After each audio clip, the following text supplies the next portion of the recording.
These so-called divine weapons of light were useless to Han Shuo. Han Shuo himself couldn't utilize them, and he had no allies who cultivated in the elemental energy of light. They would just be collecting dust in his space ring, so he thought he might as well hand them over to Firenze, who could use the proceeds from selling these items to help the poverty-stricken at the southern border. Cling clang! Firenze caught the light papal tiara with his body. He shuddered as he carried the holy objects of the Church of Light only heard of in legends right in his arms. He was utterly speechless. Chapter 623, Not interested in it anymore. GDK 623, Not interested in it anymore. Please continue reading on, Ox. Val. M. These so-called divine weapons might have been useless to Han Shuo, but there would surely be flocks of people on profound continent who would do anything to get their hands on these items. Firenze stared foolishly as he carried the few objects sacred to the Church of Light in his arms. He did not know how to react for a period of time. Firenze knew just how much he could earn by auctioning off these items. However, as these holy objects were of Church of Light origin, the Church would certainly be very eager to regain possession of these items and would surely do everything in its power to do so. As Han Shuo had killed the Light Pope, the relationship between the Lancelot Empire and the Church of Light had worsened to the point where reconciliation was impossible. The Church of Light regaining these divine weapons would be tantamount to them regaining enormous powers. Lawrence suddenly opened his mouth. Brian, forget about it. Let's not sell off these divine weapons. Han Shuo shot a glance at Lawrence in a half-smile and leisurely said, You can be at ease. There's nothing to be afraid of even if the Church of Light were to reclaim these items with gold coins. The Light Pope was just using these weapons, but in the end, he was still ended by me. If the Light Pope could do nothing, what could others do? That's not what I mean. Lawrence pointed to Amis standing beside him and said to Han Shuo, Take a look at Amis. Han Shuo was startled and immediately turned his gaze. Ami's eyes were fixed on the divine weapons in Firenze arms, flickering with brilliant rays. His jaws were moving, as though wanting to say something, but he was too hesitant to make a sound. With just only look, Han Shuo immediately understood what Lawrence meant. He inwardly reprimanded himself for neglecting one thing Amis cultivated in the elemental energy of light. Amis was Han Shuo's brother-in-law. Although he did not have much interaction with Han Shuo in the past, he was, after all, Emily's brother.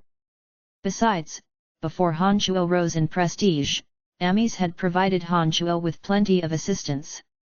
These divine weapons of the Church of Light might be nothing in Han Shuo's eyes, but they carried an unimaginable appeal for Amis. Oh! Silly me, almost forgot that Mr. Amis cultivates in light magic, Han Shuo said as he put his hand on his forehead as though suddenly realizing that he had made a mistake. He then said to Firenze apologetically, These, goodies should be kept within the family. Let's give these things to Mr. Amis. Amis was instantly stirred when he heard Han Shuo's words. He said in an embarrassed manner as he waved his hands, It's too precious. It's too precious. I can't take it. Firenze, carrying the few divine weapons, thinking that he would be able to exchange them for a great sum of money for his southern border, indecisively glanced back and forth between Amis and Han Shuo. Father! Fanny, standing beside Firenze, softly cleared her throat. Firenze sighed and most unwillingly handed the items to Amis. He groaned, You lucky bastard, these are riches enough to establish 2 legions of armies, and it's all being given to you so gratuitously. How could I take these? It's too much. Amis rubbed his hands in excitement. His handsome and erudite-looking face was fully written with unrestrainable thrill.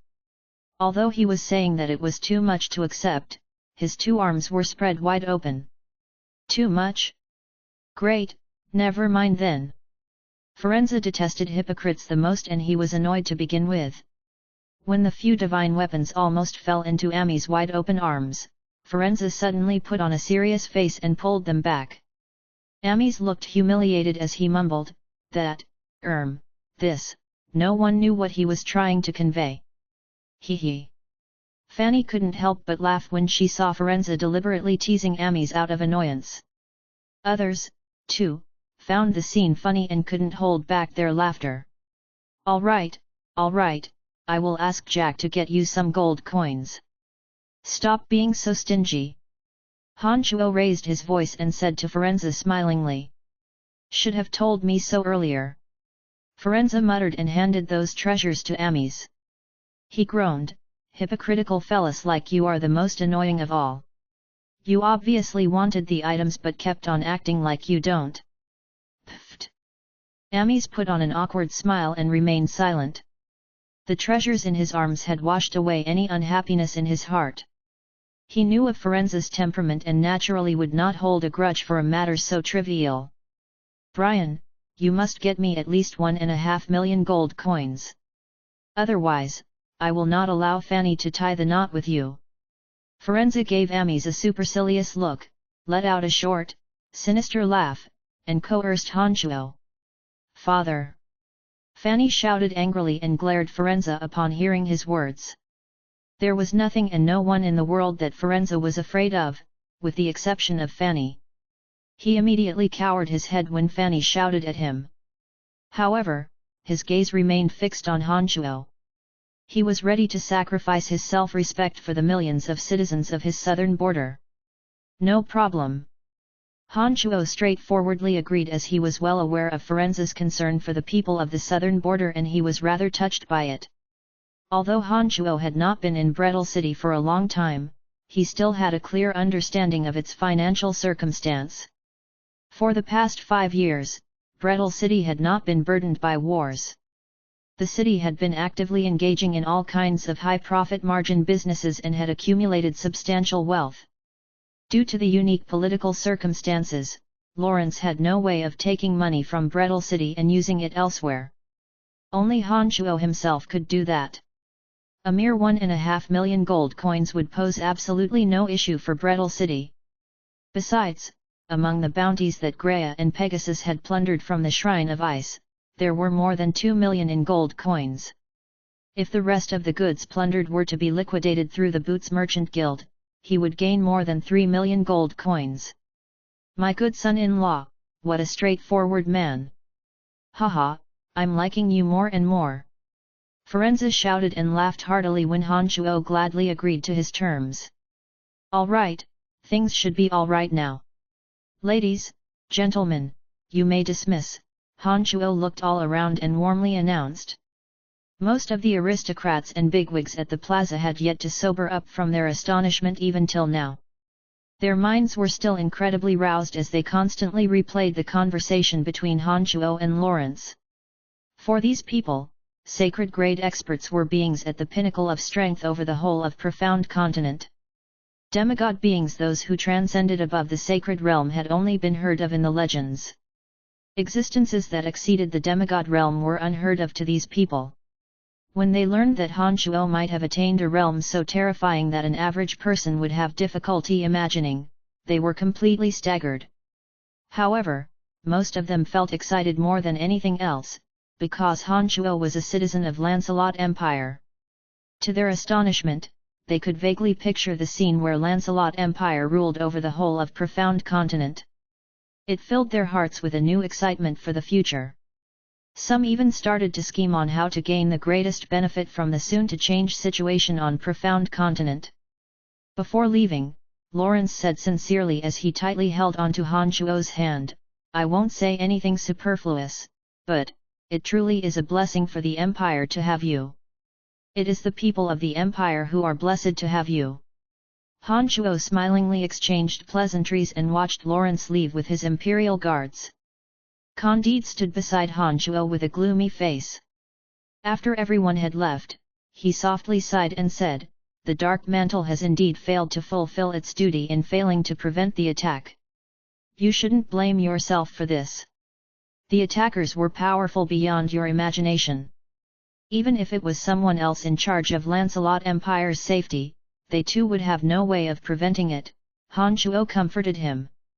He smilingly continued, besides, hasn't the Dark Mantle reduced the damages to the minimum and punished the perpetrators? When? Candide put on a puzzled face and said in a bewildered manner, "These things were accomplished by you. And I have always been a member of the Dark Mantle. The things I accomplished are also Dark Mantle's accomplishments, are they not?" Han Chuo smilingly reminded Candide. After hearing those words from Han Chuo, Candide's mood lightened. However, he still shook his head, forced a smile, and said, "It's not exactly the same." After a short pause, Candide suddenly put on a solemn expression and said to Han Chuo very seriously, "Right, Brian, given your contributions to the Empire, you could definitely be the new master of the Dark Mantle, one with the power to issue commands to 3 Dark Mantle heavyweights. Brian, do you want to take over the Dark Mantle?" Han Chuo rejected with a smile, "Nope. The Dark Mantle is now doing great under the 3 of you. Had it been in the past, I might have been interested. But now, meh." "Why so?" Candide asked amazedly. Han Chuo looked at Candide beaming ear to ear and answered his question with a question, "Don't you think that the Dark Mantle is a little too small for me now?" Candide kept silent for a moment before he nodded in agreement. "Yes, it is. With your strength now, putting the whole profound continent into perspective, the Dark Mantle is indeed a little small for you. Sigh, I have watched you grow every step along the way, but never had I expected that you would progress so fast and so high beyond reach. Compared to the time when you were an errand drudge at this academy, it simply has been a world of transformation," Candide lamented. At his words, Han Chuo's mind couldn't help but travel back in time again. He recalled the time when Candide concealed himself in the dark and enticed him to join the Dark Mantle. He unconsciously started to laugh. He asked, "Right, there's something I don't quite understand back then, why did you personally come to recruit me into the Dark Mantle? Given your identity and my meager strength back then, you shouldn't have even given me a thought, right?" "That's because even back then, I could see the wild aspiration in your eyes that would not resign to be anything ordinary. The most important requirement for achieving greatness is one's aspirations. You definitely possessed that. In addition, I saw in you the perseverance and willpower to turn your aspirations into actions. Just these traits alone are very rare to come by. On top of that, there was an air of mystery to you at that time. As to better understand you, I decided to show up and recruit you into the Dark Mantle," Candide replied solemnly. "So that's the case." Han Chuo nodded. He began stroking his chin and complacently said, "It appears that I do have plenty of pluses. Hee hee." Chapter 624, If you can't stand me, then you may leave. GDK 624, If you can't stand me, then you may leave. Please continue reading on, Ox.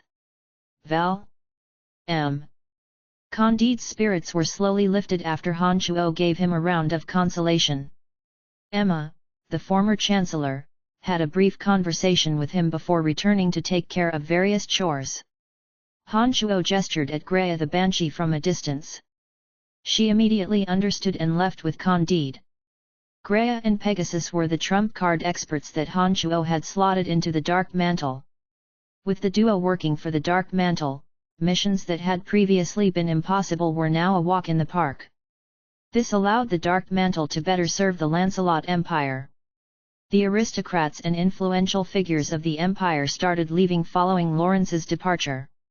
But before they left, they had gone to Han Chuo to convey their sincere gratitudes one after another. They had even ambiguously expressed that they would stand on Han Chuo's side no matter the circumstances. Although Han Chuo was very clear as to what was actually on their minds, he only went with the flow, feigned civility and exchanged pleasantries with them until they all left. Amis had left the plaza along with Ferenza. But before leaving, he gazed at Han Chuo from a distance. Han Chuo could discern the excitement and gratitude showing in his eyes. It was not until Han Chuo smilingly nodded at Amis that he actually left. Han Chuo understood that after the near-catastrophe event on this day, there was surely not be a single soul on the whole of Lancelot Empire who would stand against him or his allies. For each day he was in the Lancelot Empire, not just the aristocrats of the empire, but even King Lawrence would have to act by his wishes. After the crowd slowly vanished, Han Shuo returned to that warehouse at the School of Necromancy where he had stayed for some time. Accompanying him were the three goddesses of Lancelot Empire. They had calm expressions as they listened to Han Shuo telling stories of the days he lived there. Sometimes they would frown, and occasionally they would laugh. Hee, my wildly ambitious nature was fostered long ago. Power, wealth, and women were the goals I sought after. And today, I have all of it. I still find all those interesting incidents and thoughts I had back then to be very interesting. It all feels as though it was just yesterday. The warehouse hadn't changed much since he last set foot in it. That narrow wooden bed was still there. There were still worthless materials from necromancy experiments piled up all around. It was messy and in disarray. The three goddesses that all men of Lancelot Empire yearned for even in their dreams were standing shoulder to shoulder behind Han Shuo, gazing at the wide-open wooden door of the warehouse as they listened to Han Shuo describing the memories he had in this place. Their minds were tranquil and they each had relaxed looks on their faces. You have been a naughty boy, Brian. Now that I think of it, much of that turmoil that happened at the necromancy school back then must have been of your doing. Fanny giggled. She then recalled an incident from a long time ago in which Lisa was assaulted by a little skeleton at midnight. Fanny's expression suddenly changed before she asked, "Oh, by the way, have you met Lisa since arriving at the academy? She has been missing you a lot and had frequently reminisced about you all these years." "Right, how come I haven't caught sight of Lisa in the last 2 days? Logically speaking, she wouldn't have left school as she knew that you would come here. That's odd. I've met her." When Han Shuo gazed at the warehouse ahead of him, he recalled of all the entertaining incidents he had witnessed with Lisa. Those events had all turned into unforgettable memories that filled his heart with joy upon recollection. "You've met her?" Fanny slightly gasped and appeared to be rather surprised. Han Shuo gently cleared his throat and turned around to look at his three ladies somewhat embarrassedly. Wearing a silly smile, he said, "There is something that I need to tell you all." An ominous feeling rose the ladies' hearts when they saw that expression on Han Shuo's face. Phoebe's look had immediately turned gloomy. She glared at Han Shuo ferociously and asked, "What is it?" Fanny stared blankly for a moment and revealed a pensive expression. Before the bitterly smiling Han Shuo could explain, she started to talk, sigh. "Lisa, this girl, is really quite pitiful. She has been silently waiting for you all these years. Even though you have clearly rejected her, she has never given up. Besides, during that trip to the dark forest back then, when Lisa and I were attacked by a deep-water venom python in that pond, you groped her naked body all over. Not to mention you stole her first kiss. Also there." "Enough." "That's enough," Phoebe interrupted before Fanny could finish. She looked at Han Shuo with creased brows and pressured, "Say it. What's the matter?" It's precisely what you are thinking." Han Shuo forced a smile and shrugged. "You. Why can't you quit adding more girls to the pile?" Phoebe was enraged. It had just been a few days prior that Han Shuo explained that the preposterous matter was all caused by the peculiarity of the martial art he cultivated in, and he made a promise to the three that he would stop his womanizing ways. But they failed to anticipate that, just a couple days later, yet another matter of such took place. Of course Phoebe was furious. Emily too sighed, but she did not say anything. She was one who could completely yield to Han Shuo. Although she too did not feel well in her heart, she wouldn't show that in front of Han Shuo. "This, Brian, did I come at a wrong time?" It was at this moment that a timid voice sounded from behind the three ladies. "It's okay. I had asked you to come here at this time because I wanted you to meet them," Han Shuo gently assured. For some reason, his heart ached when he saw Lisa's timid appearance. Lisa's mind had been in a big mess as Han Shuo had recently left memories in her soul. In the past few days, she had locked herself in her room to silently digest all those enormous and jumbled chunks of memories. She even had to skip Fanny's inauguration ceremony. Before she went on to sort out and digest the memories, Han Shuo had instructed her to look for him at this place upon completing the memory cleanup. Han Shuo had calculated ahead of time and knew that Lisa would have completely digested the memories by then. He had taken Fanny, Phoebe, and Emily to this place at this particular time to resolve the matter. Lisa still appeared rather timid even after Han Shuo soothed her in a soft voice. This was because, on one hand, she was aware that she wasn't in an honorable position at this moment, and on the other hand, Fanny, Phoebe, and Emily were well-known and awe-inspiring women who were successful their careers. Not only did each and every one of them possess valiant strength, they even had elite family backgrounds. After the decline of her family, Lisa had always felt inferior in her heart. Besides, it was perfectly normal to feel somewhat inferior before the three most dazzling women in Lancelot Empire. So this is the girl. Phoebe grew even more enraged when she saw how tenderly Han Shuo treated Lisa. She looked at Lisa with cold eyes and groaned, "Little girl, pretty skilled, aren't you? Managed to enchant him in just a short few days. You sure are remarkable." Lisa panicked. She hastily waved her hands and explained, "It's not what you think. I already knew Brian from an earlier time, long before you. So what if you knew him first? Don't you think that I know nothing? I know that it is you who had nearly killed him back then. But now that Brian has become successful, you decided to tangle around him and not let him go. Is it not so?" Having experienced all kinds of despicable matters in the business world, Phoebe viewed all matters subjectively and therefore believed that to be the case. "Phoebe, what are you talking about? Lisa is my student. I know better than anyone what kind of a person she is. If she really was someone like you said she was, I would have told Brian about that long ago. Can you not hurt others' feelings when you know nothing?" Fanny felt that Phoebe's words were rather mean.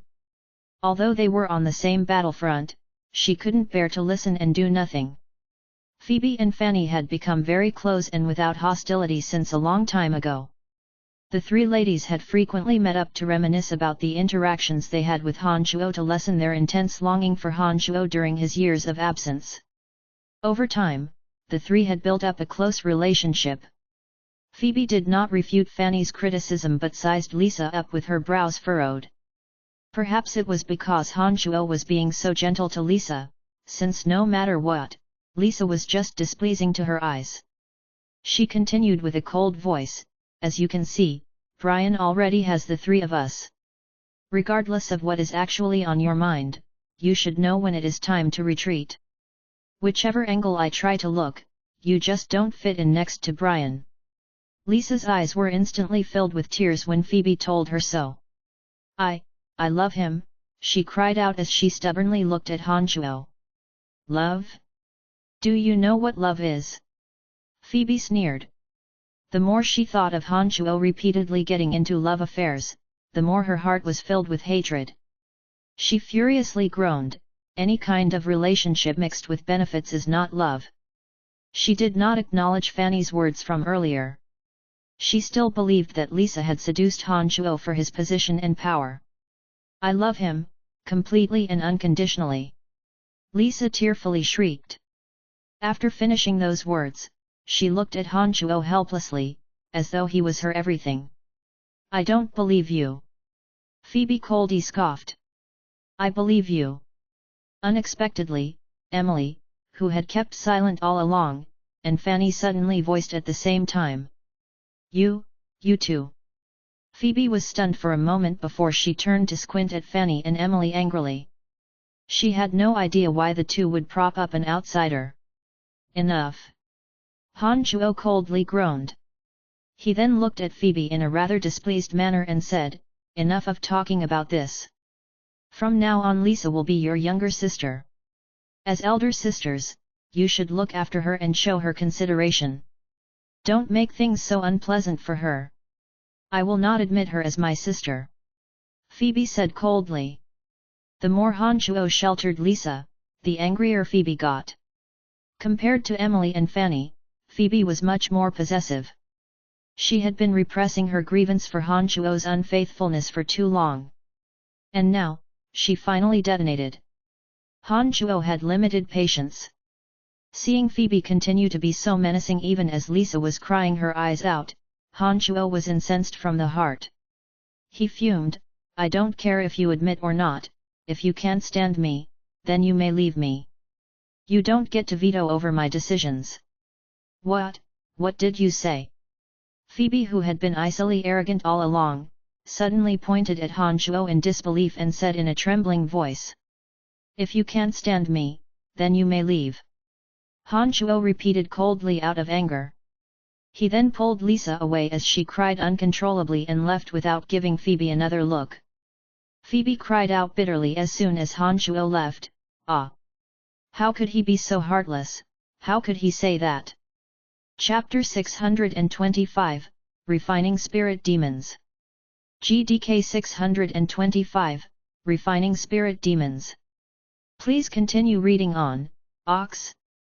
Val. M. Han Shuo could hear Phoebe's painful crying loud and clear. His heart ached. However, Phoebe was just too possessive and her actions just too harsh, which also made him very uncomfortable. Is she all right?" Seeing Han Shuo's gloomy appearance, Lisa hung her head down as though she had done something wrong and asked Han Shuo in a low voice. Han Shuo forced an unsightly smile, sighed, and consoled Lisa, "It's okay. She will be fine after crying." Fanny and Emily did not catch up with them. The thought that the two were now trying to calm Phoebe made Han Shuo feel much more relieved. Having been in a relationship with the three for so long, this was the very first time that Han Shuo had gotten angry. Although he knew that he was the one at fault, he just could not contain his own temper. Phoebe had always posed the greatest resistance. She had in fact reacted rather violently when his relationship with Emily and Fanny was first revealed to her. Reacting obnoxiously seemed to have become a usual practice for her. Whenever Han Shuo had an affair with some lady, Phoebe would always fly into a terrible rage out of jealousy. Han Shuo would then have to constantly flatter and soothe her with kind words and beg for her understanding. Han Shuo understood in his heart that the root cause for all this was that Phoebe's love for him was simply too deep. However, Phoebe had spiraled into a fit of rage over and over again, it was getting to be too much. Besides, the die was cast. It was impossible for Han Shuo to side with Phoebe alone. If she were allowed to be a troublemaker, in the future, not only would it vex Han Shuo to the tips of his nerves, she might go on to take an extra mile after being given an inch. Han Shuo wasn't a man who would let his women saddle on his head for forever. Perhaps blowing up once in a while would allow him better control over the situation. If not for Phoebe's overly harsh and unkind language, Han Shuo would most likely have exhorted her with kind words like he always had and slowly dispelled the discontentment in Phoebe's heart. "How about, I go back there and explain to her?" Lisa timidly said to Han Shuo. She was very considerate of Han Shuo and she felt ashamed of herself. Han Shuo shook his head, forced a smile, and replied, "Forget about it. Right now, she'll only find you irritating, I'm sure. I'm very clear about Phoebe's stubborn temper. It's better to just let her calm down for the time being." "Brian, I'm sorry." Lisa stared blankly for a brief while before she said in a guilt-ridden face. She was on the verge of tearing up again. Han Shuo caressed Lisa's smooth, long hair, and reassured her, "It's not your fault. Phoebe has held that back for a long time. It was just a matter of time before she erupted. This isn't all that bad. All right, stop thinking too much. For now, just keep your mind on understanding the stuff in your head. Coincidentally, I have some matters to attend to and will be leaving for a period of time. When I return, I will look for Phoebe and have a chat with her. I believe that she would have calmed down by then and will actually be open to logical conversation." "Okay. Please return as soon as you can. I'm going to miss you." Lisa raised her head to look at Han Shuo and said in a lovable voice.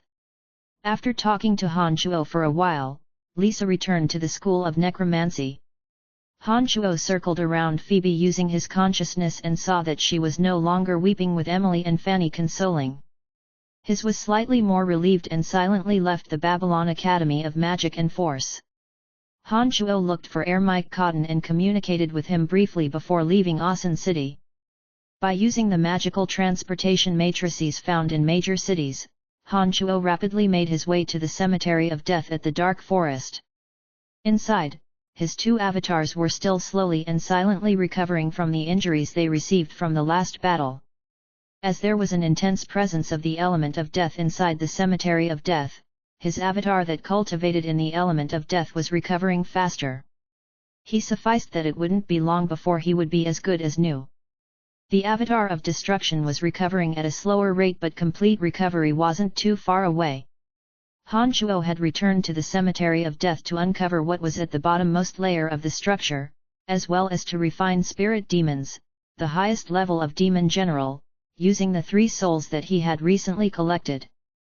As his avatar of death was still recovering, Han Shuo did not rush to explore the so-called secret of becoming a god at the last layer of the Cemetery of Death.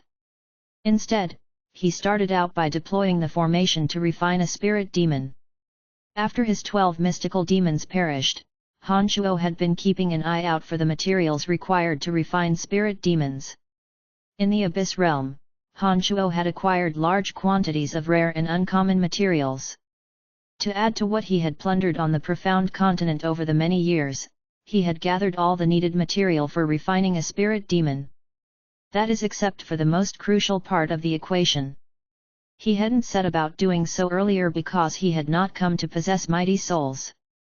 But now that he had collected the souls of the Light Pope, the Old Shaman, and the Demigod Magus, he could finally get started.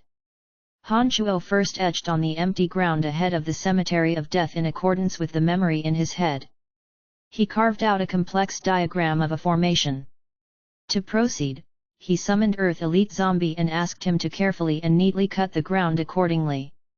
After the initial decoration was in order, Han Shuo started to pour in large quantities of the required materials.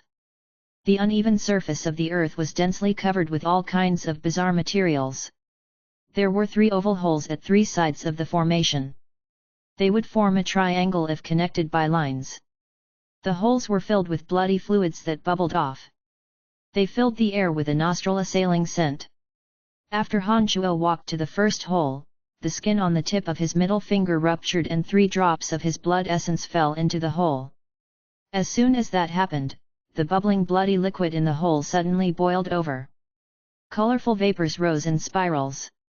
But strangely, the vapor gathered above the hole and didn't seem to dissipate.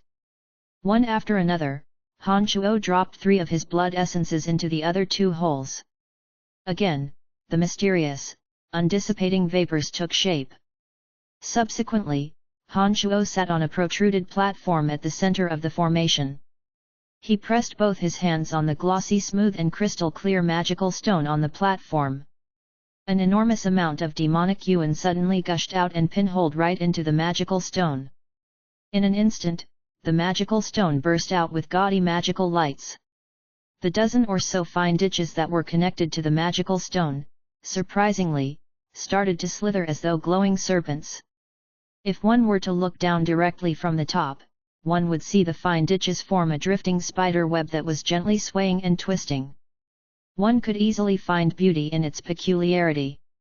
Those ditches seemed to be channels for transporting some kind of fluid propelled by demonic yuan that gathered all kinds of energies before ultimately flowing into the 3 holes that contained Han Shuo's blood essence. Neither moonlight nor sunlight could penetrate the Cemetery of Death, and therefore the passage of time became indistinct once one was inside. After an undetermined period of time, the magical stone gradually glowed less and less brilliantly. On the contrary, above the 3 holes where energies converged, the vapors that continued to cloud up began to blossom with intense, colorful lights. The scene appeared demonic, even. Han Shuo, who had been sitting atop the magical stone, suddenly got up and flew over the first hole. He carefully withdrew his soul depository ring and grabbed the weakest soul in it, the soul of the demigod Magus. It was launched into the vapor accumulated above the first hole at lightning speed. In an instant, the thick vapor appeared to be boiling and it started to glow magnificently. A miserable wail started to play from it. Han Shuo had an unfeeling expression on his face. In a flash, his body came to hover above the next hole. He proceeded by pulling out the old shaman's soul and cast it into the thick vapor. When Han Shuo then threw the light Pope's soul into the vapor above the last hole, the patterns on the entire formation seemed to come alive. It now took on the appearance of a three-eyed monster. The fine ditches were like scars on the monster's face that wriggled like earthworms. The scene was terrifying. Inhuman, blood-curdling shrieks continuously echoed from the vapor congealed over the three holes. With the same look on his face, Han Shuo flew back to that platform at the center and sat cross-legged on it. He again pressed his two hands on the magical stone and sent forth the demonic yuan in his body, providing the three spirit demons the energy needed for their first round of evolution. Yet another long and undetermined period of time unwittingly passed, along with perhaps another few million rounds of persistent shouting, when finally, the terrifying voices stopped. Han Shuo, still sitting on the platform, revealed a few traces of tiredness. He gently opened his eyes, glanced at the three spirit demons that had sunken into a hibernation phase, and slowly stood up from the platform. Han Shuo took a deep breath and shifted his attention away from the slowly evolving spirit demons. He flew to the center of the cemetery of death, casually withdrew several thumb-sized medicinal pellets from his space ring and swallowed them without chewing. He sat next to the enormous interplanar transportation matrix to rest. Sitting close to Han Shuo's main body was his avatar cultivating in the elemental energy of death. It was at this moment that its eyes, having been shut for a long time, suddenly opened. He stretched his body, exercised his somewhat stiff neck and joints, and revealed a satisfied smile. Soon after, he walked towards the bottom of the cemetery of death. After taking some time off to recuperate, this avatar of his had finally fully recovered from its injuries. What's more, he even felt better than he did before the battle at the Shrine of Ice, and he had gained a deeper understanding of the energy he cultivated in. This soul of his possessed the memories of a mid-god who had a profound understanding of the elemental energy of death. However, knowledge was not exactly the same as actually putting them into use. The valuable experiences he gained from fighting that god who descended at the Shrine of Ice had significantly improved his manipulation of the elemental energy. Although this avatar had suffered heavy damage from the battle, what he gained had far outweighed the damages. After that battle, based on his familiarity with the elemental energy, Han Shuo had a feeling that he was close to making a breakthrough to be a mid-stage low god. This filled Han Shuo with great excitement. Although he would still be a low god, a mid-stage low god would be much mightier than an early-stage low god. When that happened, not only will his comprehension of elemental energy improve, his divine energy and domain of divinity would also be enhanced by a wide margin. Chapter 626, as expected. GDK 626, as expected. Please continue reading on, Ox. Val. M. Step by step, Han Shuo made his way to the bottom of the cemetery of death. The barriers that used to pose Han Shuo some resistance no longer had any effect on him. He descended through the layers unimpededly but halted right before crossing the barrier at the final layer. Though Han Shuo knew that this layer of barrier would not cause him any obstruction, he had merely gotten accustomed to stopping and examining the barriers. He fixed his eyes on the barrier ahead of him and carefully examined it with his soul. After becoming a low god, Han Shuo in fact no longer had much expectations for the so-called secret to becoming a god that was stashed away at the bottommost layer. After spending time in the Abyss realm, Han Shuo had a rough idea of the contents he would discover within. He had, after all, achieved the realm of low god with 2 of his souls. Of course, this information about how to become a god did not intrigue him. The reason he was so keen on investigating it nonetheless was that entering the final layer of the cemetery of death had always been a wish of his all along. Moreover, he wanted to see if there were any materials stored there that would be useful to him. The barrier ahead of him was formed with pure mental strength. After obtaining the divine soul of a mid-god, Han Shuo recognized the function and deployment method of the barrier with one look. Instead of forcibly breaking through the barrier as he had been doing, Han Shuo merely extended his hands and laid them against the invisible barrier. His mental strength made one pulsation and the barrier seemed to have turned into liquid, allowing him to cross without any intense resistance. Han Shuo walked into the last and final layer of the cemetery of death. After looking all around, Han Shuo discovered a rhombus-shaped lens at the center. Behind the lens was a simple magical matrix for storing mental strength. There was nothing of value around the chamber, which disappointed Han Shuo somewhat. With just one glance at the rhombus lens, Han Shuo immediately recognized that it was a special mechanism for leaving messages. Han Shuo walked to the front of the rhombus lens and placed his hand on it. The aura of the skeletal staff inside his body flowed into it. At the next instance, the rhombus lens started to glow. An indistinct figure appeared inside the rhombus lens, and thereupon, that familiar voice sounded from the middle of the lens, "My child, I'm very happy that you have come to this stage. Being here also means that you are now a sacred magus. Very well done. However, I must tell you this, in our eyes, becoming a sacred magus is just the very first baby step. Now, let me tell you the secrets to becoming a god. Remember this carefully." It was just what Han Shuo anticipated. The so-called secret to becoming a god was precisely through the method of fusing one's body and soul with the element, something Han Shuo comprehended long ago. However, the explanations contained in the lens were very detailed. The person had a deeper understanding of this matter than Han Shuo did, and Han Shuo learned a thing or two. The lens was set up to play the recorded message when activated. Han Shuo stood there without moving and silently listened to the message. After describing the secrets to becoming God once through, the message did not immediately stop. It continued, "As long as you have memorized all these and truly comprehend them, becoming God will not be that difficult to accomplish. But after that, if you want to progress even further and obtain even greater strength, look for the dark dragons of the underground world and show them my skeletal staff. Ask them for the path to the bottommost layer of the underground world.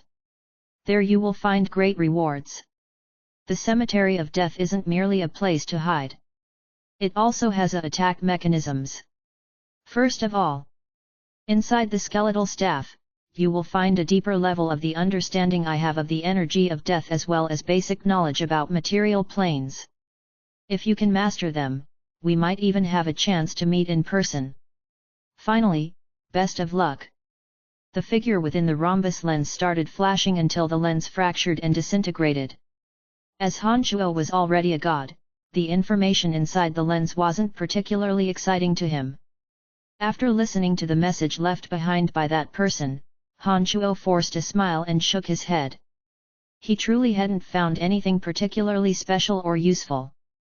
The only thing that baffled Han Shuo was his mention of the last layer of the underground world. According to him, at the very bottom of the underground world laid the way for gods to progress even further. Han Shuo still recalled that back then, the dark dragons were assaulted and interrogated by a group of experts from the Shrine of Ice led by Ice Celestial Kori. They were in search of the path to the last layer of the underground world.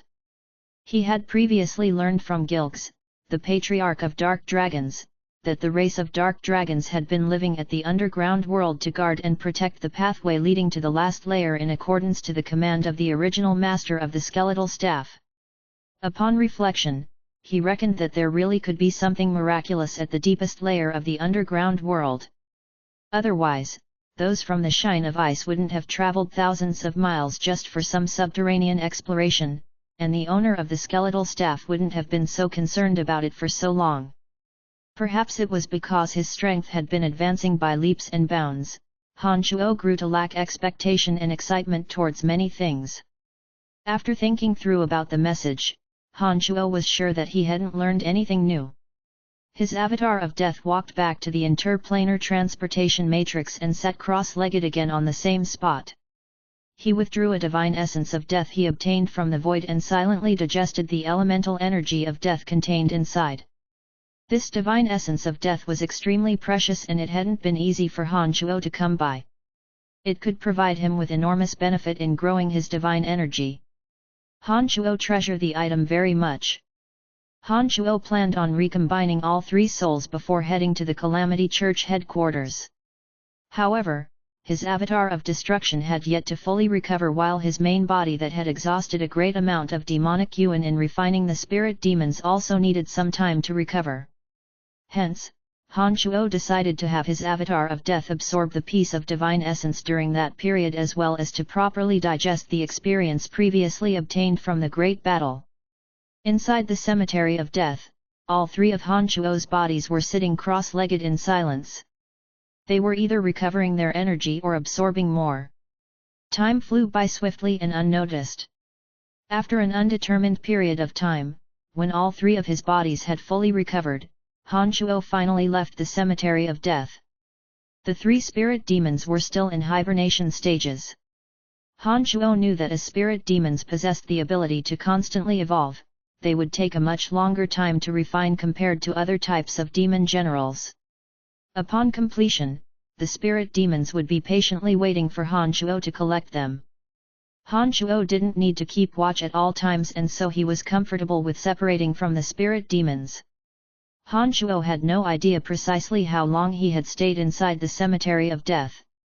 After leaving the cemetery of death, Han Shuo silently returned to Asan City. As soon as he reached there, he left a trace that would get him in touch with Wolf. Wolf had probably been waiting for information about Han Shuo all along, as very soon after Han Shuo produced the trace, Wolf was at Han Shuo's door. "Lord Brian, where have you been? Why have you disappeared again all of a sudden for a whole month?" "Oh, nothing much. I went cultivating for a while," Han Shuo answered smilingly. "Wow, I truly did not expect that your lordship would still be so hard at cultivation even when you have become so mighty. This is truly admirable," Bertzili, who came along with Wolf, said sincerely as he looked at Han Shuo full of reverence. "Lord Brian, His Highness the Pope has hastened us several times already. If your lordship doesn't head to the headquarters soon, I have reason to believe that His Highness might actually come down here in person," Wolf said hastily. "Oh? Why so anxious all so suddenly?" The last time they met, Wolf had said that the Pope of the Calamity Church told them not to rush things. Therefore, Han Shuo was puzzled to see that Wolf had now suddenly begun pressing. "Your lordship's noble act of killing the Light Pope and the two demigods has caused an enormous shock at the headquarters. His Highness the Pope and all the cardinals are wild with joy. They are desperate to thank your lordship in person. After all, your lordship's conduct and deeds are all just too brilliant." Bertzili rushed to answer before Wolf could open his mouth. Han Shuo was at a loss of words. He grinned at Bertzili, who was wearing a revering face, and the excited Wolf before asking, "Well then, did you guys take advantage of the situation to carry out strikes against the Church of Light?" "Of course." Wolf couldn't conceal the excitement in his heart when this matter was brought up. He cheerfully said, "Thanks to your lordship's magnificent feat, in addition to Lancelot Empire's strong denouncement of the Church of Light, the Church of Light's reputation on the continent has suffered a devastating dive. As your lordship had killed the Light Pope, the morale at the Church of Light was bottomed. Of course we wouldn't let go of this opportunity to hit them when they were down. In just a short 1 month's time, we destroyed more than 100 churches of the Church of Light all over the continent and killed several thousand of their followers. Haha, this is truly delightful. If this trend continues, it won't be long before our Calamity Church can come out from hiding and operating in the dark, and openly disseminate our religion in every country." Han Shuo, too, was delighted by the news. Perhaps because Han Shuo cultivated in the energy of death and destruction, he had all along disliked the Church of Light very much. The Church of Light also viewed him as the biggest heretic on Profound Continent and had spared no effort in eliminating him. When Han Shuo was trapped in the Abyss Realm, he vowed to completely destroy the Church of Light. It was only natural that Han Shuo would feel happy when he heard from Wolf just how miserable the condition at the Church of Light was. "This is all your lordship's meritorious achievement. Without your lordship slaughtering the Light Pope and the two demigods, our Calamity Church would certainly not be able to attack the Church of Light so effortlessly. Only a being like your lordship would be able to beat a powerhouse like the Church of Light into decline all by yourself. This lowly servant simply doesn't know how to express his admiration towards your lordship in words. Bertzili gladly licked Han Shuo's boots with no sense of shame. Okay, enough. Han Shuo had an ego to fulfill too. He chuckled at the great feeling of being praised like that. Shortly after, he happily said, "Let's go. I'll head to the headquarters with you." Chapter 627, Deep Inside the Desert. GDK 627, Deep Inside the Desert. Please continue reading on, Ox. Val. M. Angela Empire, in the northwest plains of the expansive Tukla Desert. Yellowish sand littered and piled the lands to the edge of the horizon and back. Bald eagles that survived by feeding on carcasses had not had a thing to eat for a very long time. They were starved to skin and bones. Their eyes gave off a glint of insane starvation as they constantly circled around in the sky. A sandstorm whizzed by like a yellow fog, shrouding a large tract of region in fine dust. Just as numerous as the sand grains around them were massive lumps of ants. They would move in large numbers and devour any living thing in their path.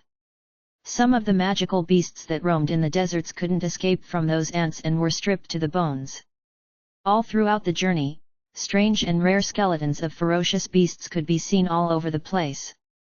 There were unknown dangers lurking everywhere. It was the Calamity Church's rule that every member and visitor had to walk on foot at the desert. As a friendly visitor, Han Chuo observed the church's rule. He followed behind Wolf and Bertzili, who chose not to fly but walk as well as they headed deep into the desert. There were starving bald eagles constantly circling over their heads. On several occasions during their journey, some bald eagles that couldn't endure their hunger any longer took to diving down towards them, but were immediately reduced to ashes by a flash of light. However, even so, the remaining starving bald eagles did not disperse. They must have been insanely hungry, as they continued to closely follow after the three.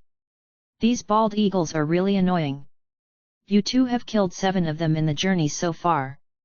And yet, they still haven't learned to be tactful, Han Chuo said indifferently as he raised his head to look at the sky.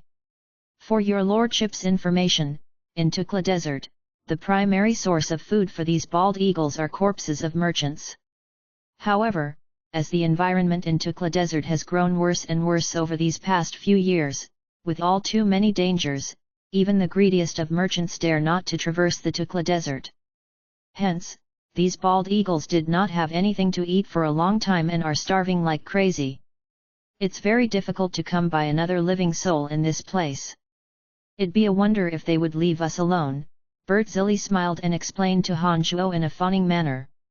I truly never expected your Calamity Church headquarters to actually be at the depths of this desolate Tukla Desert. Haha, no wonder so many powerhouses on the continent haven't been able to locate you, Han Chuo lamented. Since he first stepped into the Tukla Desert, he had faced unceasing attacks of all sorts. By now he of course recognized how treacherous the desert was. He felt that Calamity Church had indeed chosen an excellent strategic location. The Tukla Desert always has undoubtedly been a mysterious place, however it was never packed with as many dangers in the past as it is now. As our church has set up headquarters here, naturally, we wouldn't want any critters with ulterior motives to learn its location.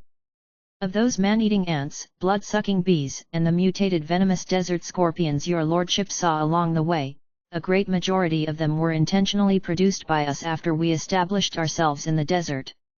With so many dangers lurking in every corner, even the greediest merchant band wouldn't dare to take the risk to come in. Even if some countries come to learn of our position, due to the hostile environment, they would have no way of assembling armies to encircle and annihilate us. After all, the Tukla Desert is just too vast. When armies enter the desert, they simply cannot obtain sufficient supplies to sustain themselves. Besides, with so many terrifying animals and plants in the desert, many of them would simply give up on the thought, Wolf smilingly explained. Han Shuo nodded in understanding after listening to his words. As the master of the skeletal staff, Han Shuo was aware of a certain point in history from several hundred years ago. He knew that the Calamity Church had done a certain demented thing and turned itself to be the public enemy of the entire profound continent. Back then, every country on the continent joined forces to destroy the Calamity Church for good. The Church had no choice but to change its operation mode from open to secretive. As the public enemy of the entire profound continent, if the Calamity Church's headquarters were to be discovered, what they would face was likely to be the allied armies of all countries on profound continent. Their very careful choice of establishing their headquarters deep in the Tukla Desert and taking so much effort to make the desert more dangerous were necessary measures. Otherwise, they would likely have been completely eradicated long ago. But the situation on the continent is different now. During these years, some of the countries have become inseparably linked with us. Even if the location of our Calamity Church headquarters was to be revealed, there wouldn't be too many countries that would participate in crusading against us, except for countries that profess faith in the Light God and are secretly supported by the Church of Light, Wolf said with pride. The Church of Light must know your location, right? Asked Han Shuo. The two religious organizations were mortal enemies. Given the influence the Church of Light had on profound continent, there was no way that they wouldn't know where the Calamity Church headquarters was located. That's right. The Church of Light indeed knows that we are in the Tukla Desert. However, just like us not daring to attack the sacred mountain of the Church of Light, they too have never dared to launch major offenses into the Tukla Desert. This stalemate has lasted for several hundred years, Birdzilly answered. Wolf explained further, we have managed the Tukla Desert for many years and have filled it with untold numbers of all kinds of dangers. Them launching large-scale attacks would only be making a rod for their own backs. But if only a few experts attacked, we wouldn't be afraid of that given our church's strength. So that's the case. It appears that your Calamity Church is mighty indeed.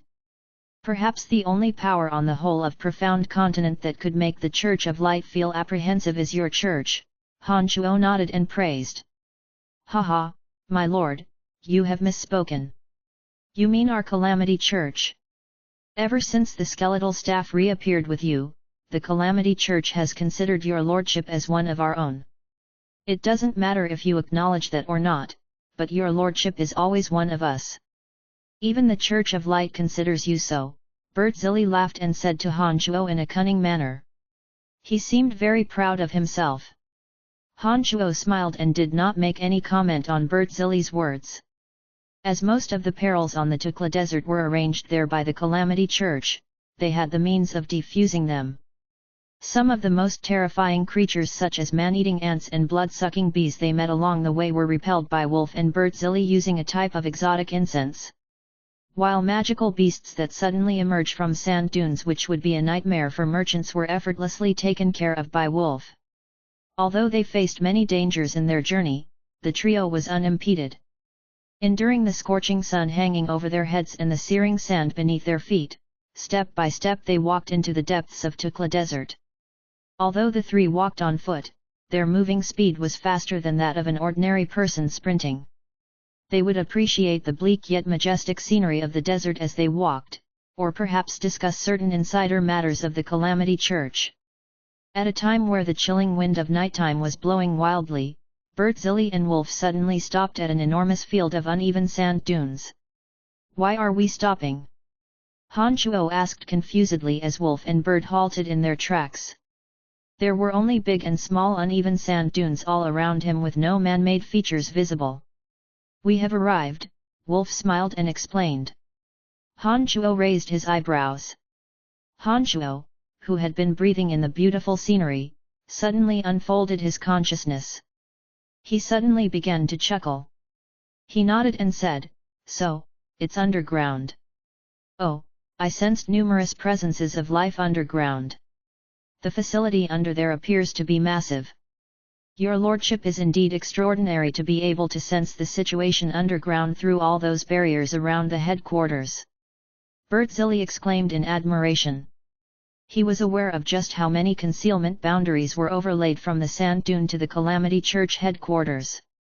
Although the Church of Light knew that the Calamity Church headquarters was in the desert, they clearly didn't think to dig deeper. There had been experts who secretly scouted the desert, but they just couldn't find anything. But amazingly, Han Shuo could immediately detect the situation under meters of sand and barriers the moment he arrived. Bert Zilli found this to be highly admirable. Han Shuo smiled and closed his eyes to carefully sense for a while. He was shocked and blurted out, "There are several thousand people living down there. It occupies such an enormous space. No wonder the Calamity Church could contend against the Church of Light for so long. Your lordship is impressive." Wolf too was very astonished that Han Shuo could tell the population number down below when he was still separated by layers upon layers of barriers. "Oh? A few people are coming up. They have pretty decent strength." Han Shuo's consciousness sensed that a group of people was ascending from several hundred meters underground. Of the group, there was actually a mighty base god and a demigod. He knew that the Calamity Church must have some unique method of surveilling the scene on the surface from below. It must be one of the cardinals coming to receive us. Haha, the deeds that your lordship has conducted these years have just been too sensational. Although your lordship has never visited our headquarters, many youngsters over here view your lordship as an idol. You have no idea how much they adore you." Bert Zilli exclaimed in sincere admiration. From his appearance, it was as though he was one among Han Shuo's fans. As Bert Zilli fawningly explained, a rumbling came from the sand the three were stepping on. A type of energy spread from underground and a sand dune suddenly flowed outwards before the three. It didn't take long before the sand dune disappeared to reveal an elevator with the capacity to hold 10 people rising to the surface.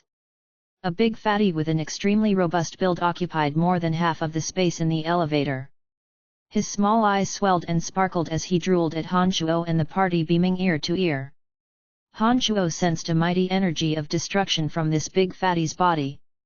With just one look, Han Shuo was certain that this big fatty was a mighty base god cultivating in the Edict of Destruction. Standing behind the big fatty was a skinny, almost ghoulish old man. His body carried an intense element of darkness. Han Shuo knew that he was the demigod that his consciousness picked up on. "Your Holiness!" Before Han Shuo could move a muscle, Wolf and Bert Zilli suddenly kneeled and respectfully saluted. Han Shuo was stunned. He did not expect the Pope of the Calamity Church to personally welcome him in. It appeared that the Calamity Church definitely took him very seriously. Chapter 628, Long Time No See. GDK 628, Long Time No See. Please continue reading on, Ox.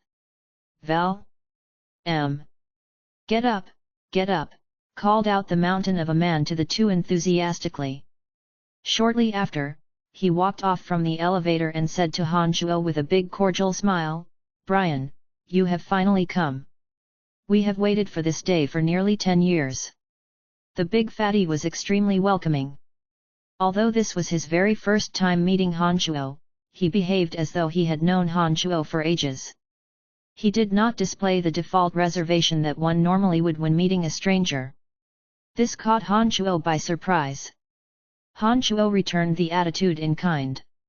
He too giggled as he said, "I was hunted for a few years, and later fell into Church of Light's despicable, sneaky trap, therefore I couldn't find time till now. But hey, here I am. Haha, youth indeed breeds heroism. Ever since the day I first sat in this position, I have wanted to finish off those 3 old things of the Church of Light. However, I have failed to accomplish that goal all through the passing of a few hundred years. But unexpectedly, you, in just the short time of 10 or so years, have managed to fulfill our goal. I have no choice but to concede that I'm getting old." When he and his bright face stepped before Han Shuo, it was as though an enormous meaty mountain had shifted to block the scorching sun, leaving a vast shadow on the sand. "Then, our goals are identical," Han Shuo said gladly. "Of course. We are all on the same side. That has been true since the start," the big fatty emphasized, laying down the standpoint for both parties. Han Shuo smiled and did not speak. He had never considered himself to be one of the Calamity Church. The Calamity Church, however, for reasons pertaining to the skeletal staff, had recognized him as one of their own since a long time ago. Han Shuo was again left between laughter and tears. "Come, let's go down. As this is the first time you are visiting our headquarters, I'll have someone bring you for a stroll around the facility. It's been a long journey coming here and you must be tired. Go take a bath and have a rest. We can talk about business later when you have gotten yourself comfortable," the Pope of the Calamity Church said as he led Han Shuo to the elevator smilingly. Next, he raised his voice and instructed one of the people inside the elevator, "Belinda, you've had the chance to get acquainted with Brian. I will hand this task to you. Serve Brian well and attend to any need he may have." "Understood, Your Holiness," the lady that came to the surface along with the big fatty replied respectfully. Oval cheeks, a tall, straight nose, and small, rosy red lips. Under her slender, curved brows were a pair of blue eyes as bright as sapphire. She had fair white skin and a graceful and voluptuous figure, all the characteristics that a beauty should have. Unfortunately, the greenish-black birthmark on her left cheek was just too conspicuous, which greatly impaired her overall attractiveness.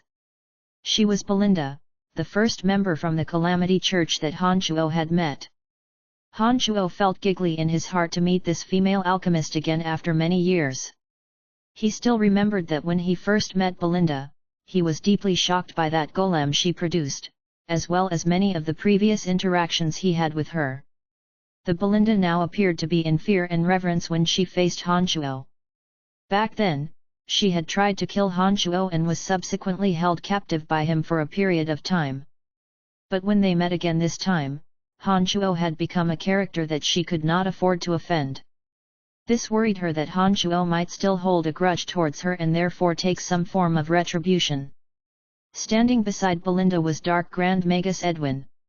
He looked at Han Shuo in an obviously fawning manner, bowed, and cordially said, "Lord Brian, Belinda and I will take your lordship to tour and familiarize with the headquarter." Just like Belinda, Edwin was one of the first few experts of the Calamity Church that Han Shuo crossed paths with. Back at Sunshine Valley, this Dark Grand Magus used to go great lengths to hunt Han Shuo. He was once reviled by Han Shuo with malicious words. Han Shuo looked at the duo who he had not met for many years, nodded at him with a smile, and said, "Long time no see." "Long time, indeed. Haha, I thought that your lordship would have forgotten about non-entities like us." Edwin replied somewhat bitterly. "How could I? You two are the first few people I ever met from the Calamity Church. Not so easy to forget something like that. Edwin, serve Brian well. It is an honor given to you. Do you understand?" the ghoulish old man cultivating in the elemental energy of darkness instructed Edwin in a brooding tone. As he possessed demigod strength, his glaring had given Edwin a good scare. "Understood, master." Edwin replied hastily. "Brian, please, come inside. Make yourself at home. You have always belonged here."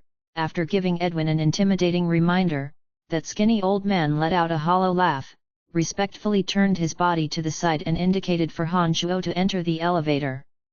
Han Shuo took note of Edwin's master's reverent and respectful attitude towards him and walked in there as he nodded smilingly. With the Pope of the Calamity Church accompanying him in person, Han Shuo and the party slowly descended towards the underground headquarters using the elevator. As he observed the surroundings with his eyes, he used his consciousness to sense the miraculous energies in the boundaries that enclosed the underground structure. This facility was first established a few hundred years ago. During the lowest point of our church, we faced the onslaught from every country on profound continent led by the Church of Light. During that time, we had to relocate every so often like a stray dog. For the lack of a better option, we finally established ourselves here, and have been staying underground ever since. Haha, but thanks to you, I believe that is going to change very soon. You, as the master of the skeletal staff, are the hope our church needs." The Pope explained the brief history of this facility as they descended into the ground. The Church of Light's reputation and fame have fallen disastrously these days. Their grasp on profound continent is steadily deteriorating. Other than that so-called saintess on their sacred mountain, they likely do not have any outstanding expert to use. "I believe that it won't be long before they are finished," Han Shuo calmly conversed with the Pope. They looked like two old friends. "Yes, all thanks to you." The big fatty tactfully praised Han Shuo. As the Pope of the Calamity Church, this big fatty was outstanding in his conducts and ways of dealing with people. He was very discerning in his speech. "You are welcome," Han Shuo replied.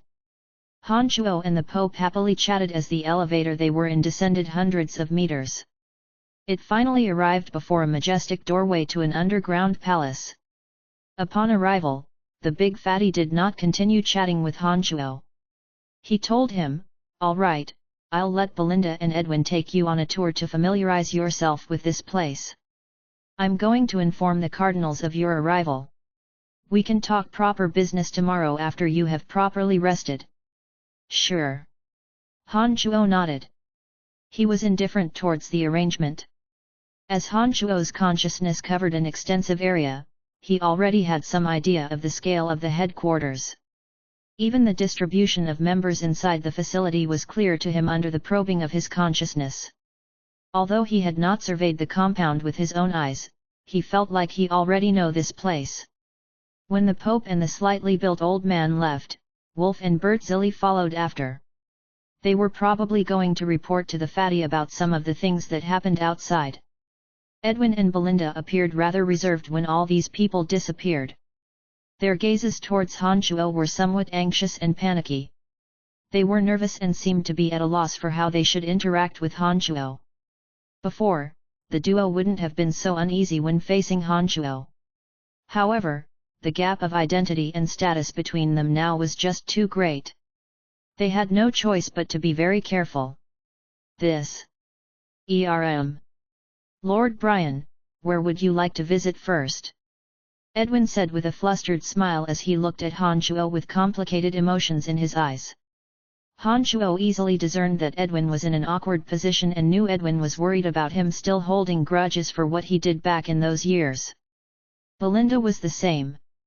All along, she didn't even have the courage to look Han Shuo in the eyes.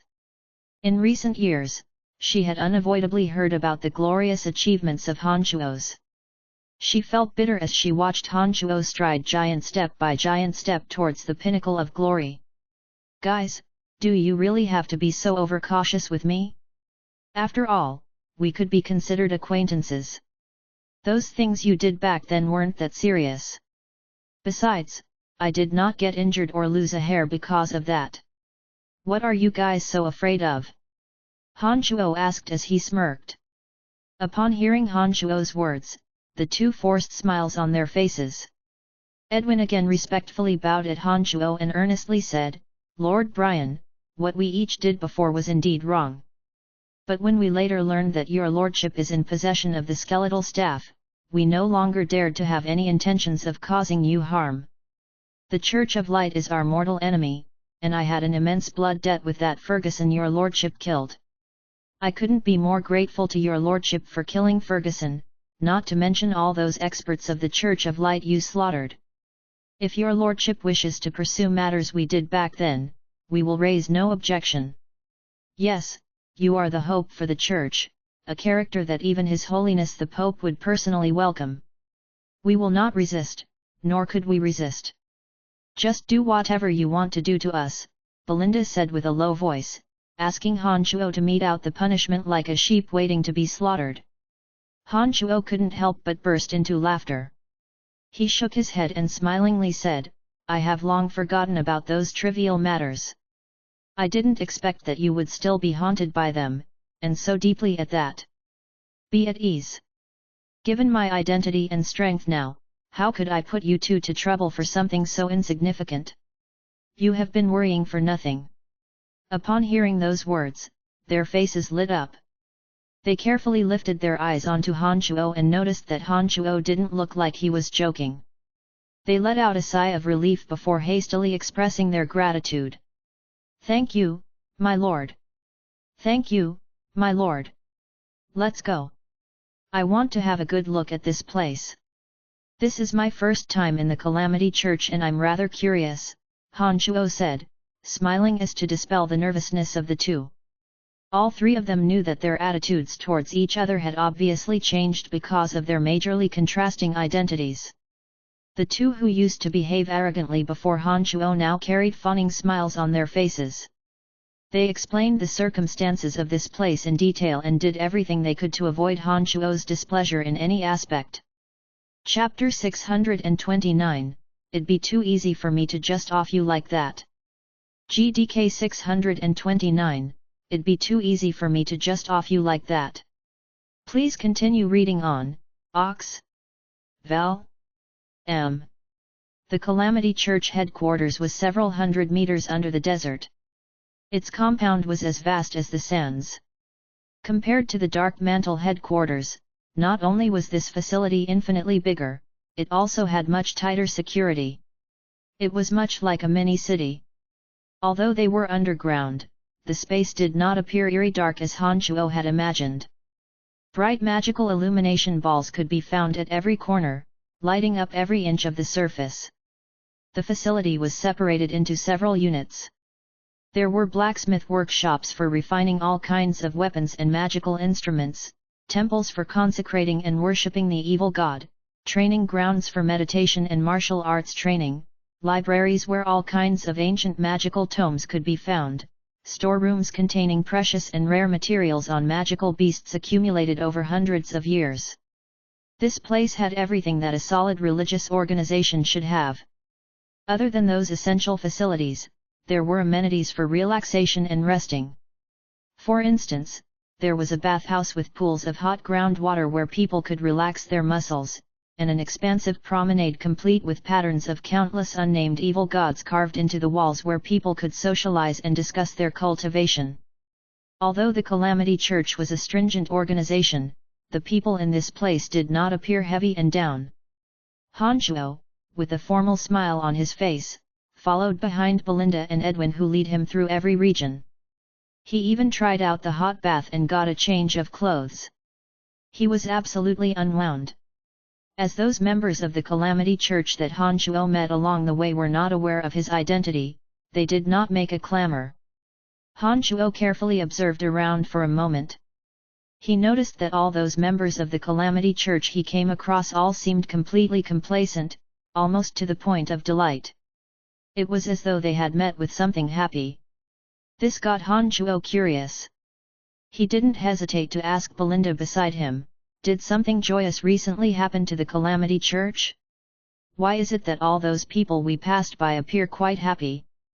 Belinda was somewhat stunned. She gave Han Shuo a meaningful look and made a rather awkward smile before explaining in her sweet voice, "The reason they are all so happy, is you." "Me?" Han Shuo was shocked. He asked, "What has that got to do with me?" "Because of you, not only is the Church of Light now far weaker than ever before, they are trending towards complete and utter destruction.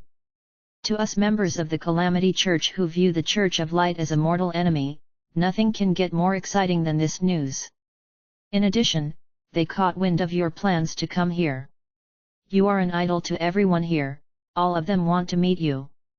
Naturally, they grew even more excited when they learned of the news, Belinda earnestly explained to Han Shuo. "Furthermore, because of the Church of Light's existence, we have been forced to live in the dark all this while.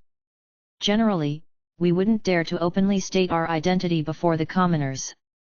But now, as the Church of Light's grip has sharply declined, according to His Holiness the Pope, it won't be long before our Calamity Church will truly emerge from the shadows and can honorably walk on the surface of the continent. People like us may have surrendered everything we had to the Church, but we still have family and friends. Normally, we would deliberately conceal our identities from them and live an exhausting double life. There are some who don't have the courage to see their family for years, while some have even been disowned by their family. But the situation this time is truly different. For these people, the sooner the Church can walk out from the shadows, the sooner they can return to their homes and families. That's why everyone looks so happy, Edwin added to the explanation while wearing a satisfied smile before thanking Han Shuo sincerely. After giving those words a thought, Han Shuo finally understood. Because of the Church of Light's defamation, the Calamity Church became the public enemy of the continent. These disciples who devoted their all to Calamity Church also had parents and family. However, as the public was swayed to oppose the Calamity Church, these members of the church were afraid of revealing their identities to the people close to them. Meanwhile, those whose identities had been exposed dared not to make contact with their loved ones and had to spend their days away from them. This was surely a painful experience. Hey? What is this place?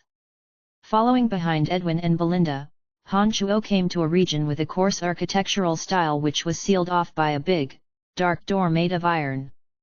The reason he asked was he could sense the presence of a base god and 2 demigods behind that dark iron door. Han Shuo had only noticed the presences of these experts when he got close. For some reason, the presences even felt rather familiar. Han Shuo's curiosity was piqued. Caw. Before Edwin or Belinda replied, that heavy iron door swung open. A gloomy, cold and unfeeling aura roared directly in his face. An alien that Han Shuo was most familiar with walked out from behind that door. It was the 6-horned tribal king of the soul race. During an excursion to Tarag Canyon a while back, Han Shuo, Stratholm the Old Monster and Snow Celestial Tiana ganged up and plundered several elemental origin crystals from the soul race. They were being pursued by the 6-horned tribal king who suddenly emerged in the middle of their heist. They were chased all the way to the sacred mountain of the Church of Light but managed to make an escape thanks to the sudden appearance of Saintess of the Church of Light. Han Shuo and Stratholm spent the following days in fear, deeply afraid that they would be caught before they could fuse their souls with the origin crystals. However, having an extraordinary consciousness, Han Shuo later found a method of concealing his soul from the tribal king's tracking. Furthermore, he had even deliberately broadcasted his soul energy to bait the 6-horned tribal king to the Shrine of Ice. However, en route, when this 6-horned tribal king arrived at the territories of Angela Empire, he had, for whatever reason, ceased to chase Han Shuo, who was waiting for him at the Shrine of Ice. After Han Shuo took care of things at the Shrine of Ice, he decided to return to Lancelot Empire.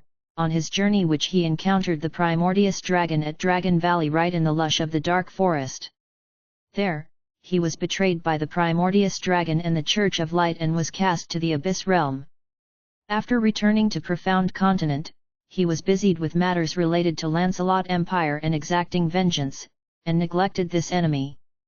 Never would he have expected to bump into this 6-horned tribal king at the Calamity Church headquarters. Han Shuo thought about the unique position of this facility within Angela Empire and traced back the position where he sensed the 6-horned tribal king to be those 5 years prior. Just like that, everything became clear to him. He blurted out, "Aha! It appears that 5 years ago, either you fought with the Pope or something happened here." When the 6-horned tribal king of the soul race walked out, his 2 5-horned subordinates followed behind. At the sound of Han Shuo's voice, the tribal king showed a sense of befuddlement behind the facade of his ice-cold unfeeling eyes. He looked at Han Shuo up and down for a long while before asking Han Shuo using the common language he wasn't quite fluent with, "Who are you? Do I know you?" Han Shuo was stunned for a moment but soon came to his senses. As his strength had been advanced by leap and bounds in the recent years, especially as his consciousness transformed after he entered the 9 Changes realm, his soul profile must have changed dramatically since their last encounter. This 6-horned tribal king of the soul race must not have been good at distinguishing human faces, similar to how Han Shuo couldn't see much differences in magical beasts of the same species. Han Shuo recalled how sullen he was when facing the tribal king back then. He slowly altered his consciousness and transformed his soul profile to mimic the strength and condition he used to be in. He smiled mischievously as he gazed at the 6-horned tribal king. "Recognize me now? It's you. That petty thief who stole my stuff," the 6-horned tribal king coldly shouted. He was all too familiar with that soul profile of Han Shuo's. Petty thief? Han Shuo shook his head and involuntarily laughed. For all these years, he had received numerous appellations. For example, Demon King, Devil, and the biggest heretic on Profound Continent. But this was the first time anyone had called him a petty thief. Han Shuo was truly between laughter and tears. However, the more he thought about it, it wasn't that surprising that this tribal king would call him so. Back then, Han Shuo and his party had indeed behaved like petty thieves. They went in and stole several origin crystals that belonged to the six-horned tribal king before he could emerge. What else should they be called other than petty little thieves? After letting out that cold shout, before Han Shuo could say another word, the six-horned tribal king that flew into rage suddenly charged over. His python-like tail that gave off that loud buzzing ferociously whipped at Han Shuo as he directly launched the same old piercing soul attack at Han Shuo's consciousness. However, after so many years had passed, Han Shuo was no longer the same person who had to flee in panic. Against the six-horned tribal king who hadn't evolved much, not only was Han Shuo not afraid, he appeared completely unruffled. With a raise of his hand, he caught the six-horned tribal king's tail as it flung at him. There he stood, as stable as a boulder. His consciousness too remained intact and unharmed by the six-horned tribal king's attack. Even till this day, Han Shuo had no idea what energy this six-horned tribal king of soul race cultivated in.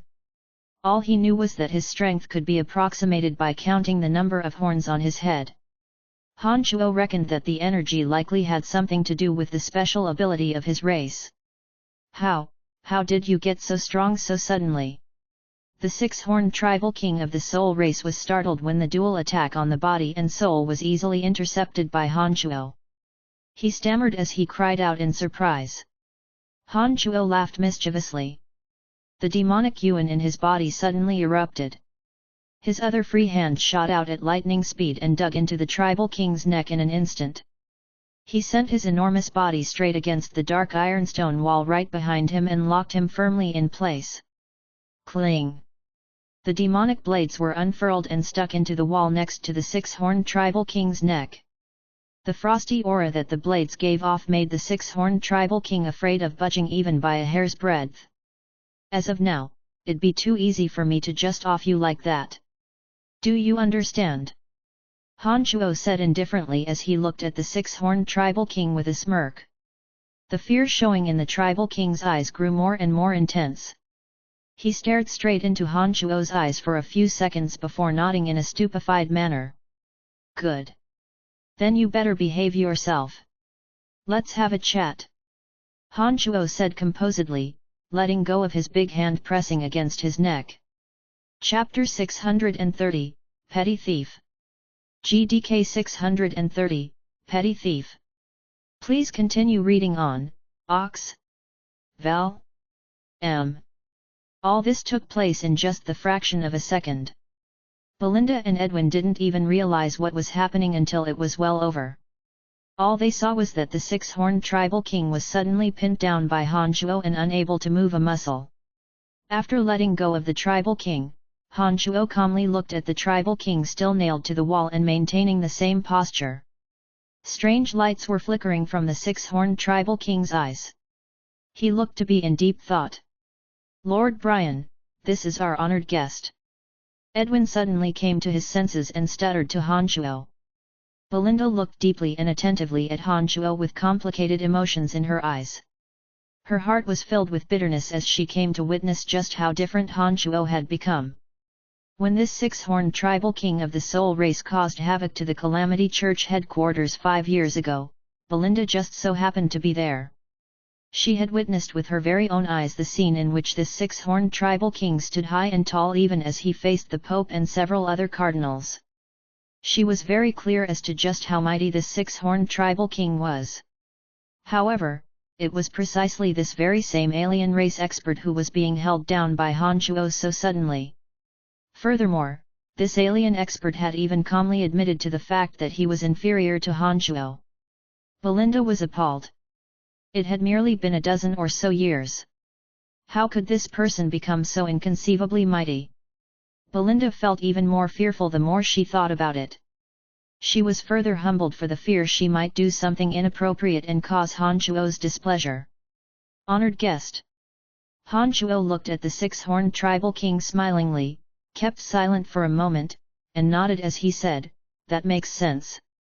You wouldn't be here unless you have built a relationship with the church." The six-horned tribal king maintained a pondering posture for a long time before turning his gaze on Han Shuo again and asked him in that slightly inarticulate voice, How did you get so powerful so quickly? Why do you have 3 souls?" Han Shuo was shocked.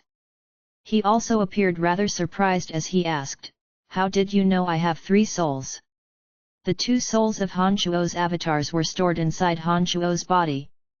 Supposedly, when his avatars were still inside his body, no one was able to detect their presences. However, it only took this 6-horned tribal king a moment of careful observation before he managed to discern that Han Shuo had 3 souls living as one. He could not believe it. People of my race are born with remarkable sensitivity towards the soul.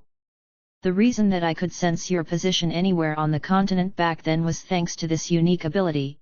The 6-horned tribal king kept silent for a moment before he looked coldly at Han Shuo and replied. The 2 5-horned aliens of the soul race standing behind Han Shuo constantly sent meaningful glances at their tribal king. They seemed to be suggesting that the 3 of them join forces and attack Han Shuo. No need for that. We cannot harm him even if we cooperate. The 6-horned tribal king obviously understood what his 2 subordinates were hinting at and coldly said to the 2. The 2 pentahorned aliens with eager faces immediately stopped making signals with their eyes and revealed looks of disappointment and helplessness. "Don't you try anything stupid. No matter what the agreement you may have reached with the church, it will pose me no issue to kill you all." Han Shuo may have looked relaxed, but his tone alone could kill. He then glanced at the anxious-looking Edwin and smilingly said, "As long as they behave themselves and answer a few of my questions, I wouldn't do a thing to them." "My lord, this... Edwin didn't know what to do. He was terrified to offend Han Shuo. But at the same time, the 6-horned tribal king was an honored guest and could not be neglected either. Han Shuo was very infamous on Profound Continent for his atrocities. Given his identity, the Pope would definitely not put the blame on him. However, a Grand Magus as puny as himself would likely have to suffer the consequences if anything bad happened. He had every reason to be worried. "If I say it's all right, then it's all right." Han Shuo stiffened up when Edwin reacted so faint-heartedly. He coldly instructed, "Just stand and watch from the side, I don't need any of your advice." Edwin and Belinda, who were about to give words of persuasion, were simultaneously startled when they saw Han Shuo suddenly grow cold. They felt as though they could lose their lives at any moment, and so they immediately shut their mouths tight and tactfully said not another word. "Okay. We can have a proper talk now." Han Shuo smiled at the 6-horned tribal king and walked to the wide-open iron door composedly. As though he was walking into his own home, Han Shuo showed not the slightest reservation. The 2 experts of the soul race standing in the doorway automatically turned their bodies to the side and made way for the imposing Han Shuo, granting Han Shuo an unimpeded entry into the spacious stone chamber. This chamber was plainly decorated and did not house any fancy ornaments. There were only one magical illumination sphere and several big, smooth, and leveled stones. The room appeared very crude and rudimentary. This ought to have something to do with the preferences of these aliens. Otherwise, given the financial and physical resources of the Calamity Church, this place wouldn't have needed to be so simple and crude. After walking into the chamber in a grandiose manner, Han Shuo took a glance around the chamber, sat on a large stone at the center, and looked at the aliens in all smiles. The 6-horned tribal king looked at Han Shuo, nodded at his 2 pentahorned subordinates, and entered the chamber with them. The 6-horned tribal king then sat on another stone opposite to Han Shuo with his tail curled around his waist. Meanwhile, the 2 pentahorned experts of the soul race, Edwin and Belinda, stood aside while watching the 2 silently. "Even if you are mightier than I am, I'm not afraid of you," the six-horned tribal king looked at Han Shuo coldly and said mechanically. He appeared apathetic and did not display much emotion that a human normally would. Han Shuo actually believed his words because even as he had demonstrated his overwhelming strength, this six-horned tribal king of the soul race did not reveal the slightest bit of fear. They were cold-blooded in nature and unemotional towards everyone. After going to the Abyss Realm, Han Shuo gained some understanding of certain alien races. He understood that they weren't as afraid of death as humans were. It doesn't matter if you are afraid of me or not. What matters is that I have the power to kill you. Hehe, I believe that you must have your own business to accomplish. You possess high-level intelligence and shouldn't actively seek death, Han Shuo replied. What is it that you want? You should know, it is you who first stole our stuff that I went after you. The six-horned tribal king had a flat, smooth, and cold tone. He would have the same voice no matter what he was saying. He did not display much changes in mood. I just want to ask you a few questions, nothing more. Han Shuo took a short pause before asking, what energy do you people cultivate in? It doesn't belong to any of the 12 fundamental forces. Our body is innately gifted in that we have great sensitivity towards the soul and are born physically mighty. We do not need to meticulously cultivate but have to evolve through certain unique energies. As we evolve, the number of horns on our heads increases. Each round of successful evolution will let us form one additional horn and our strength and soul subsequently become mightier. The six-horned tribal king kept silent for a short while as though weighing if he should answer Han Shuo's questions. But soon after, as though he had come to a decision, he answered. Upon hearing those words, Han Shuo seemed to have suddenly seen the light. He softly cried, so that's the case. Those origin crystals that we acquired back at Tarag Canyon, are those the energies you people need to evolve? It's stole. You all stole, the six-horned tribal king corrected Han Shuo. His gazes towards Han Shuo had a few traces of humanly resentment. Only then did he answer, that's right. Those are the energies we can absorb. I had finally found them after searching for many years. I was preparing to use that energy to let another of my people evolve a sixth horn. But you guys wrecked it. Han Shuo was shocked. He had no knowledge that the people of this race only evolved by absorbing energy. Han Shuo felt rather amused when he saw this tribal king, who rarely revealed any emotion, showed grievance. He said, it's just a few elemental origin crystals, not anything particularly valuable. It's been so many years, do you have to constantly keep it in mind? We have only managed to collect those after searching for many years. But you petty thieves stole it from us during the critical moment. You people are scum among scum, the six-horned tribal king looked eyes with Han Shuo. He didn't seem to understand the situation as he bluntly revealed his murderous intention to Han Shuo. Han Shuo actually felt embarrassed to hear the tribal king being so mindful of those origin crystal and constantly complaining that he stole his things. When Han Shuo thought about it now, he and his gang had indeed conducted the raid out of greed. They went in to snatch their possessions while the six-horned tribal king was busy deploying something, stealing away the chance for his people to evolve. Whichever way one spun it, Han Shuo and his gang were in the wrong. The six-horned tribal king was right in calling them petty thieves.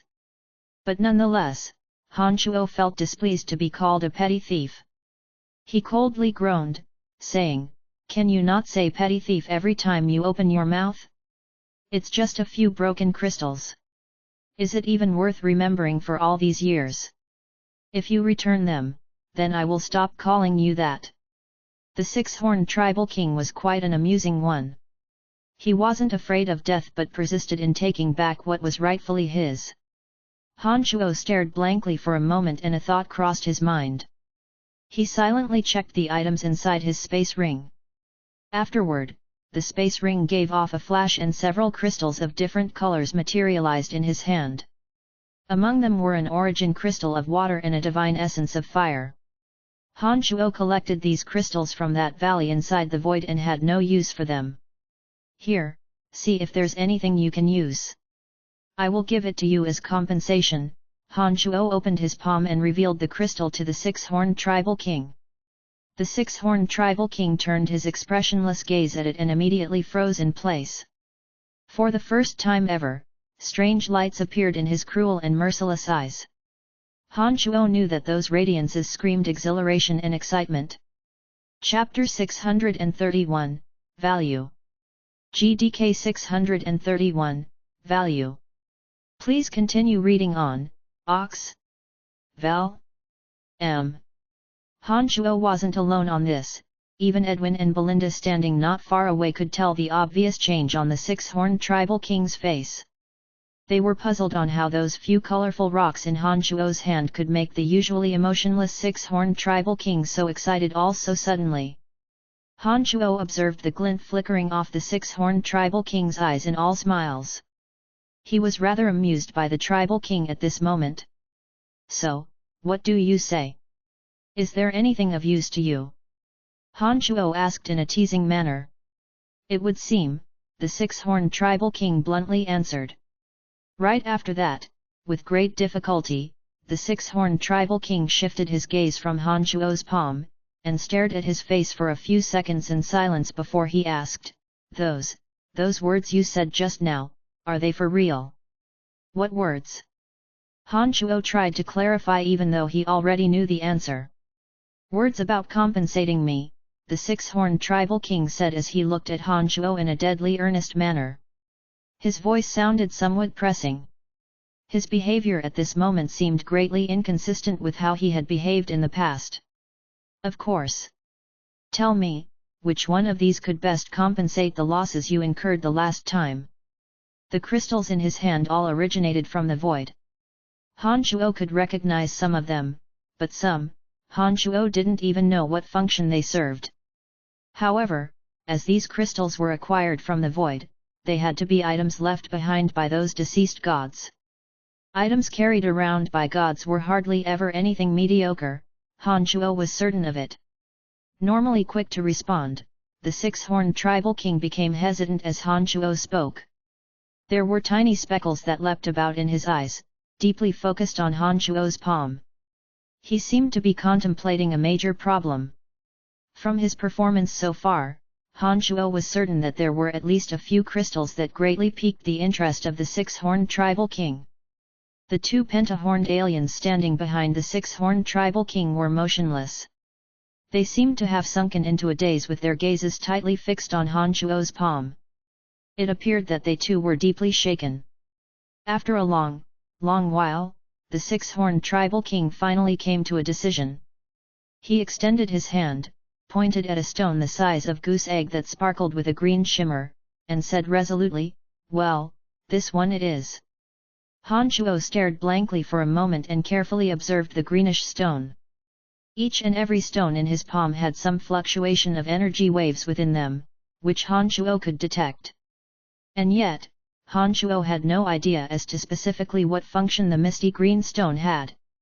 Han Shuo was intrigued to observe that the six-horned tribal king appeared to be very excited when he pointed at that stone.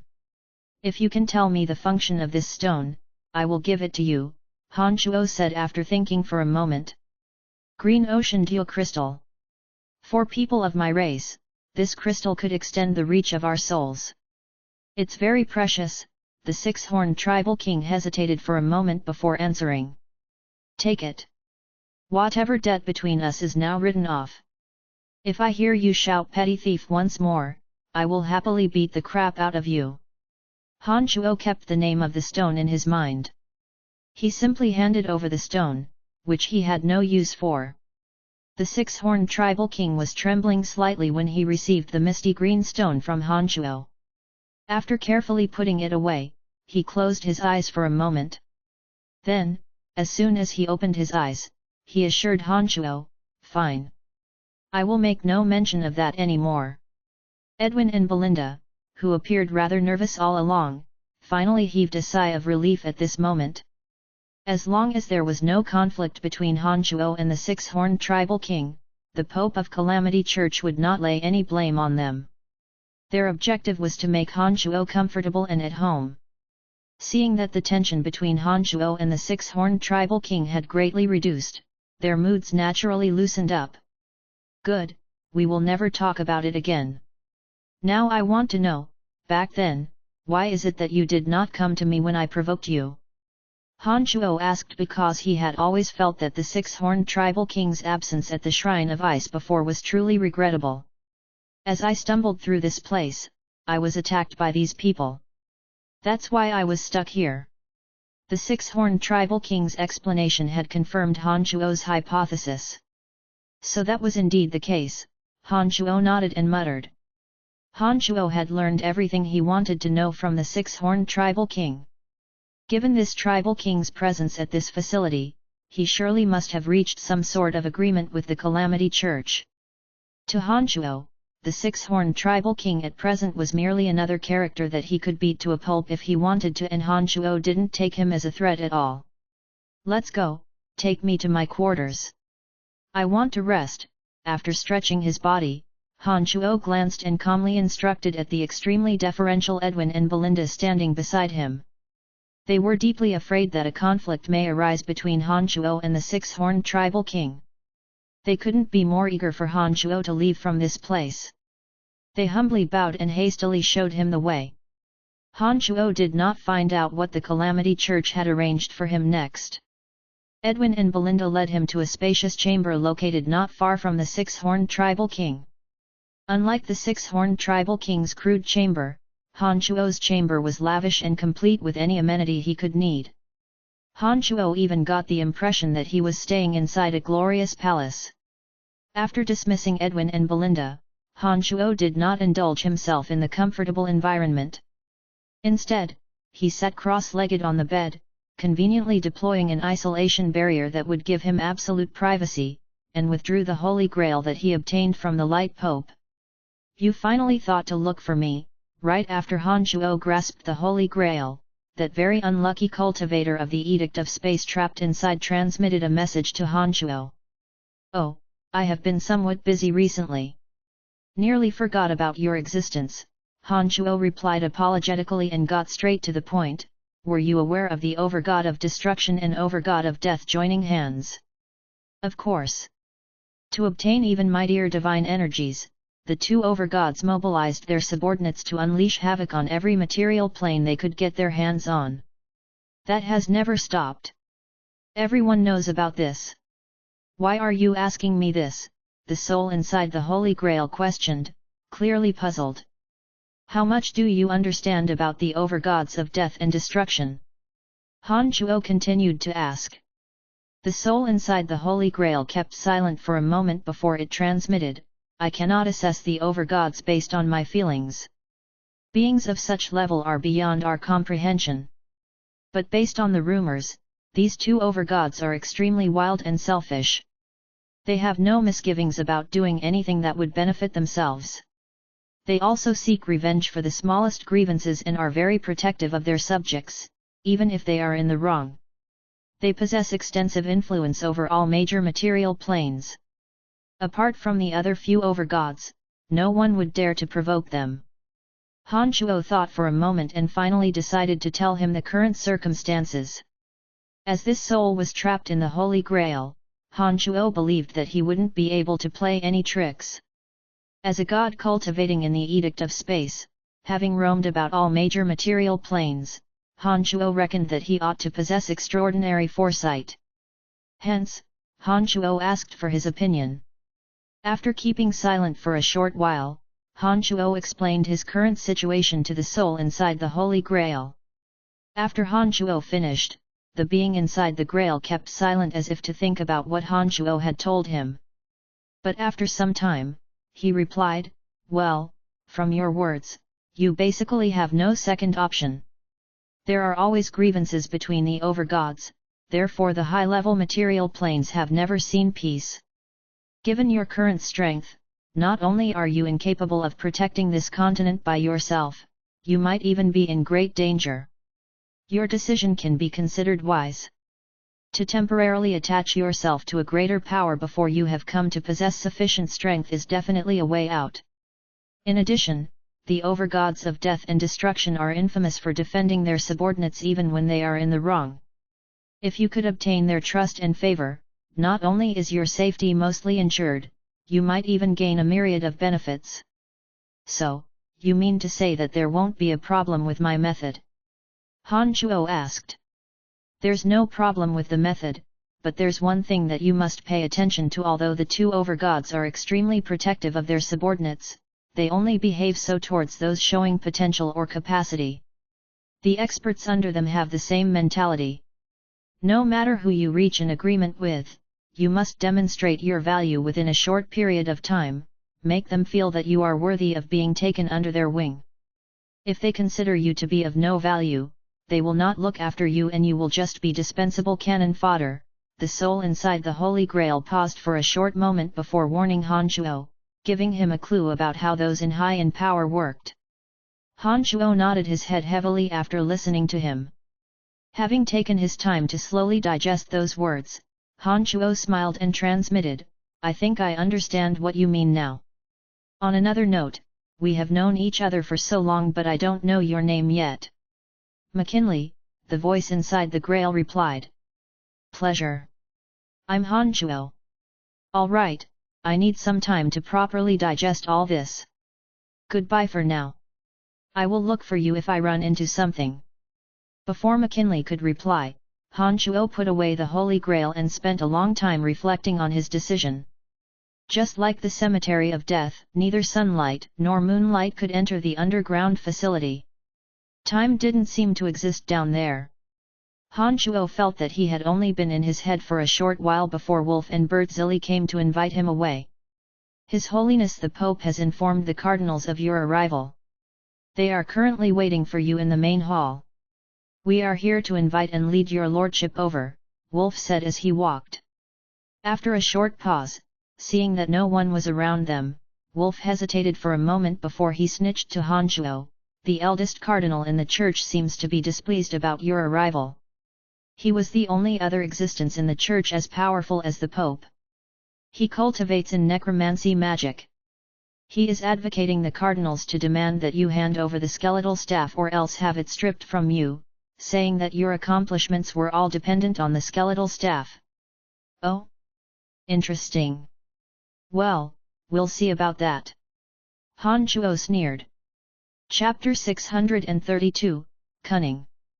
GDK 632, Cunning.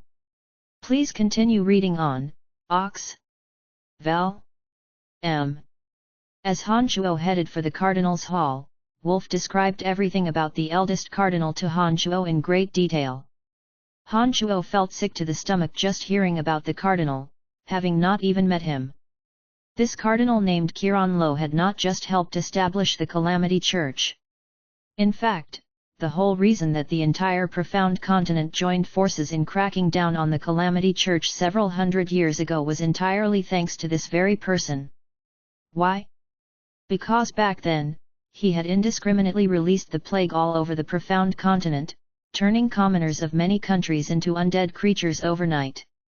The plague was a type of infectious necromancy disease. Those who were infected by the plague would turn into zombies, and they would subsequently spread the disease further by biting other people.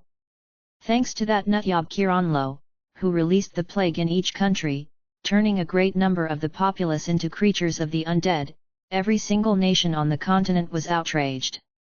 Before that deranged act of Qiran Lo's, although the Calamity Church's reputation on Profound Continent wasn't as great as that of the Church of Light, it was still highly respected. Members of the Calamity Church back then could stand with much pride among the rest of the continent. However, after the plague went viral, every country was panic-stricken and their attitudes towards the Calamity Church turned hostile. Consequently, the Calamity Church became the public enemy of the whole of Profound Continent. During the battle against the plague, the Church of Light mobilized all of their white priests and toured each and every country. They exhausted a great amount of energy in purifying the masses of undead creatures infected with the plague. It was also during that period that the Church of Light, which was then just a small religious organization, seized the once-in-a-blue moon opportunity and climbed to the top spot as the #1 religion on Profound Continent.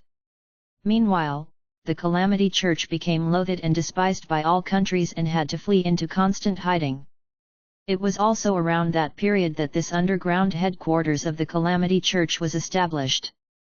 Kiran Lo, the main culprit of the catastrophe, was very lucky not to lose his life. Although some of those in the church held grievances about his actions, as Kiran Lo was one of the eldest seniors of the church and the church's existence was critically threatened at that time, they decided to exercise patience. In the aftermath, Kiran Lo, too, had recognized the detrimental effects his unspeakable actions alone had brought on the Calamity Church. In the following hundreds of years, he lived a reclusive life and stayed far away from affairs about the church. Kiran Lo was incredibly mighty to begin with. His painstaking cultivation during his hundreds of years of seclusion had allowed him to progress even further. He became one of the mightiest ancient existences of the church. Kiran Lo's current influence within the church was second only to the Pope, as many core members of the church had previously received coaching from Kiran Lo. The lengthy passing of time had effectively pushed any memory of his grave mistake into the deep, dark annals of history.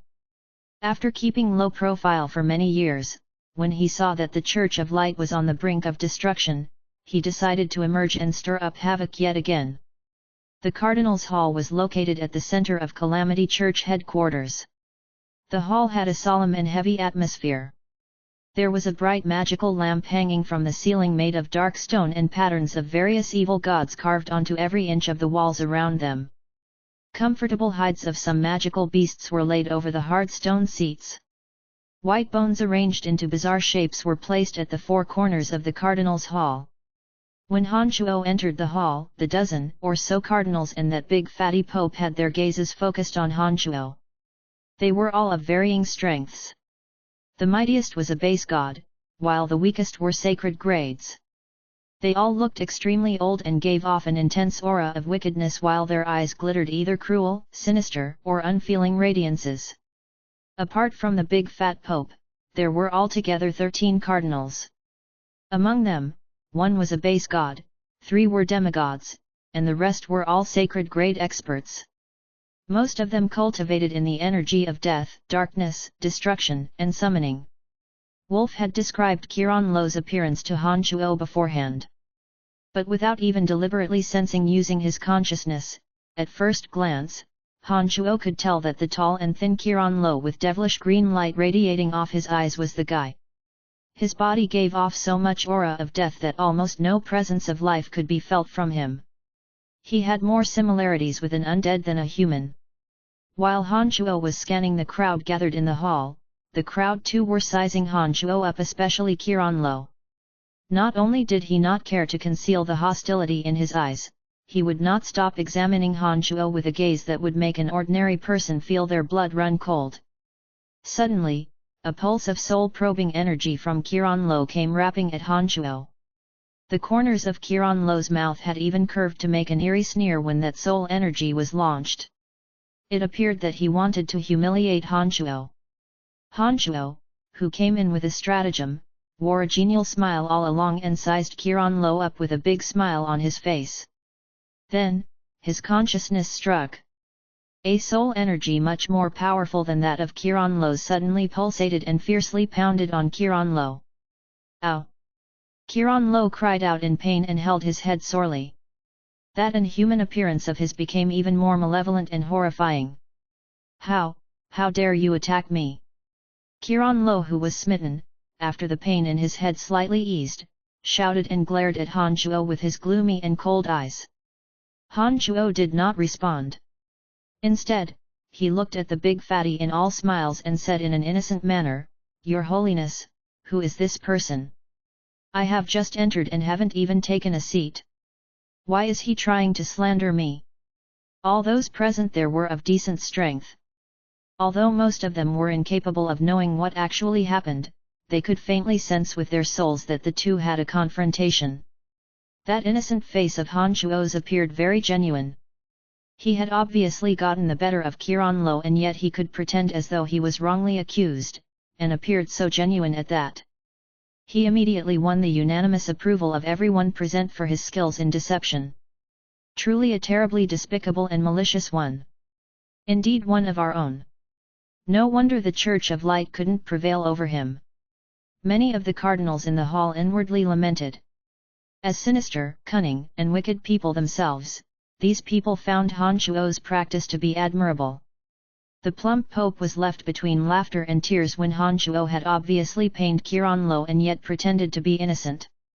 The pope forced two hollow laughs and tried to mediate. "This is just a misunderstanding," but before either of the two could say a thing, he hastily raised his voice and announced, "Hey hey! Let me introduce you to everyone. This handsome young man is the most outstanding member of our church, Brian. Haha, I believe I don't have to narrate his past achievements to you all. Courageous one! I could tell that you are one of us at the very sight. Although you haven't been at the church all these years, we have never considered you as an outsider." Some of those in the room started praising Han Shuo in seemingly sincere and cordial lights. It was at this moment that yet another party entered the hall. When Han Shuo turned around, he discovered that the new attendees were actually the six-horned tribal king of the Soul race and his two pentahorn subordinates. Han Shuo was rather astonished as he didn't understand why these aliens would be invited to such a high-level meeting of the Church of Light. "Brian, let me introduce you. These are people on the same side as us. In that great war 5,000 years ago, one of the leaders that lead our fight originated from their race," the fat man quickly explained as though he knew of the grudges between the two. Meanwhile, for some reason, that Qianlong suddenly turned silent. He was looking at Han Shuo and the six-horned tribal king as if he was waiting to see a joke unfold. He seemed to be waiting for the six-horned tribal king to attack Han Shuo. It appeared that all the cardinals sitting inside this room were aware of the grudges between Han Shuo and the six-horned tribal king. These people had only heard of Han Shuo's strength from hearsay and had never truly witnessed his power. Some were even skeptical of those reports. However, when it came to the six-horned tribal king of the Soul race, a great majority of them had ingrained, first-hand impressions of his extremely terrifying strength. When they saw the two cross paths, they had amused looks in their eyes. So it turns out that those of the Soul race had participated in that great war involving the whole of Profound Continent 5,000 years ago. No wonder. Han Shuo was greatly enlightened by the Pope's words. Han Shuo only took one glance around the hall before he realized what was in those cardinals' minds from the emotions showing in their eyes. He sneered. But after carefully observing, Han Shuo noticed that only the big fat Pope had an unperturbed and calm look. From this observation, Han Shuo inferred that Edwin and Belinda ought to have been so loyal to the Pope to report about what had happened between him and the six-horned tribal king on the day before. The Pope wouldn't have handled it so calmly otherwise. The rest of the cardinals had their gazes going back and forth between Han Shuo and the six-horned tribal king as though anticipating some form of drama. Qianlong was somewhat anxious when the two did not get into conflict. Then, as though suddenly recalling something, he put on an evil smile and said, "Aren't the two of you acquainted? From our understanding, the two of you had previously met each other inside Tarag Canyon. There had even been some misunderstandings between you two. Am I right?" Qianlong also thought that the six-horned tribal king wasn't good at distinguishing human appearances and therefore spoke his malignant reminder.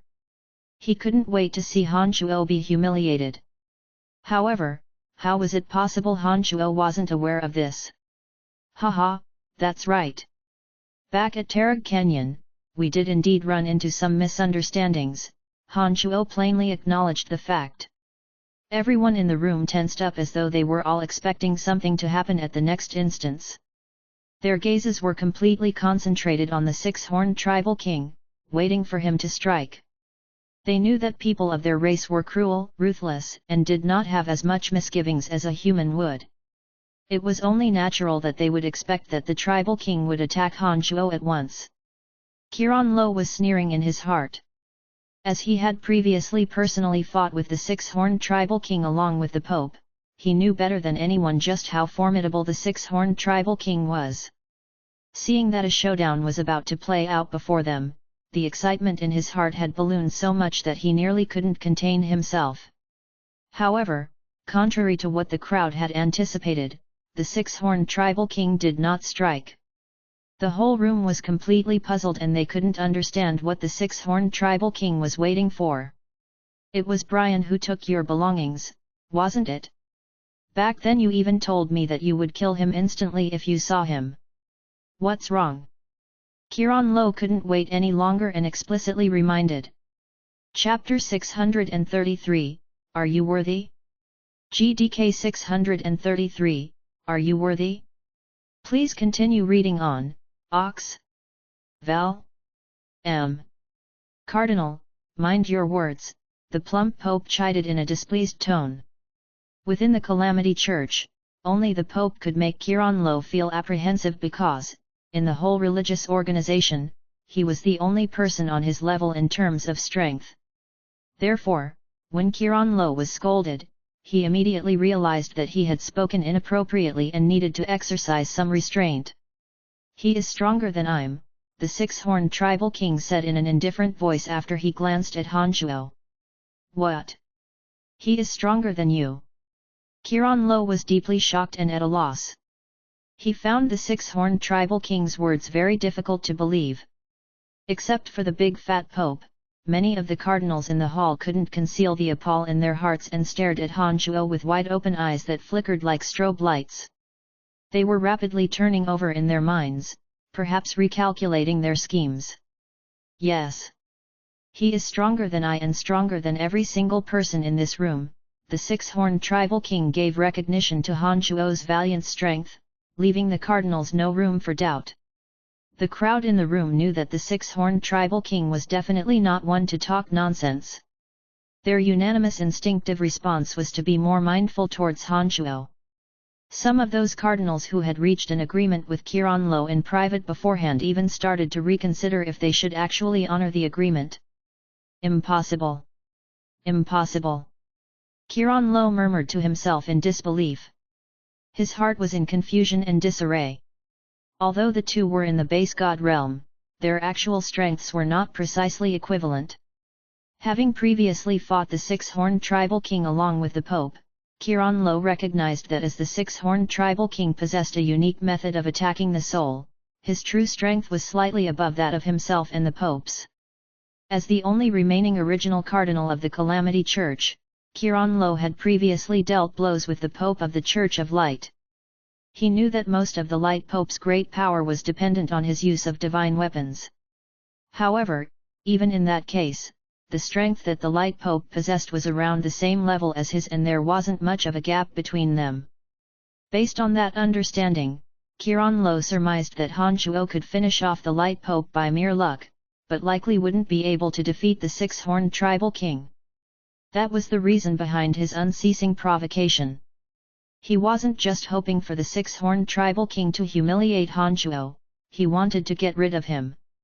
Never did he expect, however, that the six-horned tribal king had encountered Hanchuo earlier and that the strength Hanchuo possessed was leagues above what he had anticipated. With that, Kiran realized that snatching the skeletal staff from Hanchuo would be very difficult to accomplish. Brian, come have a seat, the Pope of the Calamity Church said to Hanchuo, beaming ear to ear. He was greatly pleased in his heart to see Kiran ghastly expression. No person in a high position would wish to have a backseat driver around them. The Calamity Pope was no exception. But unfortunately for the Pope, as Kiran was very popular in the Calamity Church and possessed terrifying strength, he managed to forge a rather significant influence over the Church. This influence that Kiran possessed even sometimes affected his policies and decisions. This made the Pope extremely discontented. However, given Kiran identity, no matter how resentful he felt, there was nothing that he could do about him. It was only natural that the big man rejoiced to see Kiran overwhelmed by Hanchuo. Hanchuo was not overly courteous. He bluntly walked to the big fatty and sat on an empty seat straightforwardly. He showed no reservation. Meanwhile, as the Pope greeted Hanchuo, Kiran put on a friendly smile and yelled at the six-horned tribal king of the soul race in a cordial manner, "Come, our honored six-horned guest, come sit with me." During this period of time, Kiran had deliberately and constantly tried to rope in the six-horned tribal king, at which he had certainly succeeded. It was his belief that the six-horned tribal king would surely go to him after hearing his shout. However, in life, not everything goes as expected. Not only did the six-horned tribal king not acknowledge his call, but contrary to everybody's expectations, the six-horned tribal king walked directly towards Han Shuo as though he didn't hear Qiran Lo at all. Qiran Lo's face turned even more unsightly. His cold, gloomy eyes scanned Han Shuo and the six-horned tribal king. No one knew what was on his mind. After taking a seat next to Han Shuo, the six-horned tribal king looked at Han Shuo impatiently, and hesitated for a moment before he finally asked, "Those energy stones, can you tell me where you found them? There's no point in looking there. I have taken all the energy stones that place had to offer," Han Shuo candidly replied so that the six-horned tribal king would give up on that plan. The tribal king was limp with disappointment. Indifferently, he remarked, "What a pity. Truly a pity." The two did not deliberately lower their voices when they conversed. As each and every cardinal in the hall was an expert of extraordinary power, they obviously overheard the two's conversation loud and clear. By this point, every head in that room understood that Han Shuo and the six-horned tribal king must have met each other beforehand and ought to have fought and come to an agreement. Otherwise, in light of the six-horned tribal king's savagery and mercilessness, there was no way that he would be so well behaved. "All right. Since everyone's here, let's start talking business." When the fat man raised his voice, all the cardinals stopped whispering with each other. After all those who had no business in the room had exited the grand hall, the Pope nodded at someone outside the hall, and the doors to the cardinals' hall were slowly shut. Then, when the grand hall was completely and tightly sealed, a barrier was triggered to envelop the entire cardinals' hall, ensuring that no one could listen into their conversation from the outside. After the doors were shut, the big fatty looked all around and said smilingly, "Each and every one of you present are core members of the church. I believe that none of you object to recognizing Brian and Sihern as one of us." "Perhaps not." Qiran Lo's sinister voice suddenly sounded. He looked at Han Shuo up and down with unkind eyes as he said, "Sihern's ancestor participated in the Great War 5,000 years ago. There are records in the church that could prove this matter. There were even carvings of the soul race etched to some of the walls here. Therefore, it's without a doubt that Sihern is one of us.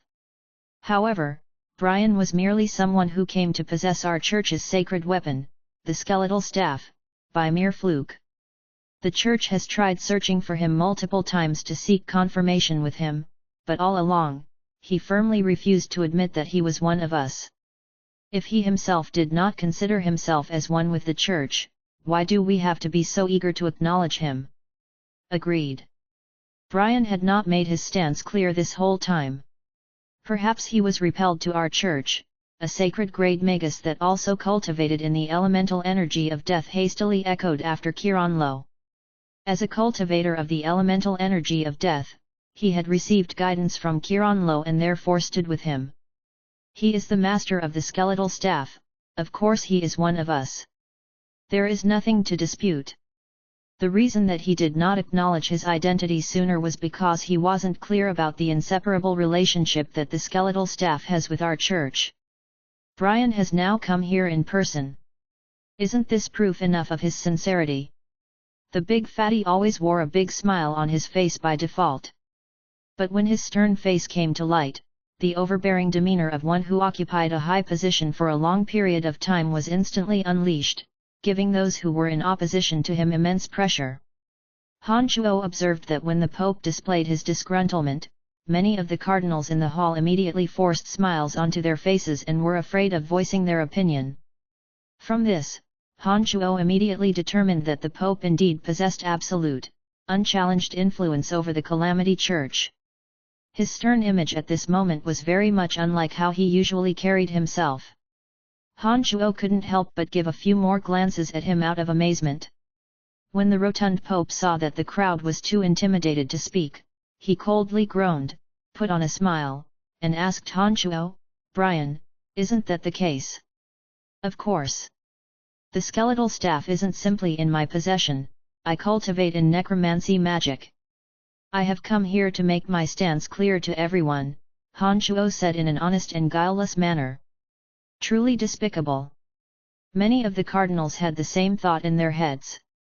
As they themselves were also the crafty and deceptive kind, how could they not discern Han Shuo's true intentions behind that seemingly sincere bearing? See? Brian definitely is one of us. There is no reason to suspect otherwise. The big fatty was in all smiles yet again. It was as though that person glowering just a moment ago wasn't even him. I can't see any of his sincerity. Who knows if he is coveting for the influence our church has over the profound continent, or perhaps he harbors some other intention in coming here. Humph, the skeletal staff is a holy artifact of our church. It is a disgrace to the skeletal staff that it came into the possession of a kid as young as he is. In my opinion, we should ask him to hand over the skeletal staff, and then slowly put him to the test and see if he is sincere in serving the church. Qianlong was determined to make life difficult for Han Shuo. When he saw no one dared to speak as they were intimidated by the Pope, he had no choice but to voice his resistance himself. The Calamity Pope's face immediately turned black upon hearing those words. He felt truly furious as he gave Qianlong a death stare. He seemed to be considering shedding all pretense of cordiality with Qianlong. The big fatty knew exactly what his true intentions were. In the end, all that he wanted was Han Shuo's skeletal staff. He thought that the reason behind Han Shuo coming to possess such formidable strength in the short span of 10 or so years was all due to the skeletal staff. Qianlong, as someone who could unleash pandemic disease all over the continent without thinking, was a crazy one to begin with. In addition to the fact that the skeletal staff carried tremendous temptation to him, he just couldn't restrain his greed. Old fart, are you bloody done yet? Han Shuo impatiently shouted before the Calamity Pope said a word. Given Han Shuo's current strength, a mere base god was nothing in his eyes. The reason that Han Shuo had acted kindly in coordination with the Pope was that he was interested in communicating with the Church's evil god. Han Shuo was truly sick of this base god being so rowdy in front of him again and again. How disrespectful! As a member of the Church, one must at least behave respectfully towards the cardinals. If you don't even know this, how are you even qualified to be one of us? Qianlong said mockingly while he laughed grimly as though he had found something to use against Han Shuo. Respect a half-witted fool like you. A sinner who made a mistake so terrible that it nearly destroyed the entire church. Such a person is worthy of my respect? Are you worthy? Han Shuo looked coldly at Qianlong and reminded everyone of his history without the slightest regard for his feelings. Chapter 634, I have the capability to be insolent. GDK 634, I have the capability to be insolent. Please continue reading on, Ox. Val? How dare you talk about me like that? Qianlong was quivering to his knees. His aged face was ashen. He pointed and roared at Han Shuo like a crazed ghoul. The matter that Han Shuo brought up was Qianlong's sore point. No one ever dared to speak of it in front of him because of his identity. Given Qianlong's temperament, it would be a wonder if he didn't fly into a fit rage after Han Shuo spoke of the incident so harshly in front of all the cardinals. But, of course, Han Shuo wasn't afraid of him. Ahaha, what's wrong? Do you feel humiliated? Serves you right. Han Shuo sneered and turned a blind eye to Qianlong's bellow of rage. He carried on with his cutting remarks, if it wasn't for that disastrous mistake you made then, the church wouldn't have to operate in the dark for all those hundreds of years, and most certainly wouldn't have become a target of scorn, detested by everyone on the continent. With the mental capacity that you have, you are only going to bring the church even more ruins by staying. If I were you, I would surely be too embarrassed to see anyone or even show my face in the public. You, Qianlong pointed at Han Shuo. He was so enraged by those words that he couldn't even form a sentence. Han Shuo took a glance at the Calamity Pope and saw that he had no intention of stopping him. Han Shuo deduced that the Pope wanted him to take this opportunity to disgrace Qianlong. This boldened Han Shuo even further, I don't like people pointing their fingers at me. Try pointing at me again. I dare you. Young man, you are too insolent. Qianlong was flustered and exasperated. But as he still held misgivings towards Han Shuo, he restrained himself as best he could from attacking Han Shuo. Han Shuo squinted his eyes and let out a cold groan before he whooshed towards Qianlong. The domain of divinity of the avatar of destruction inside his body suddenly unfolded. In an instant, the entire Cardinal's Hall turned into a hair-raising region where only a disordered edict of destruction was left. Elements that were normally present everywhere were suddenly all gone. The cardinals of the Calamity Church who cultivated in all kinds of elemental energies suddenly found themselves in a region devoid of the energies they were most familiar with. All of them started to panic as they stared at Han Shuo standing at the center with aghast. All they saw was Han Shuo suddenly standing before Qianlong. Then, one of his big hands grabbed Qianlong's neck and lifted him high in the air. He wore a frigid cold face as he stared at Qianlong struggling to free himself. Han Shuo's straightforward and blunt conduct of immediately attacking once someone showed non-compliance to him caused the crowd's hearts to shiver. Qianlong, whose face was red through and through, looked no different from a clown. His frail legs as thin as bamboo were kicking and his two hands were desperately beating Han Shuo's hand. He tried all he could to free himself from this humiliating and demeaning posture, but his actions were futile. As a mere base god, once Han Shuo unfolded his domain of divinity, Qianlong would have absolutely no way of attacking Han Shuo using elemental energy. After losing access to the elemental energy of death that he had been relying upon for survival, all the strength left in him was the raw power of his frail physical body.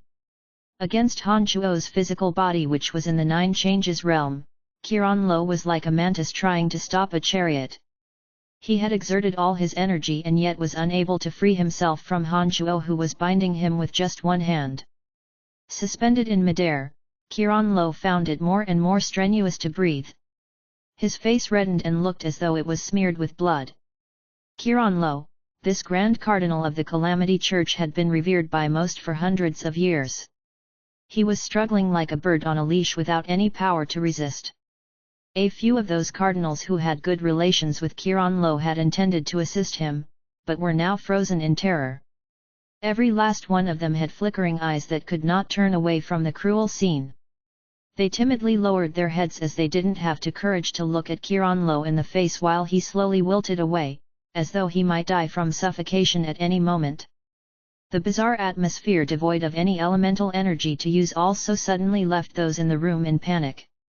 They gaped at Han Shuo at the center, who was callously grabbing Qianlong by the neck, like fools. Their lips were dry and their hands were cold. They thought they would lose their feeble lives at any moment. I have the capability to be insolent, Han Shuo said to Qianlong arrogantly as he stared at him. This was also a warning to the rest of the cardinals in the hall, telling them that they had better behave themselves. Many of the high-level members of the Calamity Church had horrified expressions on their faces and were at a complete loss. They were afraid that Han Shuo would take his anger out on them too. Thoughts rushed through their minds on how best to draw a clear dividing line between themselves and Qianlong. The plump Pope meanwhile appeared rather unperturbed although his heart was pounding. The Pope was unlike Qianlong in that he wasn't as arrogant. From the rumors that Han Shuo had finished off the Light Pope along with several experts and the fact that he laid waste to several 100,000 orc warriors, the Calamity Pope had a rough idea of Han Shuo's power.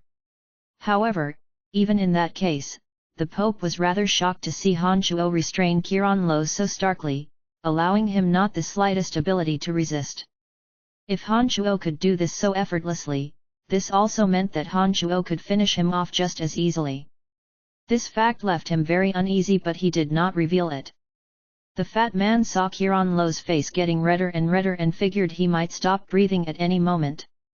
Seeing that he had nearly accomplished his goal, he finally voiced out to mediate the situation. Brian, we are all on the same side. Qianlong had merely talked a little too much. That crime wasn't severe enough for the death penalty. Why don't you let him off this time? Han Shuo glanced all around. Wherever his cold eyes passed, the cardinals would lower their heads in timidity.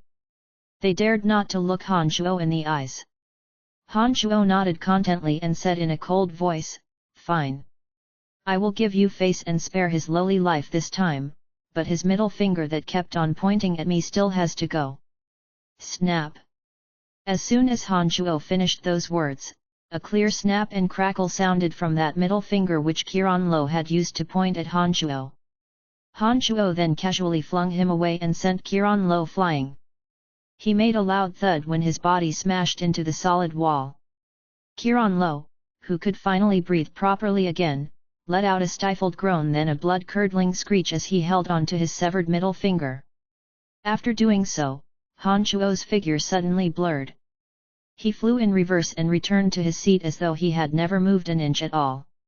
Simultaneously, the domain of divinity that shrouded the entire hall abruptly disappeared. That pressure that had made people so frightened felt as though nothing more than an illusion. You!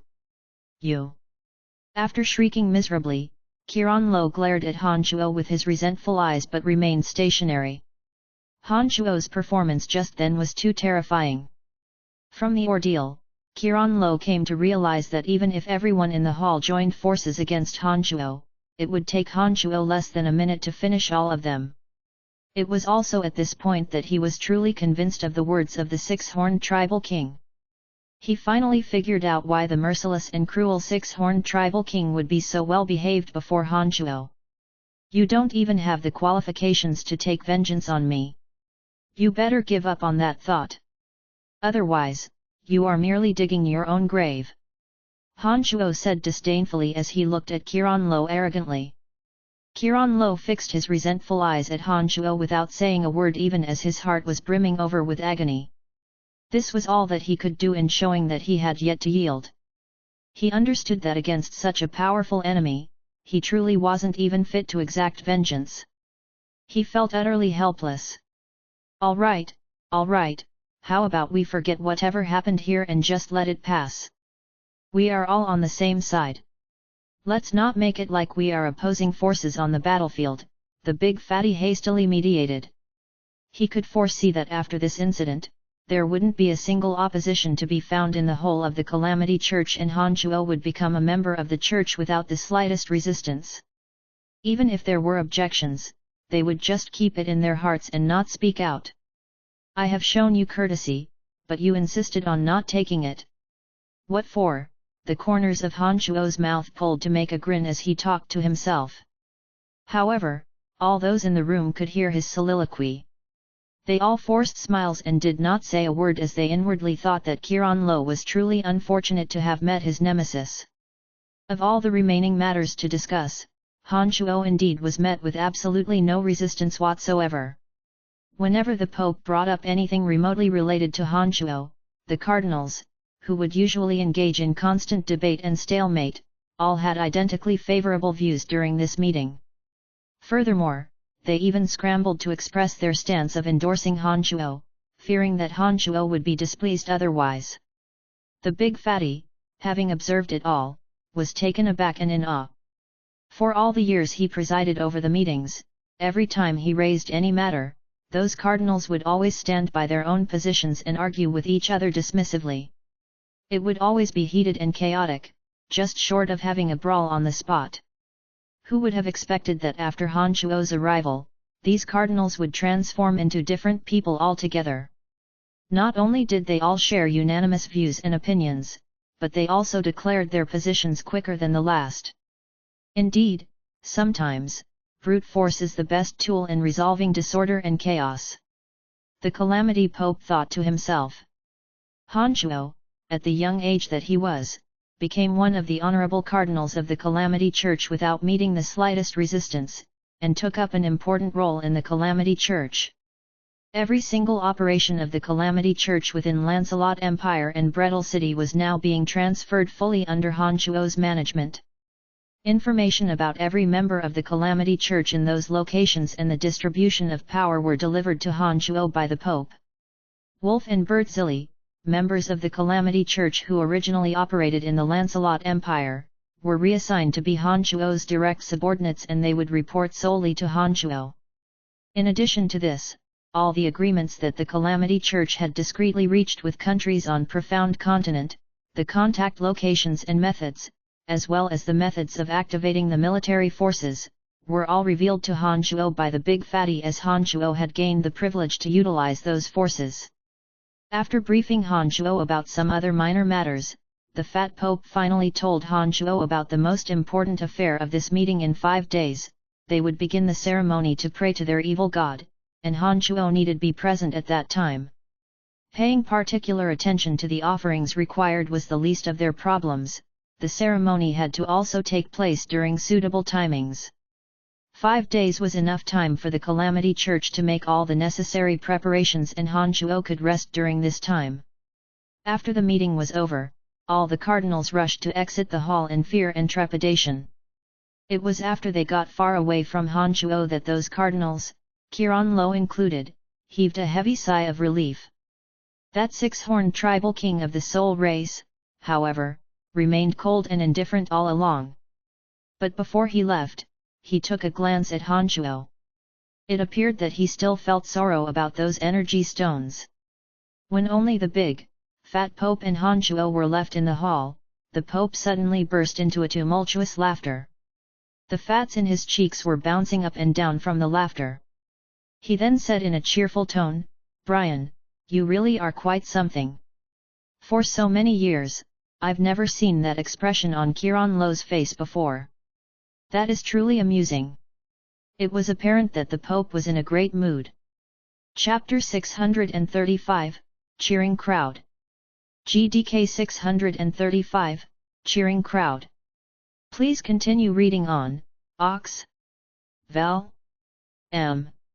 Inside the Cardinal's Hall, the plump Pope of the Calamity Church very sincerely asked Han Shuo for guidance regarding the Edict of Destruction. Previously, all the Pope knew was that Han Shuo cultivated in necromancy magic as well as an unusual martial art. He had no idea that Han Shuo had such high attainment in the Edict of Destruction. When Han Shuo deployed his domain of divinity made of the energy of destruction inside the Cardinal's Hall, the entire room was filled with chaotic energy that distorted the normal circulation of elemental energies, depriving the Cardinals of elemental energies they could use.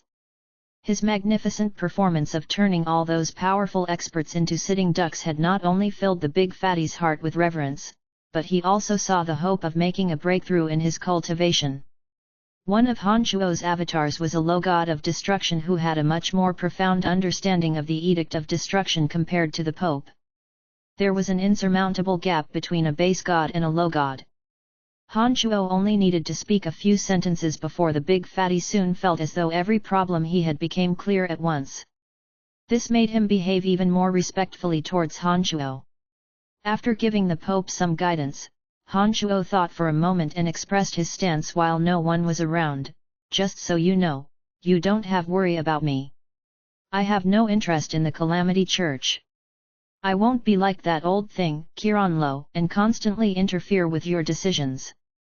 I have come here just to communicate with those higher level existences, not to wrest power from you. I know. You are very different from Qiran Lo. You have an unrivaled prestige in Lancelot Empire, and yet you have never shown any inclination of meddling with or overtaking the throne. Just from this, I can tell that you are not as power-hungry as Qiran Lo.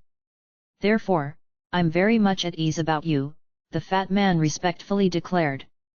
It appeared to have made his own in-depth analysis of Han Shuo's character long beforehand. "To tell you the truth, I'm quite a lazy person. I really have no interest in managing those messy affairs," Han Shuo said with a smirk as he shrugged. The two did not continue to converse further after that. The Big Fatty seemed suddenly relaxed when Han Shuo assured that he would not engage in some power struggle with him. From Han Shuo's attitude and manner of speaking, the Pope could tell that Han Shuo was telling of his true intentions, unlike Qiran Lo who spoke one way but thought another. With his mind at ease, the Big Fatty led Han Shuo out from the hall with a big smile. The grand ceremony of praying to their evil god was just a few days from initiation. During that time, Han Shuo stayed in the room that the Calamity Church had specifically prepared for him. He found the constant stream of cardinals trying to fawn over him in the following days to be very annoying. But after all, Han Shuo's performance back at the Cardinals' Hall had been too shocking. Each and every one of those cardinals was an old, scheming fox. They knew that it was in their best interest to build a good relationship with Han Shuo as soon as possible. Otherwise, if they were to accidentally offend Han Shuo, they might be finished off cleanly. For the next few days in a row, those cardinals paid visits to Han Shuo with their subordinates, carrying batches after batches of rare treasures that they had plundered over many years. Their attitudes were more humble and amiable than before.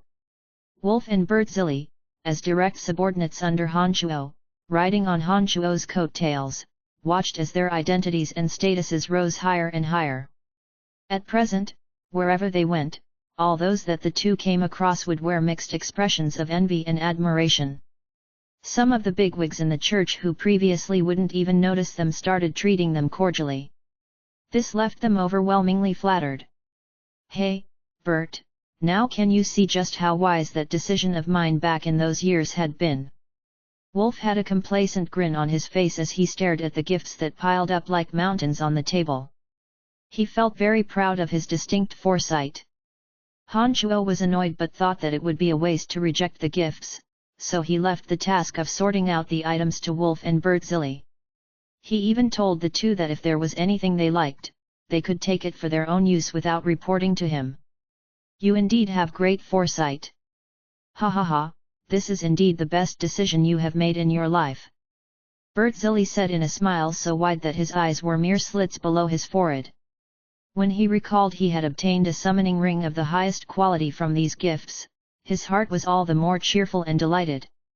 Wolf laughed mischievously and said in a low voice, "I heard that Lord Brian nearly killed Cardinal Kiran Lo back at the Cardinals' Hall." "Ha, that arrogant old thing has been meddling with affairs of the church for a long time. Who knew that such a day would come to him?" "Really?" Bertzilli cried out in surprise and hastily pursued, "The Grand Cardinal has tremendous influence within the church and he himself possesses terrifying strength. Did he strike back? How would he dare? You should know the ferocious ways of Lord Brian."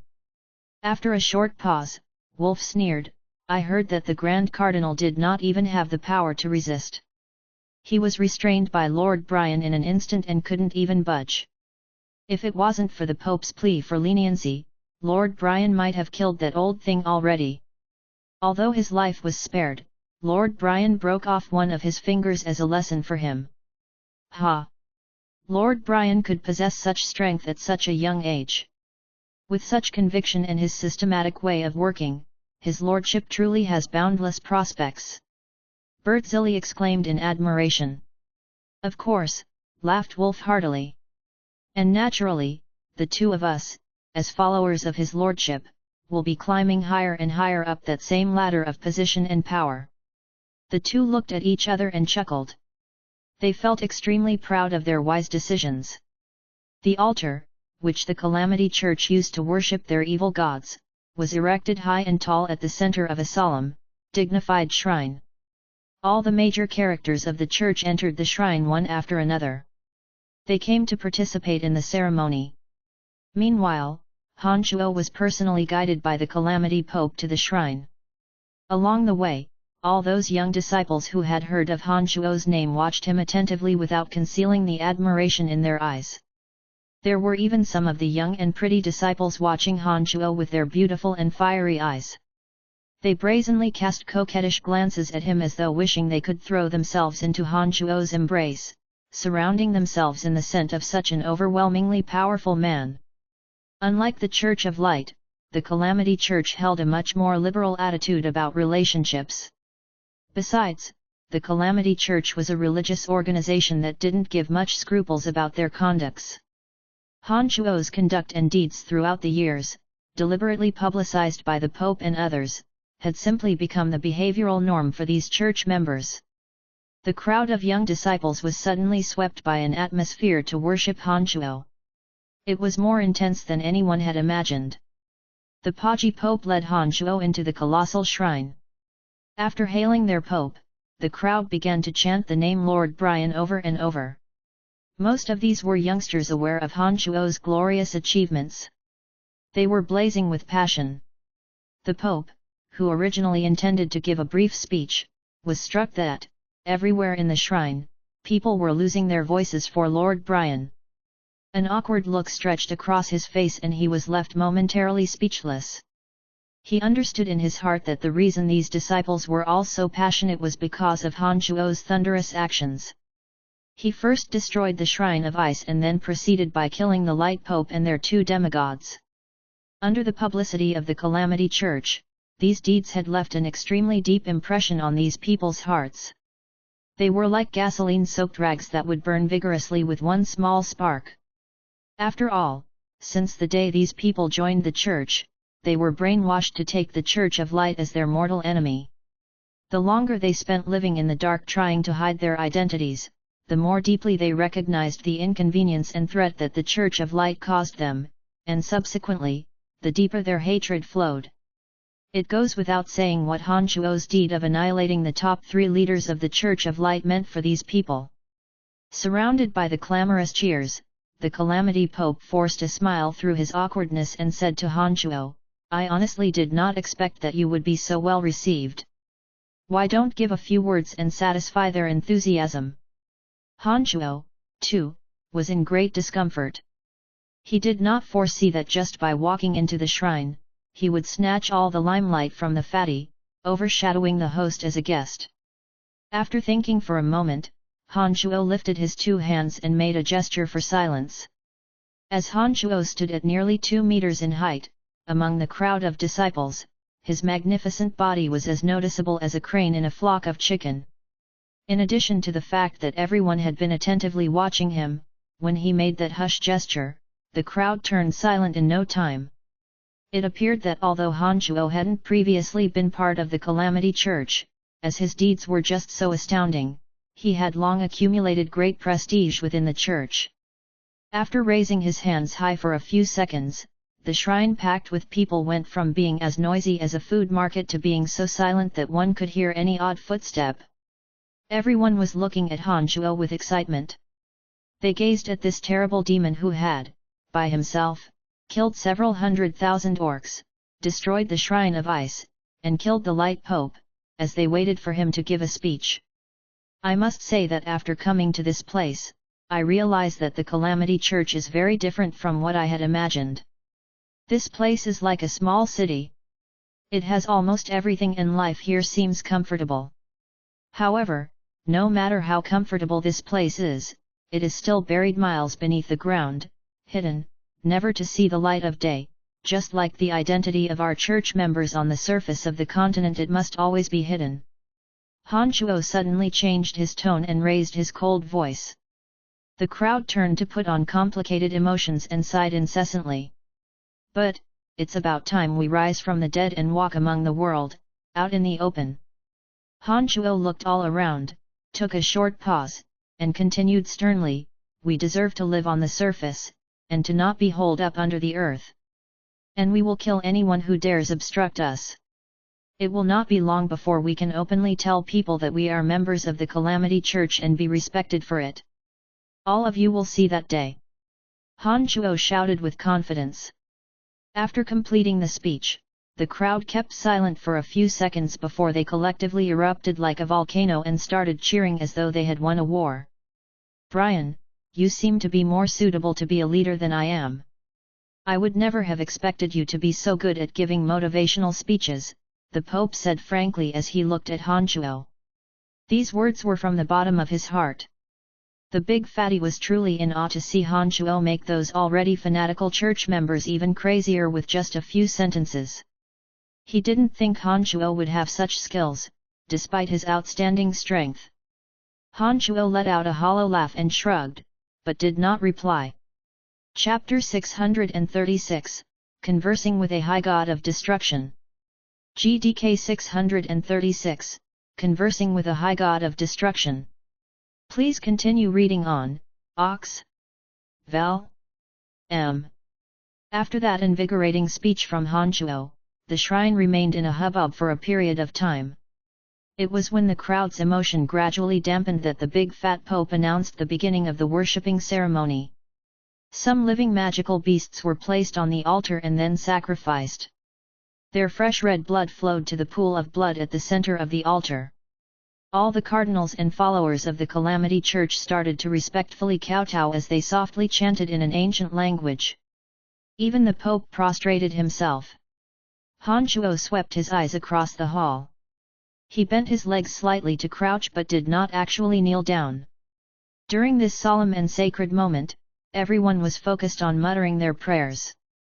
No one noticed Hanchuo's disrespectful manner towards their god. Hanchuo attentively watched the center of the altar with his cold eyes and carefully observed the patterns on the magical matrix. As a low god himself, Hanchuo recognized that this altar for summoning the evil god was similar to one that he had previously deployed.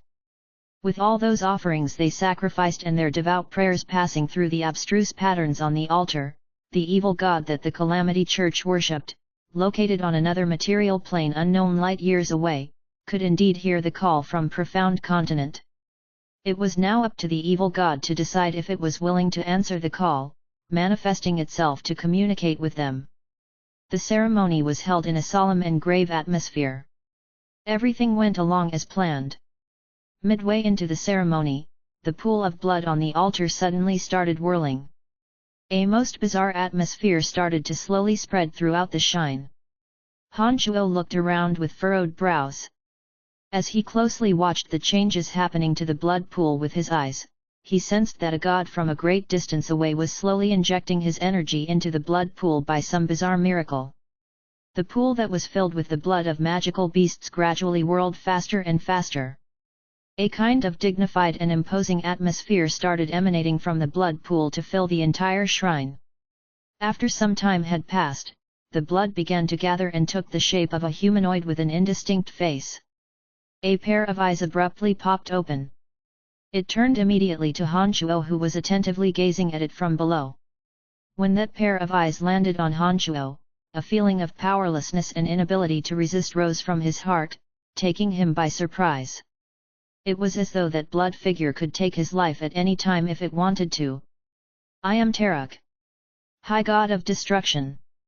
Affairs of the Calamity Church within the profound continent are under my jurisdiction. I have come here to discuss with you the issues facing profound continent, a voice sounded in Hanchuo's mind as the man made of blood looked at him. Hanchuo didn't find that surprising at all. He already knew what to expect before coming to this place. When the voice sounded in his mind, not the slightest ripple undulated across his heart. Hanchuo remained silent. You're quite extraordinary to have cultivated to be a low god on this low-level material plane. You cultivate in the energy of death and destruction. You were destined to be on our side from the very beginning, Tarek continued. You have offended the Shrine of Ice and the Church of Light, and have even alarmed those in the high levels. They will not allow a god like you to exist on this low-level material plane called Profound Continent. But we can protect and guide you on a new path. What do I need to do? Hanchuo, who had kept his silence all along, finally asked. Join us, and do some things for us on Profound Continent. We need you, and you need us too. Tarek, in the form of a bloody man, said apathetically. I get it. You want me to expand the Calamity Church's influence on Profound Continent and make all living thing here worship you. I thought a man as powerful as you would be wiser. Tarek's response defied Hanchuo's expectations. He continued, if it's just for getting all the power of faith from this continent, do you really think I would take the trouble to appear here personally? A mere low-level material plane is not worthy of my time and effort. On another note, if you join us and become one of us, all the power of faith of this profound continent will be yours to have. Hanchuo was startled by those words. He asked, if it's not for the power of faith of profound continent, then what is this about? What can I help you with? The population on profound continent is sparse. The power of faith of your people simply isn't worthy of our time. I have come here to discuss something else. It's about the bottommost layer of the profound underground world. The bottommost layer of the underground world. Hanchuo was jolted yet again. Back when Hanchuo explored the deepest layer of the cemetery of death, Han Shuo learned from the original owner of the skeletal staff that there were some mysteries that still lay in the last layer of the underground world. He did not expect that this high-level member of Calamity Church who possessed high god strength would suddenly mention this twilight zone. What was actually hidden at the end of this tunnel? Why would the Shrine of Ice want to enter it? Why did the original owner of the skeletal staff bring it up? Why was this expert of high god strength located from such a distant material plane be so concerned about it? What's in there? Han Shuo asked. Some very strange things. As to what exactly they are, save that question for later. I have summoned you here because I need your help with certain matters. So, you are in possession of the Cemetery of Death. There is a magical transportation matrix that could conduct interplanar transmission. I need you to bring the interplanar transportation matrix online and fill it with sufficient energy. In a fortnight, a few of our own will travel there and make the journey to the deepest layer of the underground world with you. From now till then, we are tasking you with finding the path to the third layer of the underground world, and ensure that nothing happens to the Cemetery of Death. If the interplanar transportation matrix is destroyed, we will have real trouble entering and you will face certain death. Interplanar transmission requires both the transmitting and receiving matrices to be online. If Han Shuo failed to either activate the interplanar transportation matrix on his end or fill it with sufficient energy stones, even with the planar coordinates, those gods from the other material plane would not be able to teleport to profound continent. Tarek made that very clear. You must be very careful from now on. There could be other gods who will enter your continent using another interplanar transportation matrix. Some of them could be your enemies from the Shrine of Ice and the Church of Light. How many interplanar transportation matrices are there on Profound Continent? Han Shuo asked with creased brows. Besides the Cemetery of Death that you possess, there is still one more, and it can only be activated by the planar guardian of your continent. As we had lost in that last great battle, we did not manage to occupy the other transportation matrix. Luckily we have left a Cemetery of Death there as backup. Otherwise, we possibly would not even be able to participate in this coming battle.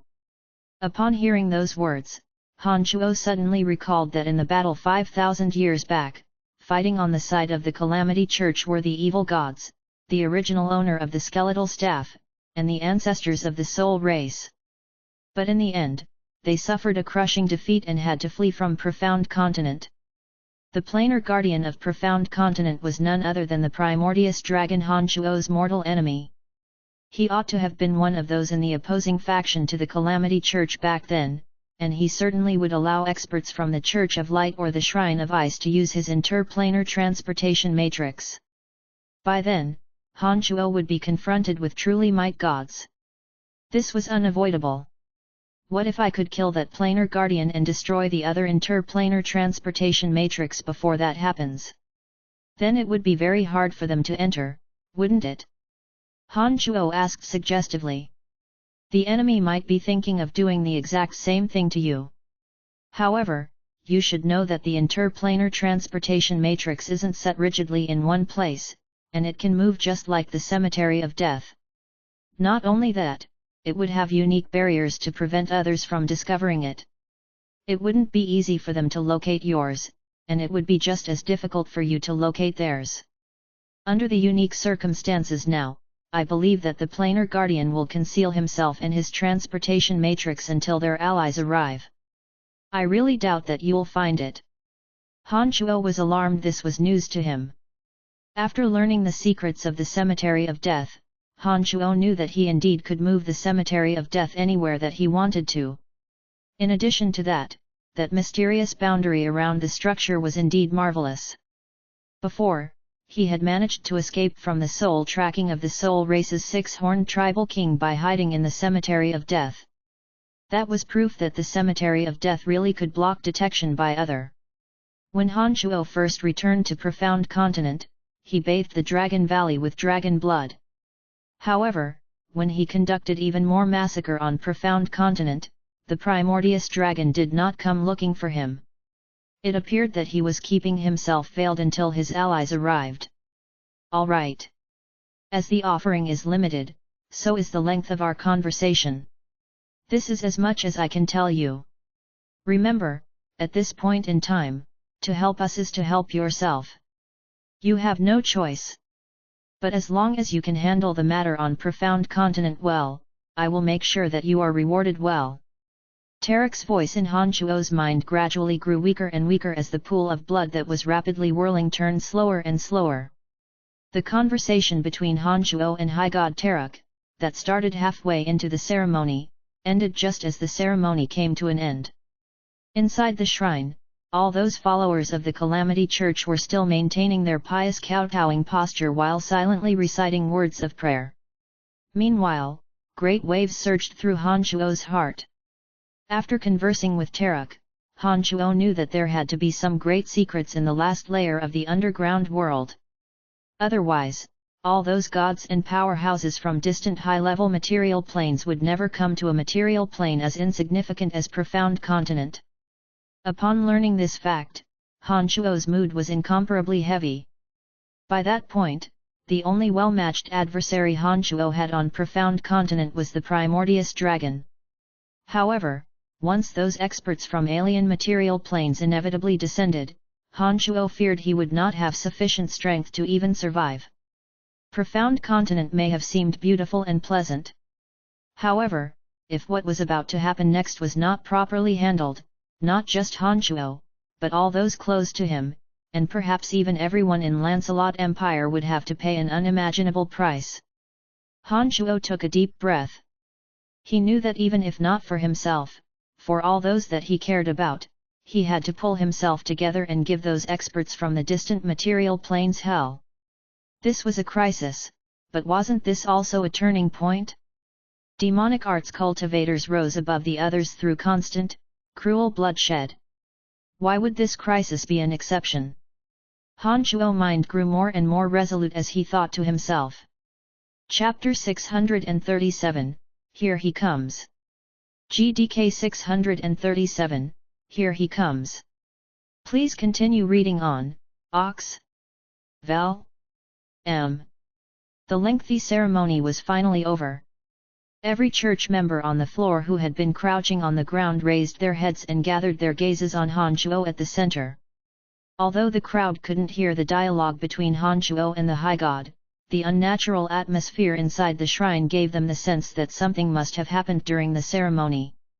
The Pope, too, cast his gaze towards Han Shuo. There was an overtone of inquiry showing in his eyes.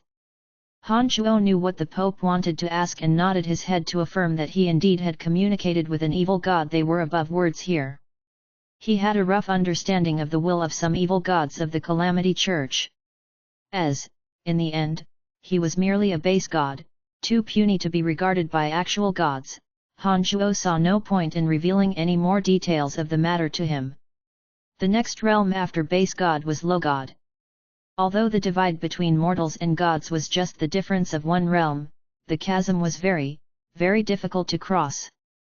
Even the mightiest of base gods would be dead without a doubt when pit against the weakest of low gods.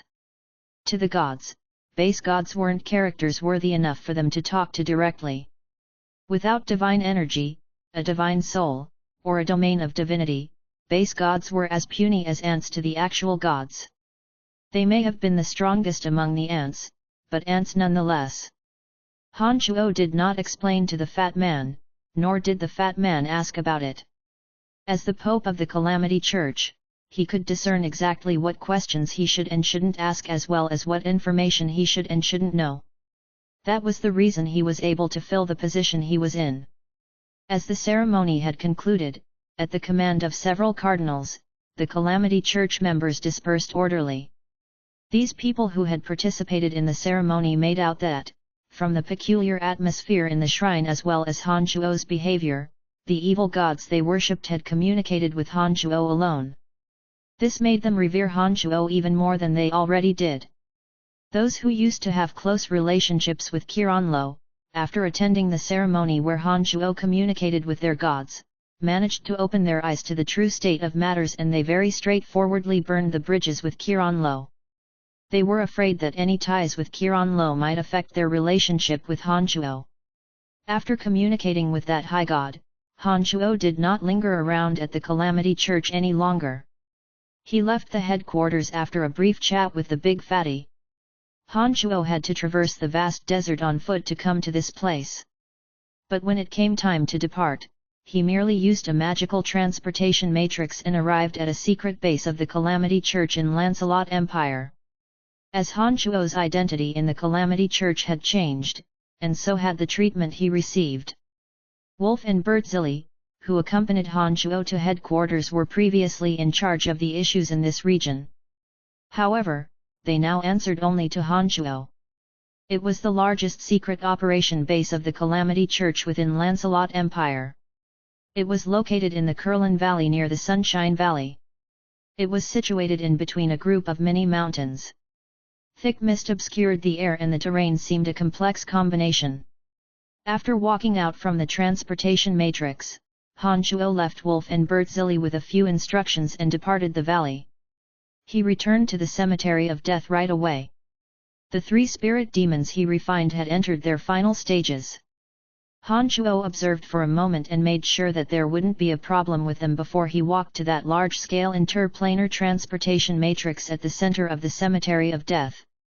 After learning all the secrets of the Cemetery of Death, Han Shuo knew how to use and operate this large-scale interplanar transportation matrix.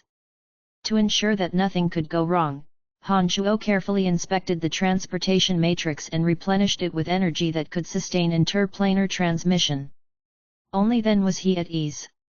As he returned to the Cemetery of Death, Han Shuo went over and over in his mind about the words of that high god of destruction. He knew that he really didn't have a choice.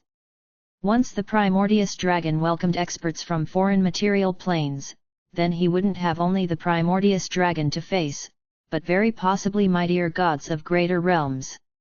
Han Shuo was confident but not conceited. He understood that given his current strength, he would certainly win against an expert of his realm. However, if the comer exceeded his realm, even a late-stage low god could very possibly kill him, let alone a mid-god. Therefore, Han Shuo knew that he did not have a second option nor a way out. All he could do was gang up with the Calamity Church and strive his best in this ineffable battle. Moreover, he could only emerge victorious. There was no room for failure of any degree. After the conversation, the ever-unyielding Han Shuo let his mood grow much heavier. It is only by becoming strong and mighty to the point where no one can cause me threat that I can preserve myself. After contemplating for a long time, Han Shuo decided that he had to further his strength without delay. Of his 3 souls, those that could make the most rapid advancement were his avatar of death and his main body. His avatar of death could make use of the last piece of the divine essence of death he scavenged from the void to advance his strength. Meanwhile, his main body could speed up in trying to comprehend and master the 9 changes of demonic arts. As his avatar of destruction was formed with the help of the energy within the Demon Slayer Edge, Datara's divine energy, as well as the origin crystal of destruction, it never had a solid foundation on the Edict of Destruction. Therefore it really wasn't easy for it to advance one step further. Han Shuo, of course, was not discouraged. Inside this Cemetery of Death, Han Shuo started to digest the 3rd and final piece of the divine essence of death with his avatar of death, while his main body strenuously and meticulously studied how to use the 9 changes in the 9 changes realm. Time soared. Han Shuo stayed in the Cemetery of Death like a fool. His 3 bodies all sank into complete stillness. It was as though they had been fossilized. One day, while Han Shuo was sitting quietly inside the Cemetery of Death, he suddenly sensed that there were multiple life forms approaching the Cemetery of Death. All 3 souls of his were roused from their cultivations. Han Shuo, who was greatly startled, hastily expanded his consciousness to get a glimpse of the situation outside the Cemetery of Death. After communicating with High God Tarek at the Calamity Church headquarters, Han Shuo was stricken by the realization that perhaps his status wasn't as safe as he had imagined. From Tarek's words, the Primordius Dragon could receive his allies ahead of time.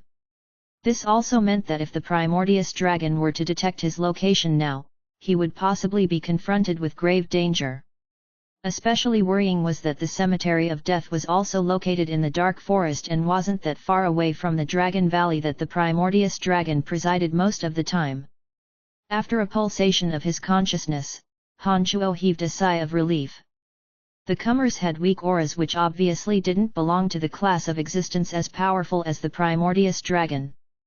Han Chuo's avatar of destruction, the most leisurely of the three, got up and went outside. After exiting the Cemetery of Death, Han Chuo saw the faces of Emily, Phoebe, and Fanny. Emily and Fanny wore normal expressions while Phoebe, whose last encounter with Han Chuo ended in a big quarrel, looked somewhat uncomfortable. "Brian! I knew you'd be here," Emily said with a sweet grin on her face.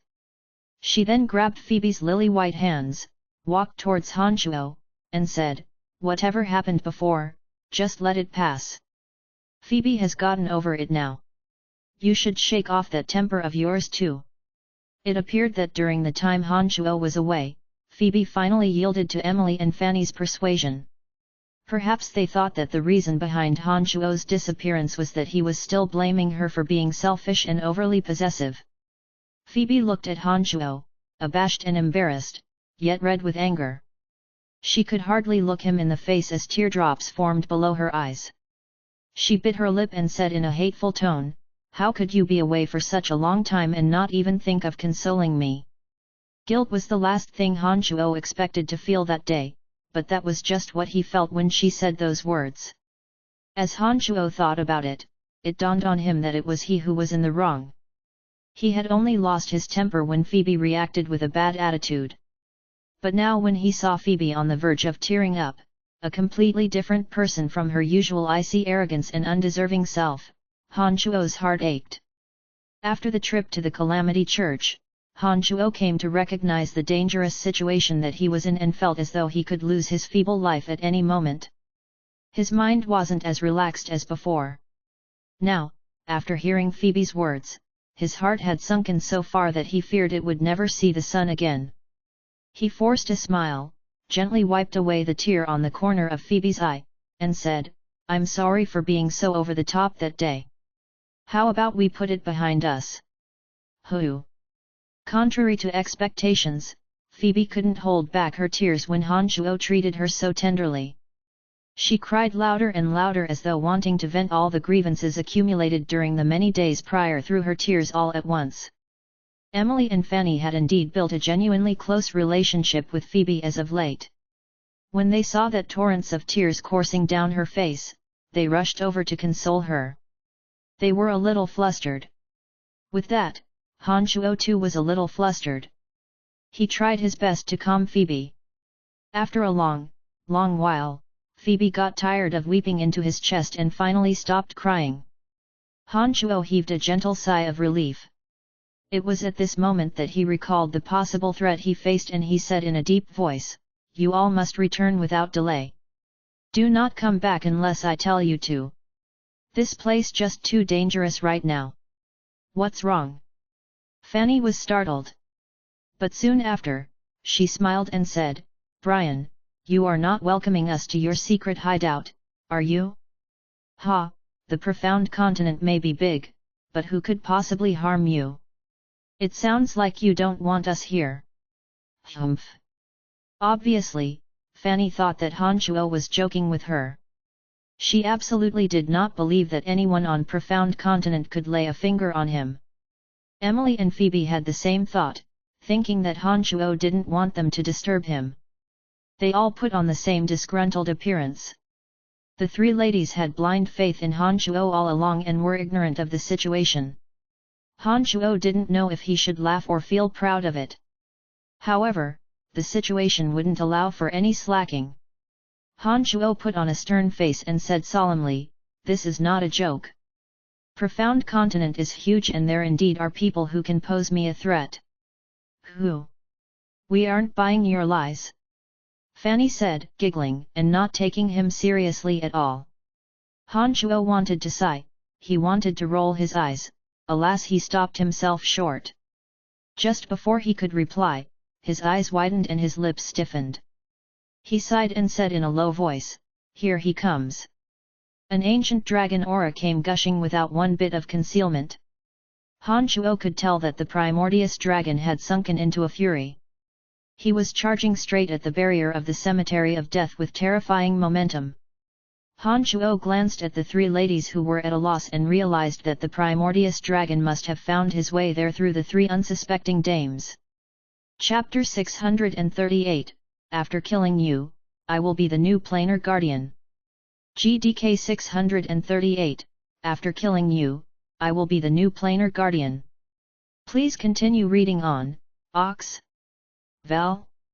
M. Wait right here, do not go anywhere. Han Shuo, wearing a grave expression, shouted at the ladies. Brian, what is going on? Emily demanded. She could tell that Han Shuo wasn't joking around.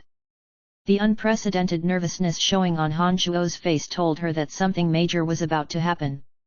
There's no time to explain. Just stay inside and don't go anywhere. Han Shuo repeated before he charged in the direction of the dragon aura that his senses picked up. When this avatar flew out, the avatar of death and the main body also shot out from the cemetery of death, turning into two trails of light shadows that streaked across the sky. What's happening?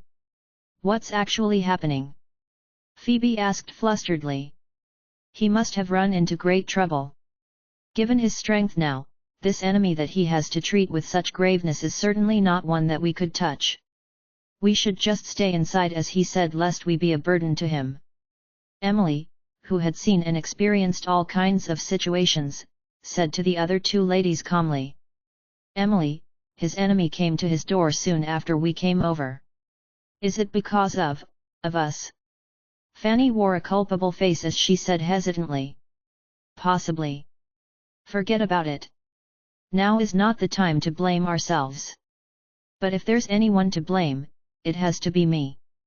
I shouldn't have brought you all here to look for him. Emily said, sighing. Her delicate face was filled with regret. She contradicted herself by suggesting that she was at fault after saying that it wasn't time for blaming. It's not your fault. It's all because of me that this is happening. Phoebe claimed responsibility. All right. Let's stop talking about this. We just have to stay inside and wait. I know Brian will safely emerge from the jaws of danger. He will be fine. Emily forced a smile on her face and pulled the two ladies towards the center of the cemetery of death. As soon as Han Shuo exited the barrier, he saw the enormous primordious dragon charging over at a terrifying momentum, wrecking the towering trees in his path as though they were twigs. The ancient primordious dragon unfurled his domain of divinity of earth. An enormous amount of the element of earth gathered around his tremendous dragon body and formed a thick layer of earth armor, making his already tremendous body appear even more colossal. Han Shuo expanded his consciousness and examined the primordious dragon's path in clear detail. He saw that the primordious dragon would soon ram into the barrier around the cemetery of death. With one thought, his two avatars suddenly appeared on his left and right. The avatar of destruction transformed back into the demon slayer Edge. Carrying a trail of bloody radiance, the demon slayer Edge shot straight at the primordious dragon, rapidly charging over. Meanwhile, the avatar of death, using the divine energy in its body, assembled the elemental energy of death. He formed an enormous bone shield in front of the barrier of the cemetery of death. The white bone shield was like a large field of clouds that gave off gaudy white light as it reflected the sunlight. The demon slayer Edge shot at the primordious dragon at lightning speed. It was aimed at the primordious dragon's lantern-sized eyes. However, before the demon slayer Edge got close to the dragon eyes, the primordious dragon spurted out his dragon breath. The dragon breath was concentrated with the elemental energy of earth found in his domain of divinity and congealed to form a 10-meter-long earth dragon that hammered down on the demon slayer Edge. This neutralized the demon slayer Edge's attack, aiming at his dragon eye. Immediately after that, the monstrous body of the primordious dragon violently rammed into the enormous white bone shield deployed by Han Shuo's avatar of death. Thereupon, a deafening explosion that resonated through heaven and earth erupted. The supersized white bone shield formed using the element of death and divine energy could not withstand the hit and suddenly shattered, sending bone fragments all over the place. Han Shuo let out a stifled groan.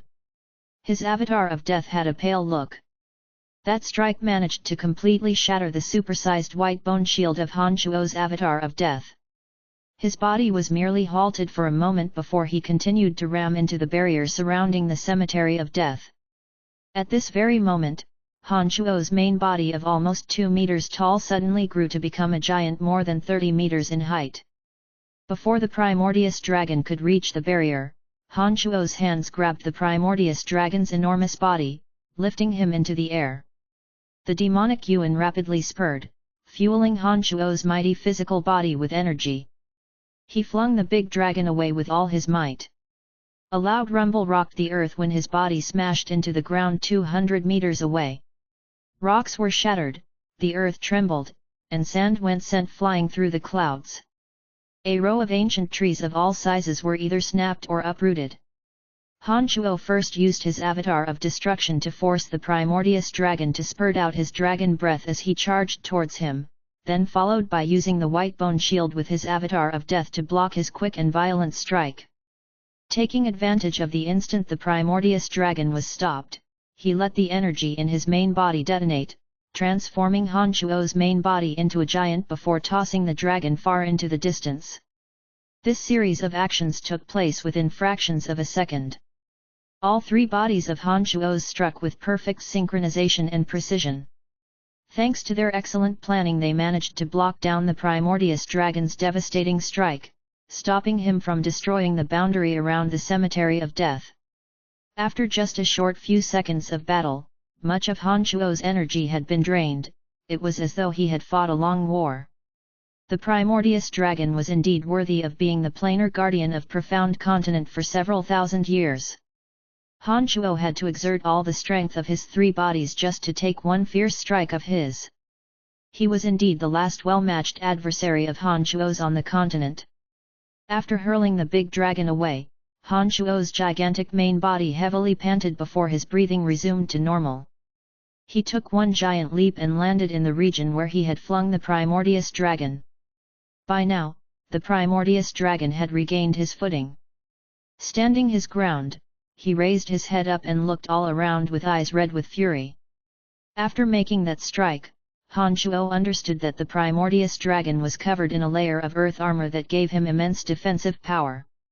Besides, by this point, Han Shuo still couldn't be completely certain that the Primordius dragon had come alone. He had to be cautious in his attacks. "It's you. Are you also the one who bathed my Dragon Valley in blood?"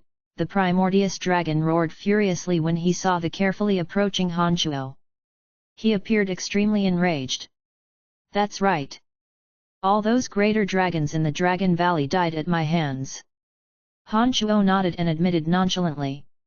"You wretched sinner! The Church of Light is right, you are the root cause of chaos on Profound Continent. I shouldn't have merely imprisoned you in the Abyss Realm back then. I should have killed you without the slightest mercy." The Primordius dragon was even more furious to hear Han Shuo admit his crimes so calmly. He raised his head and roared in rage. "You had brought it all upon yourself. I was so kind to assist you in resisting the invasion of the abyssal creatures. But in the end, not only were you so ungrateful for my assistance, you cut me off from the interplanar portal while I was inside the space-time discontinuum and trapped me in the Abyss Realm for 5 long years. I was almost stuck in the Abyss Realm forever because of you. You're the only reason I painted your precious Dragon Valley bright red. Those offsprings of yours all died because of you." Han Shuo reminded. "No need to quibble. You have killed my people, so you must pay with your life." The Primordius dragon seemed to be unwilling to discuss it any further. He was constantly twisting his neck and it appeared that he was about to get into motion again. "Have you come alone?" Han Shuo asked before the Primordius dragon attacked. While talking to the Primordius dragon, Han Shuo also took the liberty to survey the surroundings with his consciousness and did not pick up on any other expert life forms. However, Han Shuo dared not to lay his full faith in his findings because, if the hidden attacker was in a realm that exceeded his, their soul might be able to hide from the consciousness detection. Therefore, Han Shuo could not be completely certain that there wasn't any mightier expert around. After dealing blows with him, Han Shuo could be certain that the Primordius Dragon had yet to attain late-stage low god realm. Although Han Shuo did not have absolute certainty of securing victory against the Primordius Dragon, he believed that with 3 souls fighting against one, there wouldn't be much discrepancy in their strengths. However, if there was more than one attacker, unquestionably, Han Shuo would have no way of prevailing. In that case, all that he could do was return to the cemetery of death and run as far as he could with his 3 ladies. So what if I'm alone? I'm more than enough to kill you. The Primordius Dragon was slightly stunned in his rage when he heard Han Shuo's question. But soon after, as though he felt that he was being insulted, he roared, "Petty human, don't you think that my race of greater dragon would be just as despicable as yours? Oh! It appears that those experts from the other material planes have yet to descend," Han Shuo mumbled to himself, ignoring the Primordius Dragon's bellow. "Back then, I showed you mercy and spared your life. I will not repeat the same mistake now. After I kill you, I will destroy the cemetery of death. Then, those evil gods will have trouble coming here. Profound continent will regain its tranquility. You are the biggest element of instability on this continent. You must die." It appeared that the Primordius Dragon knew of Han Shuo's role in the Calamity Church. The 2 masters of the only 2 interplanar transportation matrices belonged in different factions and were destined to be archenemies. "The last time, you harmed me but didn't kill me. That shall be the biggest mistake you will have made in all your life, because it's too late to kill me now," Han Shuo sneered. From the moment Han Shuo learned that the Primordius Dragon was there alone, his heart was at ease. Han Shuo had a taste of the Primordius Dragon's strength and knew that he indeed was very mighty. But Han Shuo also had confidence in himself and did not consider himself to be weaker than the Primordius Dragon. Those words of Han Shuo's made the Primordius Dragon burst into a peal of loud, crazed laughter. The giant figure of the Primordius Dragon rose into the sky as he cackled, blocking the sun's radiance. His shadow shrouded Han Shuo's below. Suddenly, the earth under Han Shuo's feet started to quake, its magnitude quickly becoming more extreme. The level ground was undulating up and down like ocean waves in a storm. Terrifying energy was rumbling towards Han Shuo through the earth. It was as though the thick surface of the earth wanted to bury Han Shuo under its mass. Han Shuo knew that once he was covered under the earth, the Primordius Dragon would certainly have ways of bombarding him using the earth's energy. Therefore, as soon as he felt the earth quiver, he soared into the air. He was high up in the sky before the ocean wave-like ground could cover and crush him. "After killing you, I will be the new planar guardian of Profound Continent," after soaring into the sky, Han Shuo said as he glared at the Primordius Dragon. His body hovering before the dragon gradually turned more and more blurry until he completely disappeared with not even a trace of his aura detectable. Strangely, the Primordius Dragon suddenly ceased his roaring and became bizarrely silent. He could sense that Han Shuo was in the vicinity because an intense threat locked on him all along was still present. Chapter 639, Explosions. GDK 639, Explosions. Please continue reading on, Ox. Val. M. This hidden threat left the Primordius Dragon feeling very uneasy. He stopped roaring and suddenly went silent. Although he appeared disdainful towards Han Shuo on the surface, from that most recent blow, he recognized that Han Shuo indeed possessed the strength to contend against him. The fact that Han Shuo could simultaneously cultivate in the energy of death and destruction especially shocked him. Han Shuo had bizarrely vanished without a trace right in his sight. He couldn't detect the slightest iota of Han Shuo's presence. The peculiar situation forced the Primordius Dragon to truly take Han Shuo's threat seriously. After attentively surveying his surroundings for some time, he still failed to detect Han Shuo's location. However, that indescribable energy that shrouded his soul since the beginning had not disappeared. He understood that Han Shuo was somewhere, right around the corner, preparing to launch a thunderous strike. His dragon eyes were like lanterns radiating its burning light. He silently weighed in his mind for a moment and thought that it was hard to fully defend himself given the sheer size of his body. Hence, the primordious dragon started to shrink himself. After just a short few seconds, that colossal primordious dragon transformed into an elderly man standing just under 6 feet tall. The elderly man, who was past his prime, had a benign and peaceful look. He looked around in all directions vigilantly under the scorching sun. "Come out," the primordious dragon coldly called out after he transformed into an old man. He was looking all around him with a steady face. There was no response. The surroundings were as silent as a cemetery. The only voice that answered him was his own echoes. After waiting for a moment, seeing that Han Shuo was still concealing himself in the dark, the primordious dragon got rather impatient. He turned over in his mind for a moment, and suddenly, he walked towards the cemetery of death step by step. The distance between him and the cemetery of death was merely 1,000 meters. He was closing the distance to the cemetery of death at rapid speed. Inside the cemetery of death was an interplanar transportation matrix that could connect to distant material planes. As long as that interplanar transportation matrix was destroyed, those evil gods worshipped by the Calamity Church wouldn't be able to descend on Profound Continent. Subsequently, when those experts of the Shrine of Ice and Church of Light descended, Han Shuo, who was only a low god, would be dead without a doubt. The Cemetery of Death was one of the key facilities to the imminent battle over Profound Continent. Therefore, the primordious dragon believed that Han Shuo would attack him before he reached the Cemetery of Death. He was unmistaken in his judgment. The Cemetery of Death was housing not just an interplanar transportation matrix, but also 3 ladies that had deep bonds with Han Shuo. Therefore, Han Shuo, who had been waiting for optimal timing to strike, had no choice but to attack in advance. Suddenly, a giant, spiky ball made of hundreds of interwoven bloody rays rolled out from the shade of a towering tree.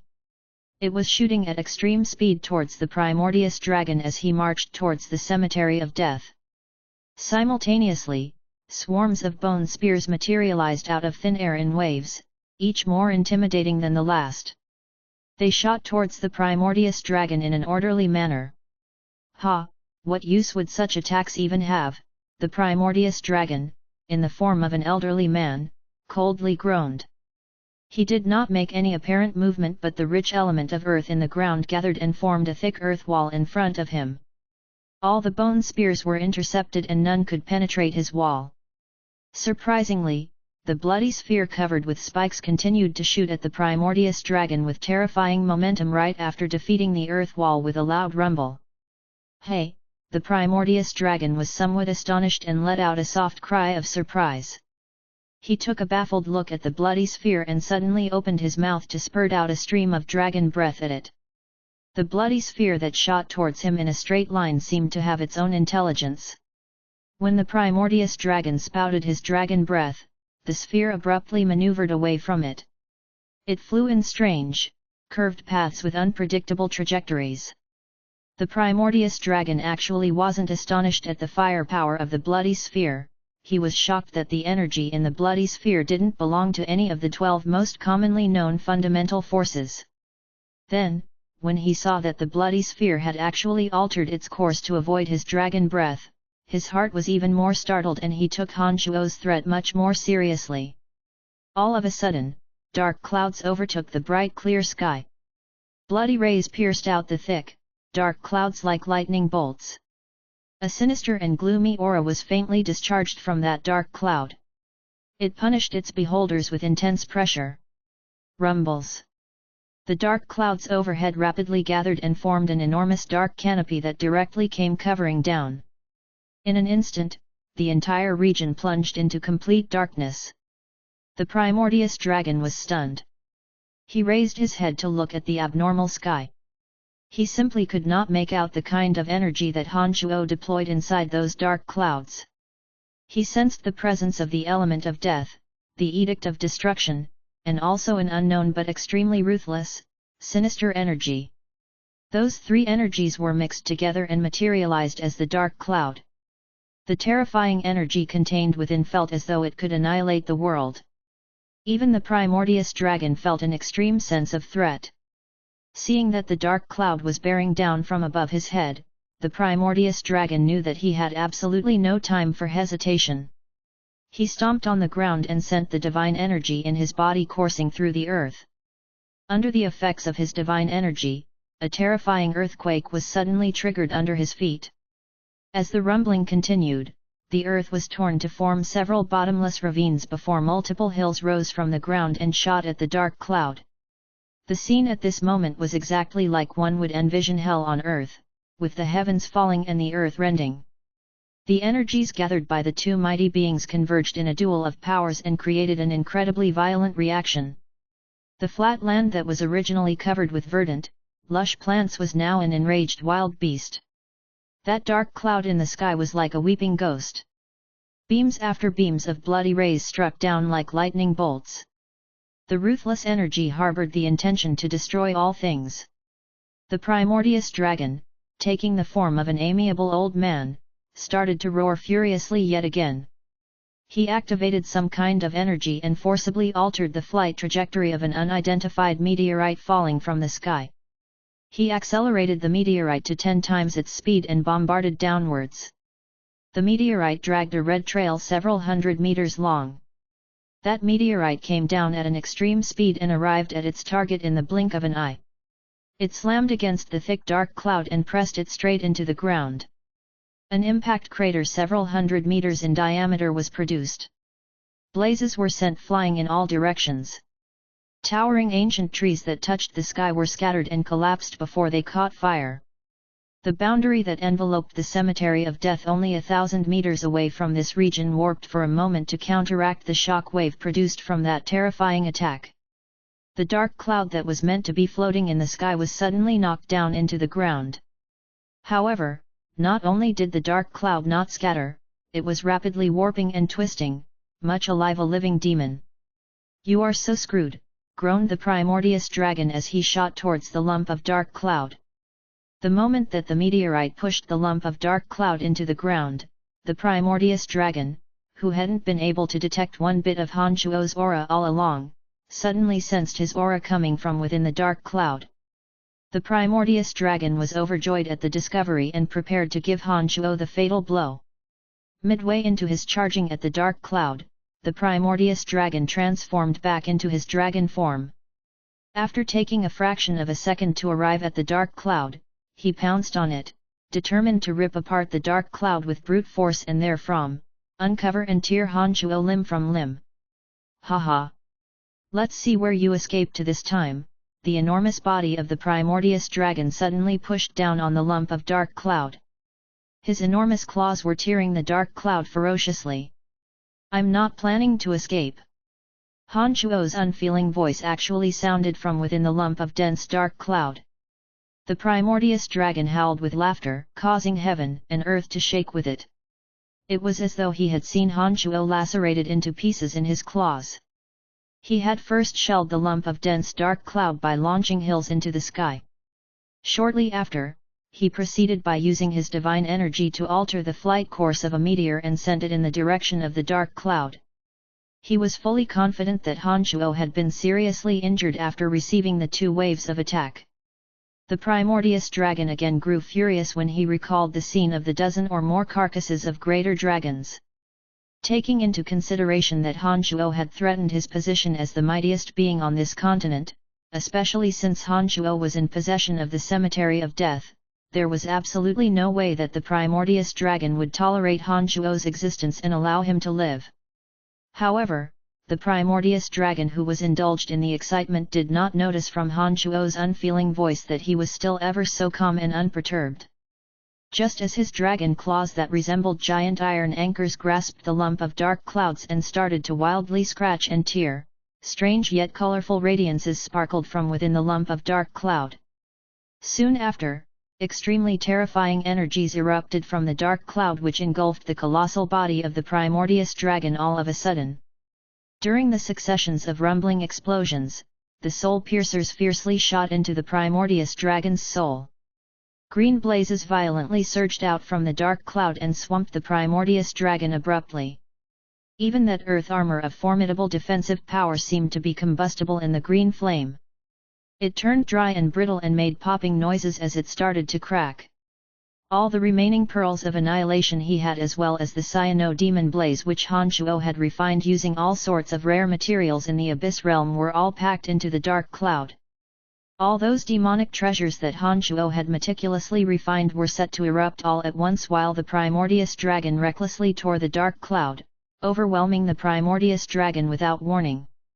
It was also at this moment that the thick dark cloud started dissipating into bloody radiances. After the dark cloud totally dispersed, the blood seether was revealed. The weapon that gave off that intense, nostril-assailing reek of blood suddenly flew at the giant skull of the primordious dragon. Malevolent and mournful ghostly faces appeared and disappeared on the blood seether. They were shrieking without sound and appeared to be struggling to free themselves. The primordious dragon was completely overwhelmed, his body and soul had sustained that hideous mess of attacks. All kinds of pain swarmed at him, causing him to let out a deafening, blood-curdling screech. His voice traveled far into the distance. All the magical beasts within 100-mile radius heard the voice and ran as far as they could in the opposite direction. Chapter 640, Fossilize. GDK 640, Fossilize. Please continue reading on, Ox. Val. M. For almost every living thing on the Profound Continent, the might of the primordious dragon, the planar guardian of Profound Continent, simply wasn't anything that they could resist. All the magical beasts in the dark forest who heard the miserable shriek of the primordious dragon instinctively felt frightened and kept away from the region from which the voice originated. The explosions from the pearls of annihilation could not break away the earth armor that covered the body of the primordious dragon. The soul piercers that came with the explosions, however, could pass through material defenses. Even all that earth armor of astonishing defensive power simply could not obstruct the soul piercer's attack against the soul. The green flames formed by the cyano-demon blaze could burn the body and soul without direct contact. It was a treasured demonic weapon that was even more malicious than the soul piercers. The blood seether didn't just do damage to the outer skin. As soon as the blood seether reached the primordious dragon, the blood circulation in his body started to become abnormal and he felt as though his arteries and veins were slowly going to burst. These three treasured demonic weapons were concealed in the dark cloud by Han Shuo and were detonated all at once during the right moment. The attacks completely landed on the primordious dragon and immediately caused him immense injuries and unbearable pain. Demonic arts and demonic weapons did not originate from this universe. This was the first time that the primordious dragon had ever encountered an attack so bizarre. When his earth armor turned ineffective and his body and soul suffered the barrages of attacks, he felt flustered for the first time ever and started to howl in pain. As I've said, I'm not planning to escape. The dark clouds completely dissipated to reveal three identical Han Shuos. All three of them were covered with cuts and bruises after having received the primordious dragon's bombardment of hill missiles and meteorite impact. They appeared extremely beaten up. But at this moment, the primordious dragon was deaf to Han Shuo's words. He was constantly howling in pain. The earth armor that covered his enormous dragon body was cracking and falling off while burning with green flames. His body was scorched and charred. Han Shuo's avatar of destruction transformed into the Demon Slayer edge form and flew into his main body's grasp. Han Shuo's main body, wielding the Demon Slayer edge, at neither a hurried nor slow pace, flew towards the primordious dragon, who had sunken into madness. Meanwhile, his avatar of death hovered in the air, silently assembling his divine energy to launch the next wave of attack. Both the primordious dragon's body and soul suffered constant damages under the assault of the three demonic weapons. Under such circumstances, the primordious dragon at this moment was most powerless in defending against Han Shuo. Hence, this was the golden opportunity for Han Shuo to take advantage of in dealing his final blow. However, the primordious dragon as one in the realm of mid-stage low god was indeed much stronger compared to the four great demon kings that Han Shuo previously met in the Abyss realm. Even though affected by the detrimental energies of the three demonic weapons, the Primordius Dragon had yet to completely collapse. The divine energy and divine soul in his body were not completely incapacitated from making a comeback. A transformation took place in an instant. Just as Hanchuo was about to thrust the Demon Slayer edge into the Primordius Dragon's neck, Hanchuo's consciousness detected that the Primordius Dragon's divine soul and divine body was forming an extraordinary connection. Strange changes also occurred in the domain of divinity of earth that enveloped the Primordius Dragon during that instance. Right before Hanchuo's eyes, the massive dragon body of the Primordius Dragon rapidly fossilized at a speed visible to the naked eye. The process was so quick that the nearly mountain-sized Primordius Dragon's body had completely fossilized during the brief instance that Hanchuo was distracted. A thick layer of rock covered his entire body while his physical body sucked in all the elements of earth from his domain of divinity. Those elements of earth that filled every cell in his body to the brim assisted in fossilizing his body. The fossilized Primordius Dragon could still circulate his divine energy throughout his body without impediment. His divine soul was still tough and strong.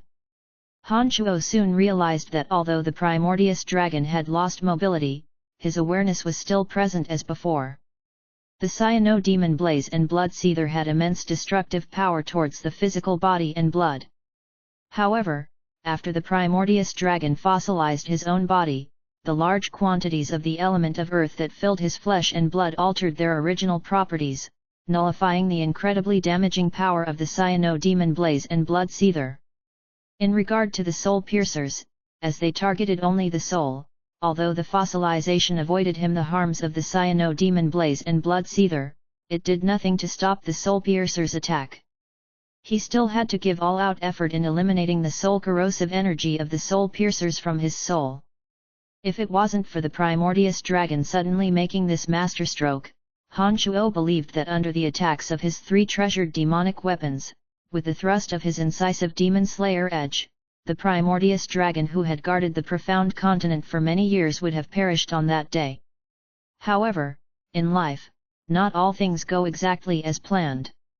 The battle seemed as though it would be over in a moment, but who knew that the Primordius Dragon would suddenly fossilize himself and escape from the effects of the Cyano-Demon Blaze and Blood Seether in an instant. What's more, he was currently making an all-out effort in eliminating the attack of the soul piercers towards his soul. The process had taken place so rapidly that Hanchuo couldn't deal him the final blow in time. Seeing that the Primordius Dragon had completed the fossilization process, Hanchuo knew that he had to deal him devastating strikes before he completely eliminated the soul piercer's corrosion from his soul. Of the 8 elemental energies, the element of earth was famous for its robust defensive power. For Primordius Dragon to undergo fossilization during such a critical moment was ample proof of his confidence in this fossilized state of his. He would never have done so otherwise. Without much hesitation, Hanchuo raised and injected all his demonic yuan into the Demon Slayer edge.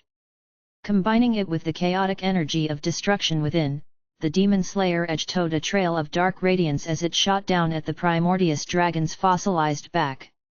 The reason that Hanchuo struck at the dragon back instead of the dragon head was that before the Primordius Dragon fossilized himself, he had buried his head under his dragon body. He had planned to use other parts of his body to take Hanchuo's punishing attacks, not giving Hanchuo the chance to directly finish him off by bombarding at his vital dragon head. This exceptional murder weapon that had absorbed the negative energies from hundreds of thousands of souls, when fully catalyzed by Hanchuo's demonic arts, definitely could be counted as an unstopped divine weapon. When it struck on the Primordius Dragon's fossilized back, bright sparks were given off. The Demon Slayer edge indeed did not disappoint Hanchuo. Fossilization, one of the ultimate forms in the elemental energy of earth, elemental energy that purportedly had the best defensive power, possessed defensive power so immense that it made his body tougher than the hardest rock. However, under the all-out attack of Hanchuo and the Demon Slayer edge, this fossilized body nonetheless gave off sparks and allowed the half the length of the Demon Slayer edge to enter. Hanchuo's sensitive consciousness picked up that as the Demon Slayer edge thrust into the fossilized body, the Primordius Dragon's soul trembled at the same time. This made Han Shuo realize that although the Primordius dragon had fossilized, making injuries to his body would still cause him pain. Han Shuo's face jolted. He tightly grasped at the sword hilt of the Demon Slayer edge with both hands and pulled it out. The jingling of metals sounded. It was similar to pulling out from a rock fissure. Seeing that this kind of attack was effective, Han Shuo did not hesitate. He soared into the sky in the same manner and imbued all his energy in the Demon Slayer edge. He made yet another strike and very precisely struck at the same wound he just made on the Primordius dragon. This time, the Demon Slayer edge entered into his body up to the sword hilt. Han Shuo clearly sensed the Primordius dragon's soul that was focused on eliminating the corrosive energy of the soul piercers shivered even more violently. Han Shuo laughed grimly in his heart and repeated the same action. He soared into the sky and bombarded on the Primordius dragon's body, again and again, making deep wounds on his body. The Primordius dragon looked as though a giant rock that was covered with fissures. It appeared extremely dreadful. Perhaps because of Han Shuo's unceasing bombardment, the Primordius dragon took a much longer time to eliminate the soul piercers compared to those abyssal demon kings. His soul constantly shuddered and was in unbearable pain. Han Shuo did not speak a word but callously repeated the same action, soar high into the air, rapidly dive, strike, and repeat. He made sure to give 3 strikes to every cut, ensuring that the Demon Slayer edge penetrated deep into his body and injured his organs. Han Shuo repeated the same attack more than 30 times.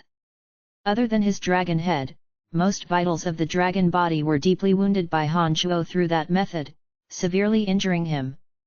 Finally, all the energy of the soul pierces in the Primordius dragon's soul was completely eliminated. A world-shaking dragon roar sounded from his head that was wrapped under his dragon body. After the roar sounded, the fossilized body of the Primordius dragon rapidly transformed. In the blink of an eye, it turned into a charred, heavily wounded, and badly mangled state. Han Shuo was diving from high in the sky yet again. This time, as the Primordius dragon's head was revealed, Han Shuo altered his target midway in flight and bombarded his dragon head. He attempted to finish the Primordius dragon once and for all. Roar! The Primordius dragon furiously roared at the sky. His iron anchor-like dragon claws shot out at lightning speed and blocked down Han Shuo's fatal strike. Following that, the Primordius dragon began to roar like a creature of the wild. Just as Han Shuo thought that the Primordius dragon would lose rationality and make a counterattack, the Primordius dragon swung his tail and miserably escaped in the direction of Kasi Empire. On the Primordius dragon's back, there were ghastly sights of enormous wounds still gushing with fresh blood like a broken faucet. His enormous dragon body was badly mangled and charred in various parts all over his body. He appeared to be gravely injured. It appeared that although the Primordius dragon fossilized his body, all those fissures formed by the bombardment of Han Shuo's Demon Slayer edge would still be present after the fossilized state was undone. Each and every one of the dozen or more deep wounds had pierced deep into the Primordius dragon's body. Han Shuo knew that he must have sustained extremely severe injuries. Otherwise, instead of trying to make an escape, the Primordius dragon would surely have fought Han Shuo to his death after being humiliated like that. Han Shuo heaved a sigh of relief. He coldly watched the Primordius dragon transform into human form as he ran until he disappeared out of sight. He did not get up to pursue him but took a rest for a moment on the same ground. The Primordius dragon could still move very rapidly even though he had suffered severe injuries. However, Han Shuo believed that as long as he pursued him with all his strength, he could definitely catch up to him. But by then, Han Shuo had exhausted a great amount of his energy and needed to take a break. Otherwise, even when he caught up to the Primordius dragon, he might not necessarily have the energy to kill him. Besides, Han Shuo had come up with a much better idea. Hence he decided to sacrifice this opportunity to further pursue the Primordius dragon. Chapter 641, Boundless Sea. GDK 641, Boundless Sea. Please continue reading on, Ox. Val. M. After the battle was over, everything within a 10-mile radius was torn to the ground, flattened, or burned. With one exception, the cemetery of death was left unscathed thanks to the boundary around it. The earth was filled with holes and craters, pits of fire every step of the way. Han Shuo rested for a moment on the same ground. His two avatars returned into his main body and he flew back into the cemetery of death. The three ladies taking shelter inside the cemetery of death had worried expressions. When they suddenly saw that Han Shuo had returned, they immediately rushed to him and asked, "How are you? Are you all right? Are you wounded?" The three ladies had felt the terrifying movements out there from within the cemetery of death. It was as though doomsday had arrived. They were panicking and deeply afraid that something might happen to Han Shuo. When Han Shuo walked into the cemetery of death, his clothing was ragged and his face was dirted with dust, evident of having fought a great battle. He appeared exhausted and had obviously experienced a hard battle. The three ladies were even more worried. Looking at the distressed looks on their faces, Han Shuo smiled and said in a soft voice, "Don't worry. Everything is all right. Brian, this is all my fault. I shouldn't have come here. If I hadn't, your enemy would not have found you," Emily said conscientiously. "This has nothing to do with you. It's all me. If it wasn't for my impatience, you surely wouldn't have come here to look for him." Phoebe rushed to take on the responsibility herself. Her heart was filled with remorse. Seeing his women so guilty of themselves, Han Shuo said, all right, I'm just fine now, aren't I?" "Brian, who were you fighting with? How could there be anyone on the continent that could get you so tense?" All along, Fanny had blind confidence in Han Shuo's undefeatable strength. She was surprised that Han Shuo could have a well-matched adversary, especially since Han Shuo possessed godly strength. Fanny had left Han Shuo between laughter and tears. He explained in a deep voice, "There has been a guardian of profound continents since ancient times. My existence had severely threatened the position of that guardian. That was why he wanted to eliminate me by hook or by crook. He is a mighty fella. This time, he had to retreat with serious injuries as he fell into my trap. There are numerous material planes out there in the universe, and an uncountable number of experts, especially on high-level material planes. You must not assume that I'm invincible. At the realm I'm in, against most experts from other material planes, I could only expect to retreat." The three ladies were shocked and terrified at Han Shuo's words. Up until that day, the three ladies actually thought that Han Shuo was invincible. However, seeing how grave and prudent Han Shuo was, they understood that Han Shuo was being completely serious. "Then are you going to be in any danger?" Emily asked worriedly after keeping silent for a moment. "There will always be dangers, but I have ways of evading them. You don't have to worry about this," Han Shuo consoled his ladies. After thinking for a moment, he put on a stern face and said, "However, the three of you must not look for me during this time. Leave this place as soon as possible. That planar guardian considers himself merciful and he shouldn't cause any of you trouble. As long as you ladies don't look for me, it won't be easy for them to find me." "Understood," the three ladies simultaneously replied. Puzzled, Fanny asked, "But hasn't the location of this place already been exposed?" "It's no big deal. After seeing you three off, I will relocate this building to somewhere else. Once this matter has been resolved, I will look for you, so don't come searching for me till then. In addition, after you returned, tell Lawrence not to go on the offensive against other countries for the time being lest he provokes the anger of certain existences," Han Shuo instructed. "All right, then we won't disturb you any longer," the considerate Emily said as she nodded.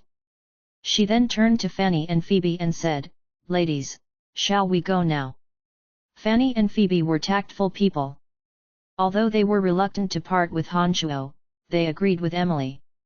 As soon as they exited the cemetery of death, they discovered everything around them had been laid waste. The land was devastated with fire burning all around. It was as though a major disaster had struck the area. They couldn't begin to fathom just how fierce that battle must have been. After giving the three a few more consoling words, the ladies tactfully left in a group. As their strengths could be considered excellent on profound continent, they could travel at decent speeds. It only took a few seconds before they disappeared from Han Shuo's sight.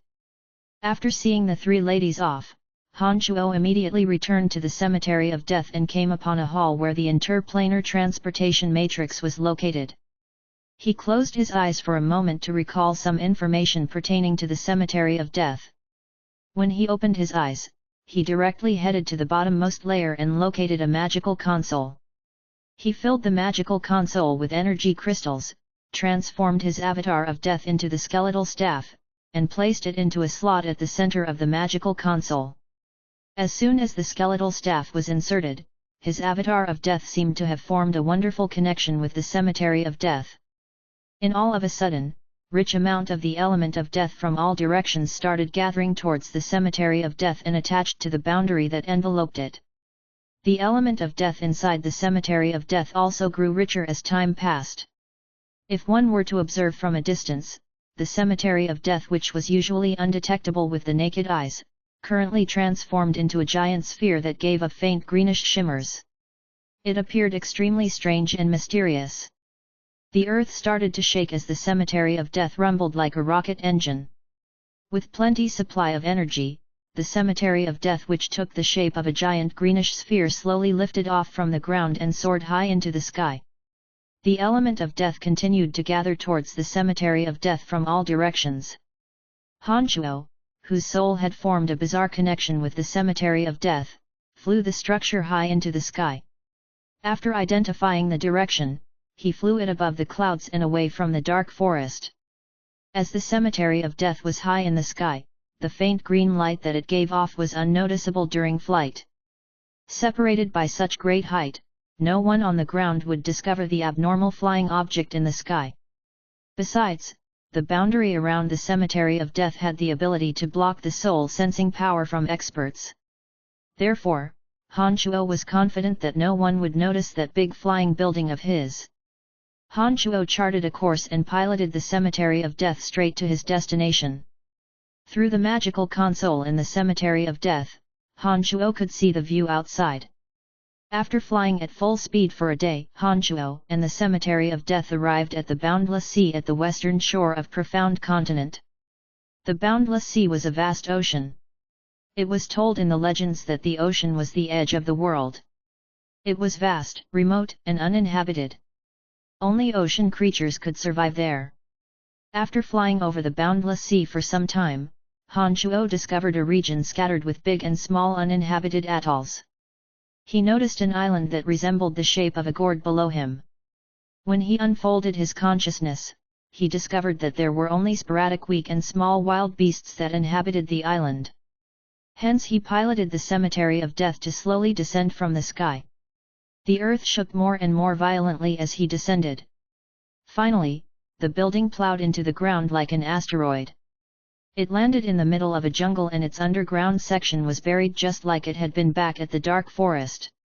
That boundary around the structure was still intact and functioning well. Not a human nor beast could detect the presence of the Cemetery of Death.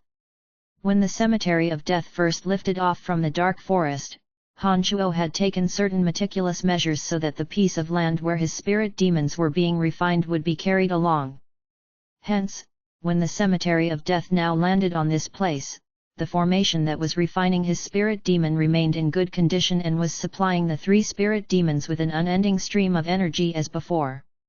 As there were an awful lot of trails and marks in the dense forest made by the Cemetery of Death's descent, after exiting the Cemetery of Death, Han Shuo summoned Earth Elite Zombie and Wood Elite Zombie. The two of them worked together to rapidly reforest and patch up the area. Broken tree branches were reconnected and bumpy grounds were leveled. Han Shuo hovered loftily in the sky. When he gazed at the surroundings, all he saw was a dark blue sky and an azure ocean that stretched beyond the horizon. The warm ocean wind blew on his face. Ocean waves splashed at the coarse, rugged, and ancient cliff rocks. There were some seabirds and sea creatures resting and sunbathing on the cliff rocks. It was a serene scene. There were also some huge fruits naturally growing on the gourd island. They were bright red and green in color and could be found everywhere on the island. Merely gazing into the boundless ocean made Han Shuo feel rejuvenated. A feeling of heroism suddenly soared in his heart. The exceptionally beautiful scenery of the Gourd Island was able to lift his heavy mood from the ground. He thought that if the three ladies were there, they would surely fall in love with the place. Han Shuo, who was in a great mood, unfolded his consciousness and spread it across his surroundings with the Gourd Island as the center. He wanted to see if he had any interesting neighbors. The consciousness at the Nine Changes realm had an extensive coverage area. Han Shuo kept hush and focused on the task. The area covered by the consciousness grew wider and wider. Fishes, shrimp, and magical sea creatures swam in the ocean, seabirds circled around in the air, and all kinds of life aura of sea creatures were registered by Han Shuo's consciousness. When the consciousness covered several dozen miles in radius, he suddenly detected a decently strong soul. When the soul detected Han Shuo's probing, it became belligerent and transmitted an unfriendly message: "Get lost from my territory. This piece of the ocean is mine. Leave now or pay with your life." Han Shuo left out a soft cry of surprise and thought that the warning was laughable. From what Han Shuo's consciousness sensed, he could tell that the soul wasn't that of a human's. Based on his mastery towards souls, Han Shuo was certain that the creature's strength was about the same as Pegasus. Although the creature could be considered a top-notch expert on Profound Continent, in Han Shuo's eyes, it was as puny as an ant. An expert of that level perhaps had never come across any existence as formidable as Han Shuo all its life on Profound Continent and therefore thought of itself as unequaled. The message transmitted by its soul also sounded extremely egotistical and brassy. Han Shuo merely ignored him. He continued to unfold his consciousness and spread it further into the distance. "Hey!" Han Shuo gasped as his consciousness was startled. Surprisingly, Han Shuo's consciousness was met with an obstruction at a spot underneath an isolated island. There seemed to be a boundary present at that location that was obstructing his consciousness probing. Curiosity struck Han Shuo once more. Chapter 642, Track and Kill. GDK 642, Track and Kill. Please continue reading on, Ox. Val. M.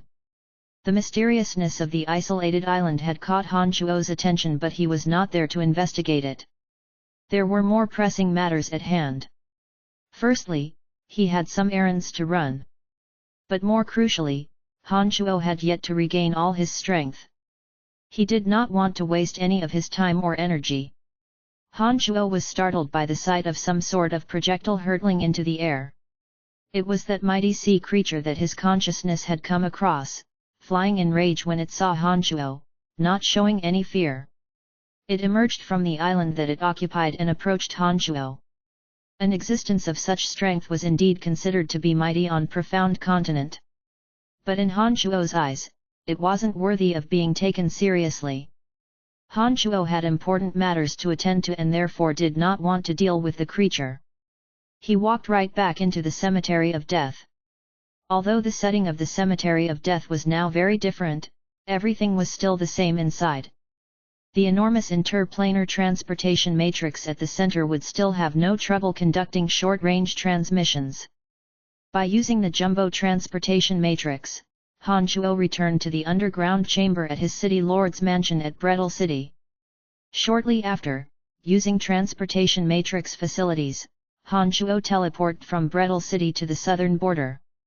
Subsequently, he departed from the southern border and flew towards the Empire of Orcs.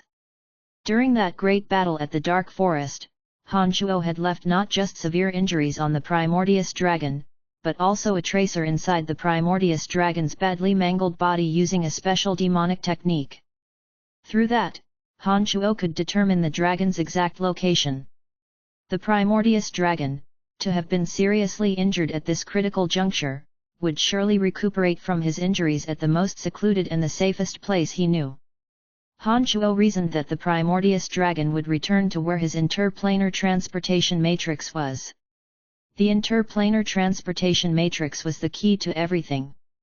As long as Han Shuo could locate it and destroy it once and for all, then those from the Church of Light and Shrine of Ice would have trouble entering Profound Continent.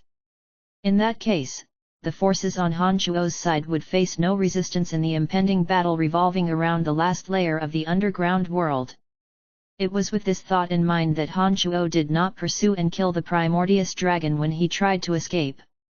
He also did not start following the Primordius Dragon immediately, as he knew that the dragon would be most vigilant during that moment.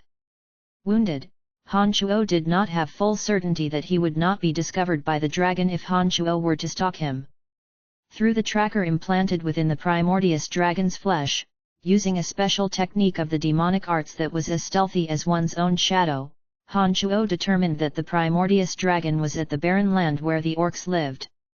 Han Shuo saved himself the trouble of traveling long distances by using the transportation matrix facilities in Lancelot Empire.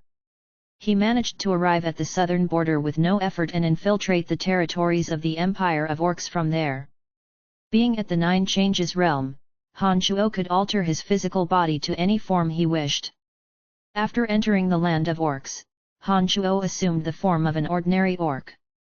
He even took some rather minor roads when heading deep into the Empire of Orcs. The lands of the Empire of Orcs was indeed barren. All along the way, all he saw was dry and cracked earth. The sparse plants had an unhealthy yellow tinge. It was rare to find any verdant greenery. The ground was made of yellow soil which seemed unsuitable for growing crops. Coupled with the dry and hot weather where rain was rare, even the most resilient plant that managed to sprout would ultimately wither. It was not surprising that the orcs would have such a voracious covet for the fertile lands of the Lancelot Empire, traveling great distances to initiate invasions at every opportunity. The soil that they lived on was just too infertile. Han Shuo had merely glanced around as he ventured deep into the Empire of Orcs. He did not waste time in further examining the environment.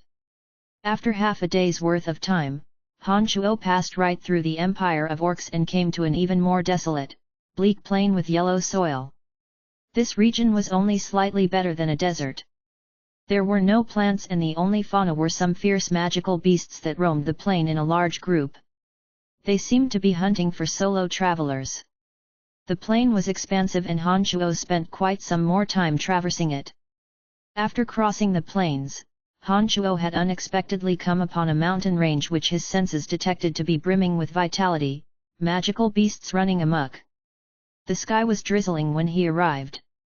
The surface was muddy and hard to pass. Ash-grey swamps could be found everywhere.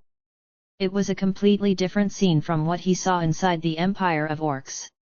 The environment around this place was similar to the dark forest, ignoring its excessive precipitation. It was as though all the rainwater that was supposed to fall on the Empire of Orcs had fallen on this place instead. All along the way, he would find pools of water that ranged from deep to shallow. The magical beasts that inhabited the place were extremely strong. The cruel law of the jungle was closely observed. Han Shuo truly didn't know that after traversing the Empire of Orcs and a piece of vast field, he would find such a peculiar place. The Primordius Dragon was coincidentally staying in this region. As soon as Han Shuo arrived, he slowed down his pace and concealed the aura of life on his body lest he aroused the Primordius Dragon's attention. He cautiously walked towards where the Primordius Dragon was located. Han Shuo again traveled for some time and evaded many powerful magical beasts en route. He slowly approached the spot that his consciousness sensed. The overcast sky continued to drizzle. Han Shuo sighted a forest of vines chaotically banded together. When he stepped inside, he noticed that the element of earth in this area was much more intense compared to anywhere he had ever been. Han Shuo was certain that the Primordius Dragon was just nearby. Han Shuo decided to hover and avoid touching the ground with his feet.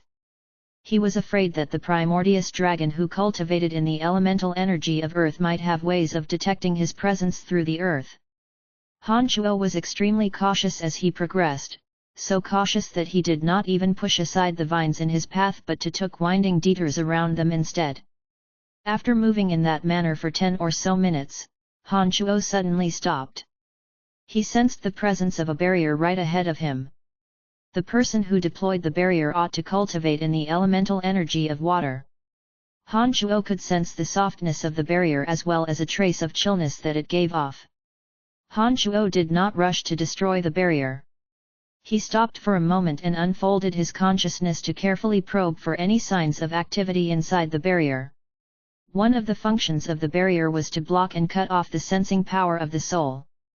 However, as Han Shuo had left a certain tracer inside the primordious dragon's body beforehand, Han Shuo's consciousness could induce resonance with the tracer on the other side of the barrier.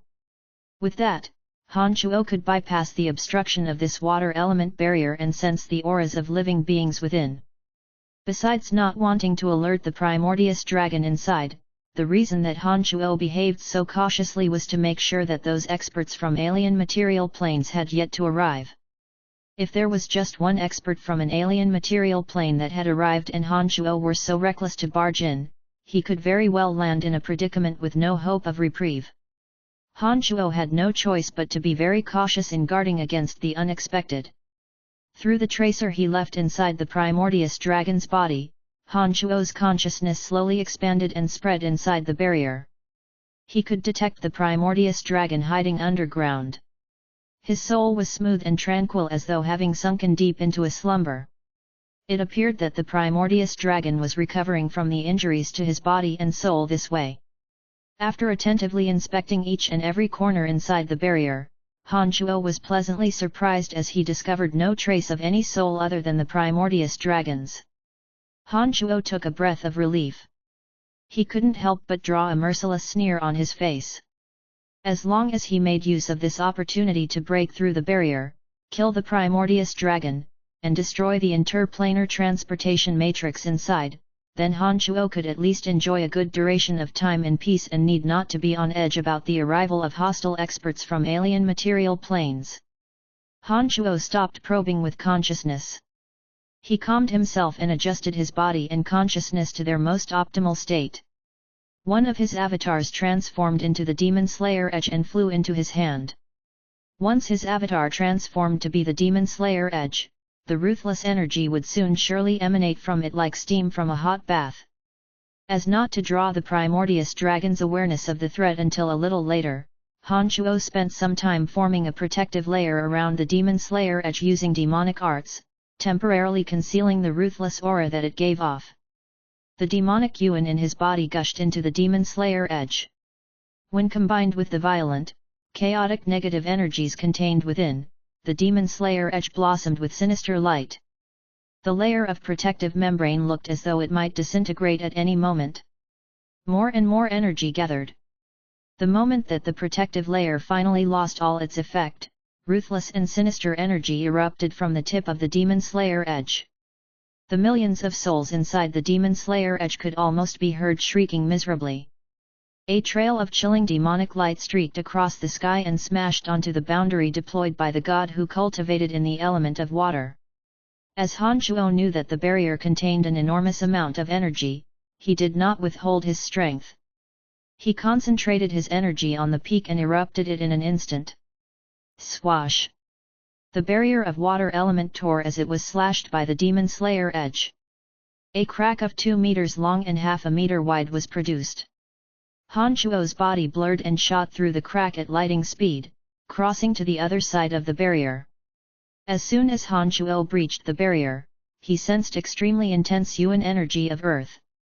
The yuan energy of Earth in this place was in fact much richer and more intense compared to at the dark forest where the cemetery of death was previously planted. Han Shuo was astounded as he right away realized that this must be a place of extreme Earth even more ancient than the one in the dark forest. After becoming a god, Han Shuo understood that of the 5 places of extremes, the yuan energies of Earth and Fire were somewhat different from the elements of Earth and Fire that experts in this universe could absorb raw. However, with the insight that Han Shuo had now, he reckoned that the yuan energies of Earth and Fire found in the respective places of extremes were actually a new state of element after the elements of Earth and Fire were condensed by several dozen folds. Due to the unique presence of the places of extreme Earth and Fire, the elements of Earth and Fire in those places would become more and more condensed until the yuan energies of Earth and Fire were formed. These yuan energies were different from their elemental energies counterpart, but there was no difference in energy composition. It even had greater energy density after being condensed. The reason that the Lord of Flames who occupied the place of extreme fire could cultivate to be an Emperor of Flames so rapidly was because she had mastered the method of absorbing the Yuan energy of fire, a condensed form of the element of fire. As Primordius Dragon had occupied this ancient place of extreme earth, he surely must also have figured out the method of absorbing the Yuan energy of earth. No wonder he would escape to this place after being injured. A series of thoughts crossed Han Shuo's mind at light speed. He knew that he had to finish the Primordius Dragon as soon as possible because the Primordius Dragon would recover at a speed beyond his imagination while staying in such a strategic place. Hence, after quickly thinking, Han Shuo shot directly towards where the Primordius Dragon was located. An appeal from the translator: dear readers, as you may understand, translating is no easy task, especially when trying to maintain a certain level of quality at such a pace. Recently, my Patreon pledges have fallen by around 1/4 for no apparent reason. This coincidentally happened at a time where the chapter length will soon increase by around 30%, which means Emily and I will have to spend more time working on each chapter. Therefore, here I ask that you, my beloved readers, to consider supporting the project on my Patreon. If you choose not to, I'd be happy to know why and if there is anything I could do to change your mind. Thank you. Hedonist. Chapter 643, Killing an Archenemy. GDK 643, Killing an Archenemy. Please continue reading on, Ox. Val. M. The place of extreme earth which took millions of years to form was deep underground. The colossal body of the Primordius Dragon was buried within the place of extreme earth. Under the boundary was a giant magical matrix on the ground taking the form of a six-pointed star. At the center of the hexagram was a fissure. Han Shuo shot into the fissure at lightning speed. After diving several hundred meters, Han Shuo saw the Primordius Dragon who had entrenched himself within the place of extreme earth. The enormous amount of the Yuan energy of earth found in the place of extreme earth was converging into the Primordius Dragon's body from all directions, making his body glow with a faint yellowish shimmer. On the Primordius Dragon's head was an object there to absorb the Yuan energy of earth. It was also obviously filled with a substantial amount of the Yuan energy of earth. The Primordius Dragon became aware that Han Shuo had arrived the moment he tore open the water element boundary. However, as to better absorb the rich Yuan energy of earth in the place of extreme earth, the Primordius Dragon had sunken himself into a hibernation state. It would take him a while to wake up from that state. Although he had made a supreme effort in waking up from hibernation, it still took him several seconds worth of time. It was also during these several seconds that the lightning-fast Han Shuo arrived before him. Han Shuo showed no hesitation and said not a word. As soon as he saw the Primordius Dragon, he launched torrents of attacks and bombarded the slowly awakening Primordius Dragon. Han Shuo's avatar of death suddenly shot out from the main body and unleashed the three trump card boundaries of necromancy, the boundaries of weakness, fear, and aging. The boundaries successfully enveloped the colossal body of the Primordius Dragon. Then, using his divine energy, he assembled the element of death to form Death's Wither. The spell, with a dazzling display that looked like a flower blossoming, burst open from underneath the Primordius Dragon. Death's Wither was an attack method that Han Shuo learned from that mid-god divine soul. Under the effect of Death's Wither, the element of death would rapidly intrude the enemy's body and cause their physical body to rapidly rot and decay. The Death's Wither spell was like an enigmatic man-eating flower. When it blossomed underneath the Primordius Dragon, a most vicious energy gushed into his body in an instant.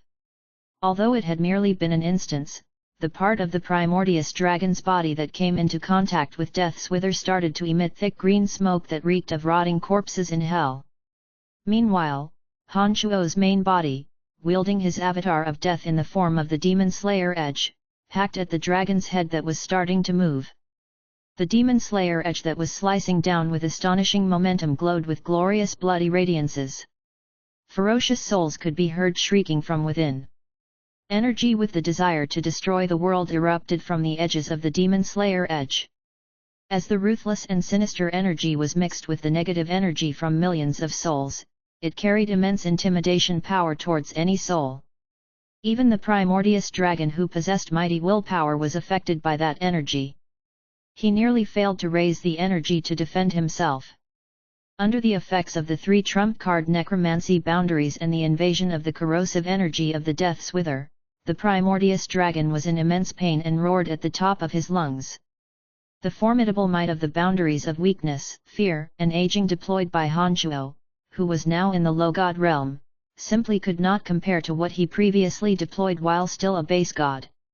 The primordious dragon, who was heavily injured to begin with, under the effects of the 3 great boundaries, had both his body and soul substantially weakened.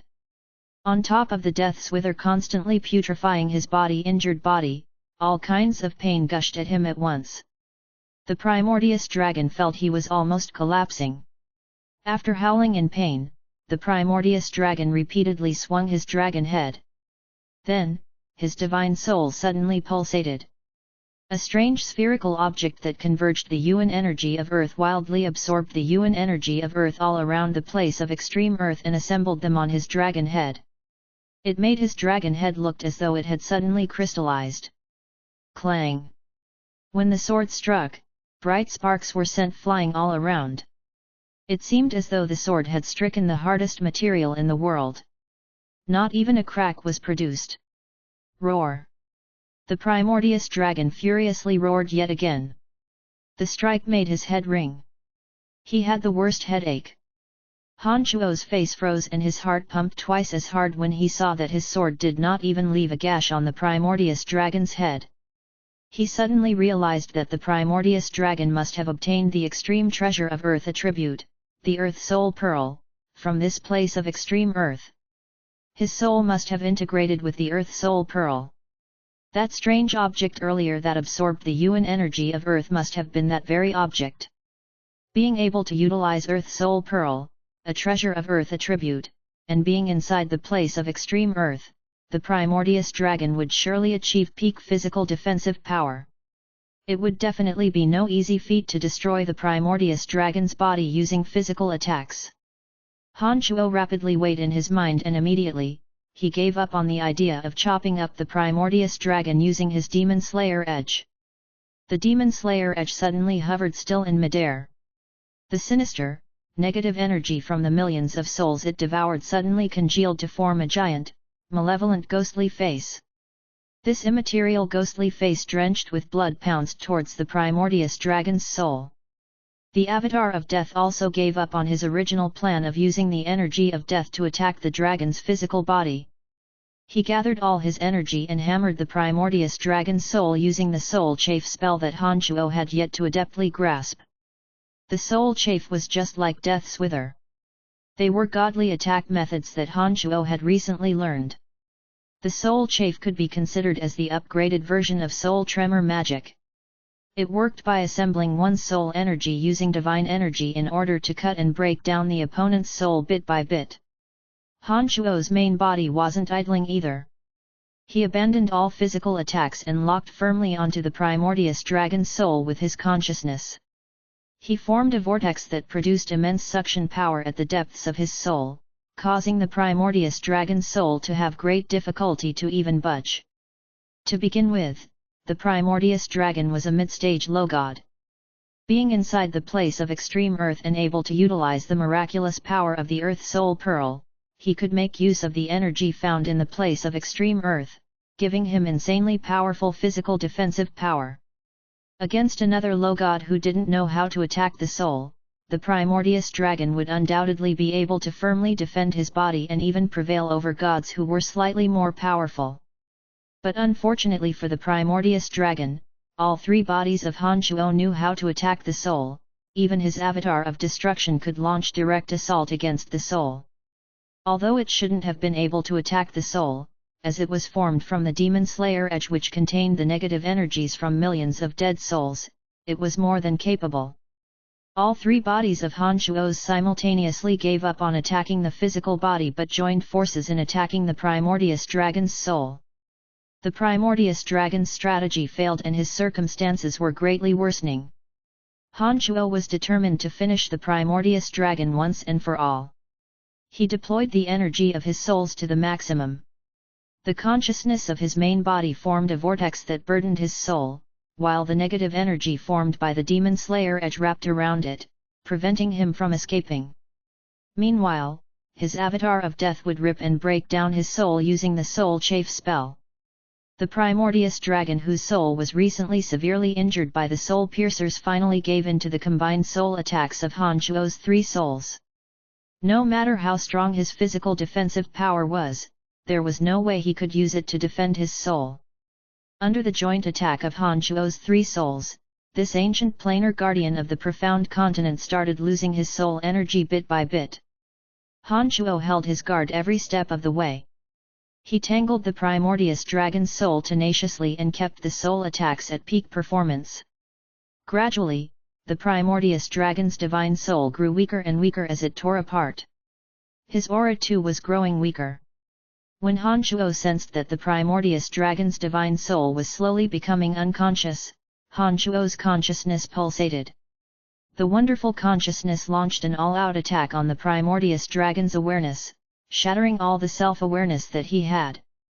It was during this fortunate timing that Han Shuo's avatar of death hastily summoned Earth Elite Zombie. After giving an order, the Earth Elite Zombie rushed towards the Primordius Dragon's head. Entering through the dragon's wide-open bloody mouth, Earth Elite Zombie burrowed into the Primordius Dragon's brain at top speed. The awareness inside the Primordius Dragon's skull had dissipated.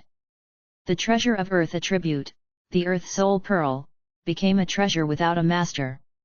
As the favorite child of the Earth, Earth Elite Zombie naturally took over as the new master of the Earth Soul Pearl. Although the awareness inside the Primordius Dragon's divine soul had dissipated, Han Shuo did not allow his divine soul to completely dissipate just yet. Inside that divine soul without awareness contained the comprehension towards the elemental energy of Earth from the Primordius Dragon's painstaking cultivation over the tens of thousands of years of his life. This was a great gift that Han Shuo painstakingly fought to give the Earth Elite Zombie. The Earth Elite Zombie bluntly and greedily occupied the divine soul that lacked awareness like a wild beast starved for thousands of years. He utilized the energy of the Earth Soul Pearl to help him absorb the tremendous amount of divine energy of Earth inside the Primordius Dragon's body. Although Han Shuo was wild with joy when he knew that the result was certain, he did not let his guard down. His avatar of death and his consciousness continued to lock firmly onto the Primordius Dragon's soul lest the tiniest negligence turn everything into an unimaginable disaster. The process went on for an undetermined period of time. It was when Han Shuo was fully certain that all of the Primordius Dragon's awareness had been eliminated and that Earth Elite Zombie had taken over the Primordius Dragon's divine soul that Han Shuo finally heaved a sigh of relief. Han Shuo disengaged his three souls and started to look around for that interplanar transportation matrix. Without the Earth Soul Pearl's protection, and without the support of divine energy, the Primordius Dragon had truly become just a body. It no longer had any real physical defensive power. Han Shuo had merely observed for a short while before he discovered the existence of an interplanar transportation matrix right underneath the Primordius Dragon's massive body. The Primordius Dragon had covered the entire interplanar transportation matrix under his weight. Had the dragon not lost his awareness, Han Shuo knew that even if he had found out the location of the interplanar transportation matrix earlier, he wouldn't be able to break through the dragon's body to destroy it. It was an enormous interplanar transportation matrix similar to the one inside the Cemetery of Death. However, as they had been constructed by different people, this interplanar transportation matrix wasn't exactly the same as the one in the cemetery. But this was none of Han Shuo's concern. After forcibly pushing the dragon body aside, Han Shuo raised the Demon Slayer edge, unfolded the divine energy within, and struck it with the energy of destruction. After being repeatedly bombarded by Han Shuo, that interplanar transportation matrix was shattered into fine powder. There was absolutely no chance that it could be repaired. Wahaha! Let's see how you people are going to get here now. I have won this battle. Han Shuo raised his head and laughed. He was ecstatic. Chapter 644, Demonic Blood Disassembly. GDK 644, Demonic Blood Disassembly. Please continue reading on, Ox. Val. M. An unfriendly voice of mischief chimed in as Han Shuo chuckled gleefully, that might not necessarily be the case. I'm afraid you are a little too late. We arrived 2 days ago and we've only been out looking for you. But who knew that you would show up here before we found you? Little friend, do you remember my voice? The voice came abruptly and Han Shuo did not detect anything out of place beforehand. In fact, Han Shuo couldn't detect the person's location even as he spoke. Han Shuo was greatly alarmed. He remembered where he heard that voice back at the Shrine of Ice. Not long ago, while Han Shuo was bathing the Shrine of Ice with blood, the pious prayers of several thousands of Shrine of Ice disciples caused a mid-god from an alien material plane to manifest through Snow Celestial Tiana's body. Han Shuo then fought with that mid-god in the snowfield. Han Shuo had to use all his strength in fighting that expert who couldn't even make use of 1/10 of his actual strength. He ultimately injured the expert's divine soul. The icy voice was that of the mid-god of water whose divine soul previously took over Tiana's body. Not bad at all, you actually managed to break through this barrier. But I have now reinforced it with my divine energy. Let's see how you're going to escape this time. Bird in a cage, that should best describe a situation like this, that contemptuous voice sneered. Although Han Shuo had always had confidence in himself, he was no fool. He knew that against a mid-god who descended with both his divine body and divine soul, he didn't have the slightest odds of prevailing. Without the slightest hesitation, his 2 avatars returned to his main body the instant that the voice sounded. Han Shuo hastily transmitted to Earth Elite Zombie, commanding him to exit from the skull of the Primordius Dragon. Father, there is still a bit of energy left to absorb, Earth Elite Zombie grumbled rather reluctantly. He hadn't a clue just how nightmarish this enemy was. If you don't get out now, the 2 of us will die here in no time. Han Shuo knew that the situation wouldn't allow a second of stalling and he rapidly transmitted. Earth Elite Zombie was shocked at Han Shuo's words. He did not waste time asking why and gave up on absorbing the little remaining bit of divine energy in the Primordius Dragon's body and rushed out from the wide-open bloody mouth of the Primordius Dragon. Han Shuo's consciousness was locked on Earth Elite Zombie. Han Shuo discovered that he had taken over Primordius Dragon's divine soul that was without awareness as well as the Earth Soul Pearl. He knew that at least 80% of the profound understanding and energy that the Primordius Dragon gained over tens of thousands of years had been absorbed by Earth Elite Zombie. The instant Earth Elite Zombie emerged from the Primordius Dragon's bloody mouth, Han Shuo successfully deployed necromancy magic. After a bright flash of light, Earth Elite Zombie disappeared without a trace. As soon as Earth Elite Zombie returned to the netherworld, Han Shuo sensed a terrifying energy entering the boundary. Space-time seemed to have frozen still. The pressure was so immense that Han Shuo felt stifled and suffocated. It was at this moment that Han Shuo realized that the person talking had been outside the barrier all that time. It was only now that he actually crossed into the barrier. The opponent was a mid-god. As he had reinforced the barrier with his divine energy, Han Shuo reckoned that it would be very difficult, if not impossible, to break through the barrier even with the Demon Slayer edge. He scanned through his brain for a countermeasure. When we exchanged blows at the Snowland before, you were very, very arrogant. I have traversed across worlds to get here.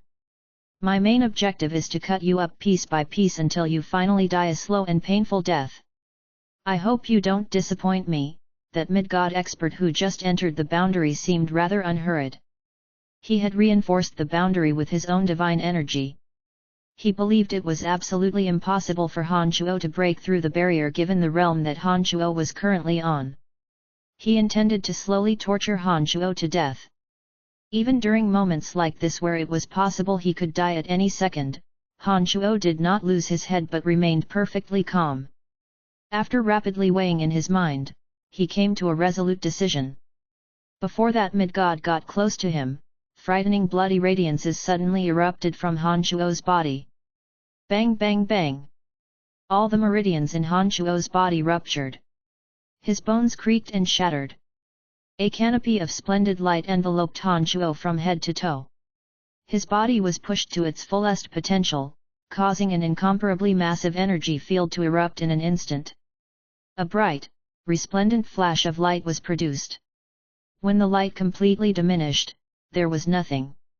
Han Shuo had disappeared into thin air. A streak of icy radiance flashed and a gloomy and cold middle-aged man suddenly occupied the space where Han Shuo had disappeared. How could this be? His mouth was wide open and his face was frozen with disbelief. His icy cold eyes were glistening with light. He appeared astonished. How is this possible? How could he escape? He's just a low god, there's no way he could break through my barrier. What is actually going on? The man mumbled to himself. He repeatedly examined the area where Han Shuo just stood, trying to find a clue as to what was going on. After some time, a wave of distortions rippled the water element boundary. A group of 5 entered the boundary. A sunny young man who led the party, wearing the outfit of a Church of Light white priest, raised his voice and laughed. Erickson, what is taking you so long? What are you fooling about? After a short pause, he raised his brows and exclaimed, he killed the dragon. The interplanar transportation matrix was destroyed. An even louder astonished exclamation sounded from a female who looked like a young married woman. She appeared extremely shocked. Damn it, that kid was so daring coming here. He even destroyed the interplanar transportation matrix. Things are going to be rather troublesome now. We did not bring anyone who cultivates in the Edict of Space with us. That sunny young man furrowed his brows and pondered for a moment before he hastily asked that mid-god from the Shrine of Ice who was mumbling to himself, Erickson, where is that kid's dead body? Have you searched it? The interplanar transportation matrix here is destroyed. We need to find his cemetery of death through him. Otherwise, when the matter concludes, it won't be easy for us to return. Impossible, absolutely impossible. Erickson was still mumbling to himself in disbelief. Erickson, what in the world is wrong with you? The interplanar transportation matrix here is wrecked. If you don't want to return home on foot, hurry up and search his body, the sunny young man softly shouted. Erickson was jolted and suddenly came to his senses. He put on a stern expression and explained, Kaiser, I didn't get to kill that kid. He escaped. What? What did you say? Kaiser was not the only one in disbelief, all those experts from the alien material planes cried out at the same time. Erickson was a mid-god. He had reinforced the barrier beforehand. It should have been a turkey shoot. Even if pitted against 10 low gods, not only should a mid-god have no difficulty prevailing, it would be worthless for the low gods to think of escaping. But Erickson says his prey actually escaped? I don't know how he got out, but he did. Till now I have not been able to figure out how he managed to do that. Erickson put on a gloomy, cold face and said in a deep voice when each and every one of his colleagues was dumbstruck. At this point in time, those people understood that Erickson definitely wasn't playing a joke with them. They appeared to be in disbelief just as Erickson was just a moment ago. They were all mumbling, impossible, absolutely impossible. Is he in possession of a space-time ripping divine weapon? After the initial surprised reaction, Kaiser quickly calmed down himself and asked in a deep voice. He doesn't. I'm certain of it. Erickson said resolutely, I have been observing each and every movement he made after entering the barrier. I did not sense him using any single energy of the 12 fundamental forces. I did not detect any abnormality that a space-time ripping divine weapon would produce. There was no abnormality with the space-time. He vanished into thin air just like that. How? How is this possible? Kaiser was again shocked.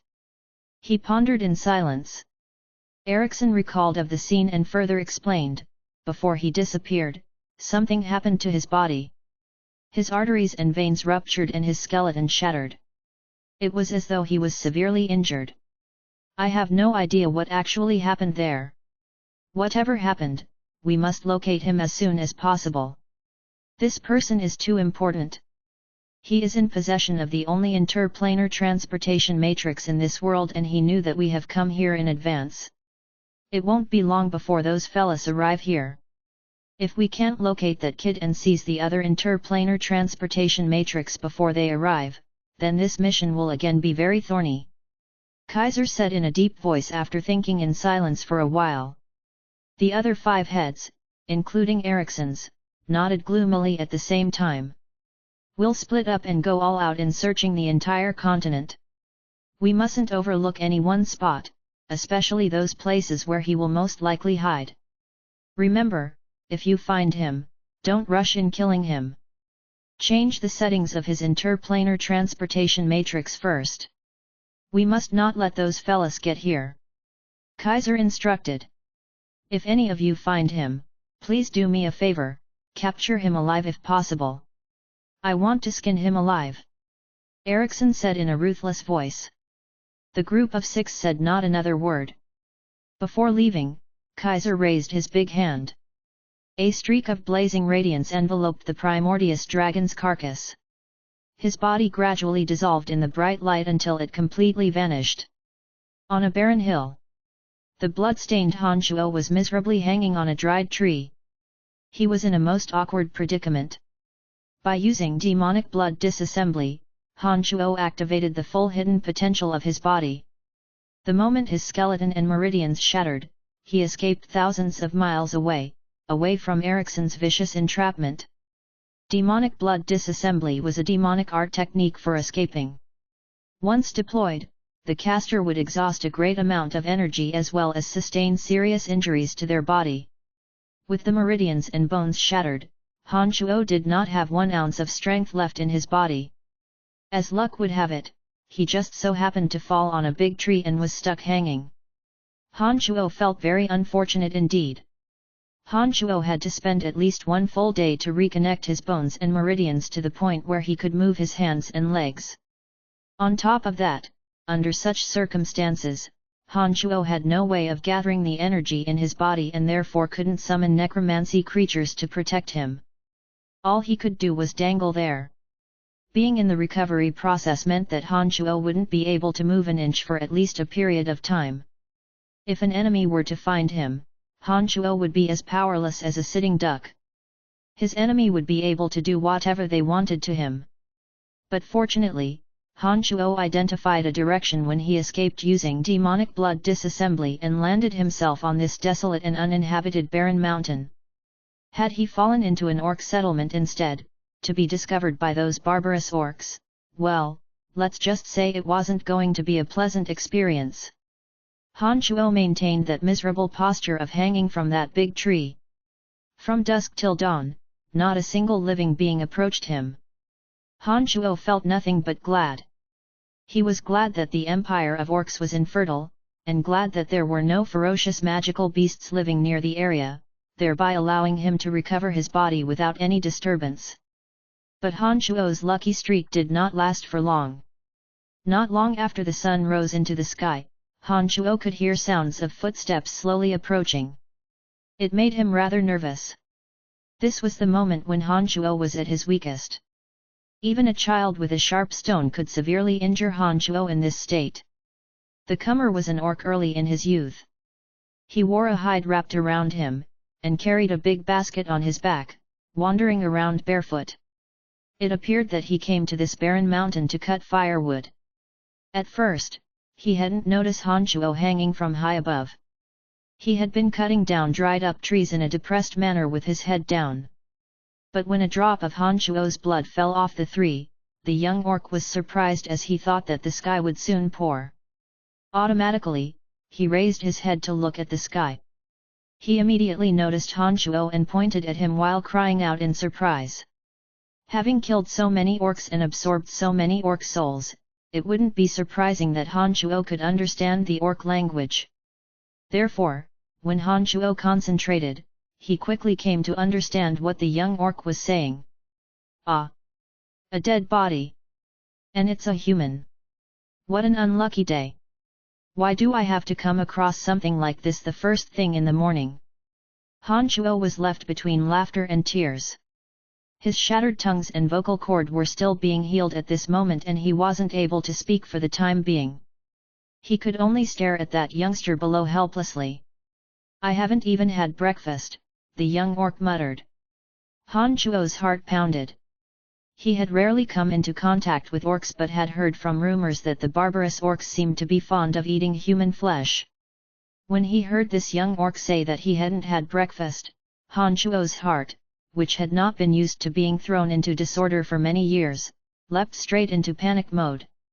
As Han Shuo's physical body was on the Nine Changes realm, even if this young orc were to pound him into mush using a mortar and pestle, with time, Han Shuo would still be able to recover. But if this young orc were to eat his flesh, the experience that Han Shuo would have to endure would be all too nasty. To see such a nauseating scene first thing in the morning, how am I going to have breakfast later, the young orc groaned and cursed while Han Shuo was worried that he would be eaten alive. The flustered Han Shuo greatly rejoiced to hear those words. So he wasn't thinking about eating my flesh after all. It seems that all that hearsay out there about orcs aren't entirely true. Mom said that dead people should go under the ground. This fella is really unlucky to die on top of a tree. Sigh, I feel sad just looking at it. Maybe I should help it, the young orc muttered to himself. He then started chopping down the tree where Han Shuo was suspended using an axe that was not particularly incisive. It did not take long before the big tree collapsed with a rumble. Han Shuo crashed and made a small crater in the ground. Gee! This human sure is heavy, the young orc cried out in surprise. He ran towards Han Shuo out of curiosity. He appeared somewhat excited. Han Shuo's body was indeed much heavier than an ordinary person. He broke off many of the branches when he first fell on the tree but was stopped and suspended on the largest trunk. The little orc walked to Han Shuo in quick steps. When he arrived, he merely looked at Han Shuo in amazement. This young orc didn't seem to be as evil as Han Shuo had imagined. He did not think of plundering from corpses. All he did was to look up and down at Han Shuo curiously. Ah! The heart is still beating, the young orc suddenly loudly cried out in surprise. He took a few steps backward in shock. In the healing process of the physical body, the most important organs were always the first to be repaired. The heart was a vital organ in the human body. At this point in time, Han Shuo's heart was fully repaired. It was normal for it to be beating by now. However, for this young orc, it truly was freakish that a blood-soaked body with wounds on every inch of its skin that should have left him as dead as any rotten corpse to still have a beating heart. Chapter 645, Lucky Little Orc. GDK 645, Lucky Little Orc. Please continue reading on, Ox. Val. M. Han Shuo laid silently on the ground as he listened to the teenage orcs hollering. Although this young orc had a strong and vigorous body, he could hardly pose Han Shuo any threat. Even if the young orc were to chop him with his axe, Han Shuo would still recover from it eventually. Therefore, Han Shuo was none too concerned about what the young orc might do next. He silently waited for his physical body to recover while the young orc screamed and shouted. After some time, Han Shuo opened his eyes. The gazes of his deep black eyes fell on the young orc. The young orc became even more frightened and took a dozen steps backward when Han Shuo suddenly looked at him. He stared at Han Shuo, shaking to his knees, and blurted out, "Are you dead or are you not?" As Han Shuo's vocal cords had yet to recover, he wasn't able to talk for the time being. He responded by blinking his eyes at the little orc. The young orc continued to stare in horror. As Han Shuo stared back but did not move an inch, the young orc gradually regained his guts and walked back over to Han Shuo. Then, "Is there anything that I can help you with?" the young orc thought for a moment before he cautiously asked, his eyes locking with Han Shuo's. "A kind-hearted orc, I see." He looked at the young orc with calm eyes as he waited for his vocal cords to recover. "What's wrong with you? Are you dying? How can I help you?" the unsophisticated young orc repeatedly asked in a sincere manner. He wasn't polluted by the vile practice of looting the helpless. After a while, 2 streams of foamy blood overflowed from the corners of Han Shuo's lips. His mouth squirmed for a moment before he suddenly spoke the orc language in a weak voice, "No need, thanks." The demonic infant within his body was almost fully reconstructed. Han Shuo could sense that under the effects of the blood essence and demonic yuan, his cells were being regenerated inside his demonic infant. The demonic infant was fundamental to Han Shuo's main body that cultivated in demonic arts. As soon as the demonic infant was rebuilt, he would be able to operate his fountainhead of energy, the demonic yuan. With that, the recovery speed of his physical body would also rapidly accelerate and his 2 avatars concealed within the demonic infant would be able to emerge. Although Han Shuo was anxious and impatient to recover, he knew that there wasn't a thing that this young orc could do to help him, hence his sweet and short decline. This place where Han Shuo landed was only about 1,000 miles from where the primordious dragon perished. 1,000 miles was neither distant nor close. Godly experts wouldn't need much time to traverse the distance of 1,000 miles even without a transportation matrix. Han Shuo was certain that the mid-god from the Shrine of Ice who watched him vanish into thin air wouldn't reconcile easily. Those godly experts might have already started looking all around for his trails. This young orc naturally wouldn't be able to harm Han Shuo. However, if that mid-god from the Shrine of Ice were to find Han Shuo in such a state, Han Shuo believed that he truly would be dead without a doubt. "No need. Your injuries are severe. If it's not treated in time, you will surely bleed to death," the young orc shouted. "I have stopped bleeding already. Don't worry, I cannot die. Just go and get on with whatever you were doing, don't mind me." As the demonic infant was gradually rebuilt, Han Shuo's weak voice grew a little stronger. "I will help you treat your wounds. In any case, I won't ask you to reciprocate anything. You humans are always so strange. My mom has told me before that you humans emphasize compensations, wouldn't want to be indebted to others and things like that." The teenage orc did not leave as Han Shuo thought he would. Instead, he mumbled to himself, grabbed a small leather pouch from around his waist, and withdrew a crude-looking bottle containing medicine. Not allowing any explanation, he proceeded to apply the powdered medicine on Han Shuo's wound-riddled body. Han Shuo could sense that that powdered medicine was the most ordinary antiseptic. It had little to no effect on Han Shuo's body. "Thanks, but I really don't need it." Han Shuo's voice slowly regained its smoothness while his eyes were no longer as powerless. "You are so badly injured. If you don't need it, then nobody will. Enough, you can be at ease, I won't ask you to compensate me, okay? You are so frustrating to deal with," the young orc muttered impatiently. He totally ignored Han Shuo's words, poured out the entire bottle of medicinal powder, and applied it to Han Shuo's wounds.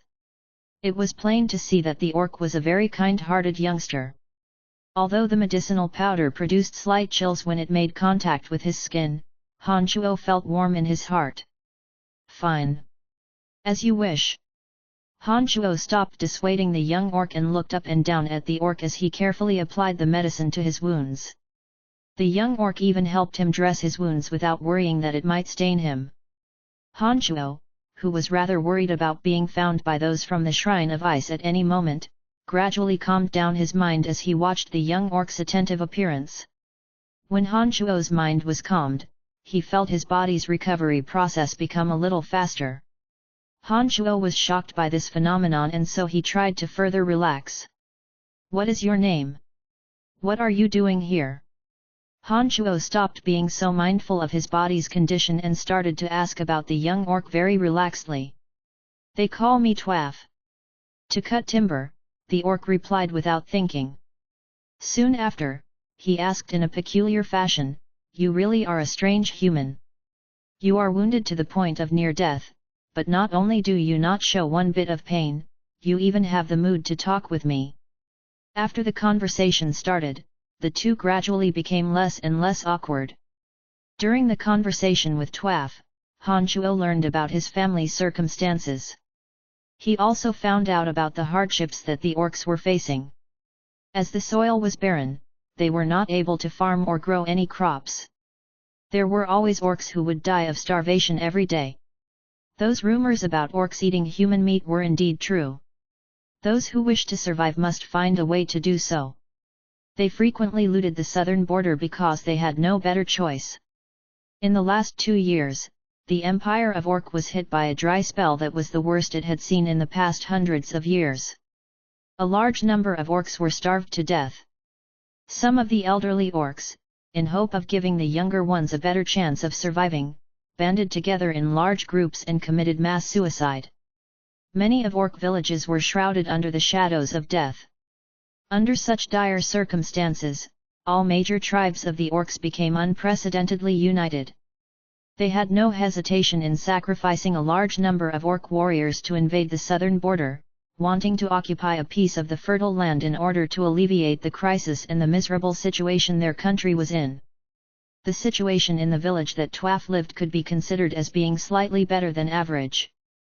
As there were several barren hills located nearby where wild animals of small population sizes could still be found, they managed to barely survive by hunting those wild animals. However, the wild animals living in the hills were very limited. For example, in this place where Han Shuo landed, there used to be wolves, pythons, and the like, before they were all hunted to extermination. All that was left now were dried trees that could be used as firewood. Han Shuo's heart was filled with sympathy as he listened to Twaff describing the situation in the Empire of Orc. This was the first time that he recognized how difficult life was for the orcs. When he recalled that he had personally murdered several 100,000 orc warriors who went to the southern border out of a lack of choice, an ineffable sense of remorse arose in his heart. The conversation had made Han Shuo recognize that not all orcs were barbarous. There were also kind-hearted and frank ones among them. He also learned that sometimes, it may be useful to look at a subject from various points of view. Unwittingly, during the conversation, Han Shuo's demonic infant was finally fully reconstructed. With one thought, his avatar of death concealed within his demonic infant suddenly emerged, appearing as a carbon copy of Han Shuo right in front of the young orc. Ah! What? What? The little orc was greatly alarmed and took a few steps backwards. He pointed at Han Shuo's skeletal staff avatar and was so terrified that he couldn't even form a complete sentence. You are a pretty good lad. Yes, perhaps it is fate that we have met. Take this and don't let anyone know about it. This thing will come quite useful to you. As long as you comprehend it with your heart, perhaps someday, you will be an amazing shaman.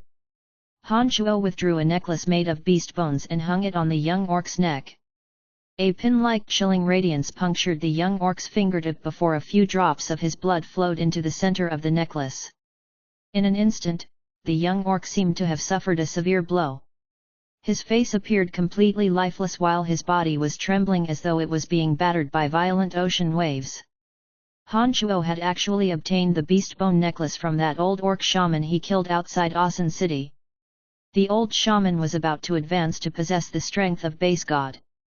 That beast bone necklace was similar to a space ring and had the ability to pass on shamanic energy to the new bearer.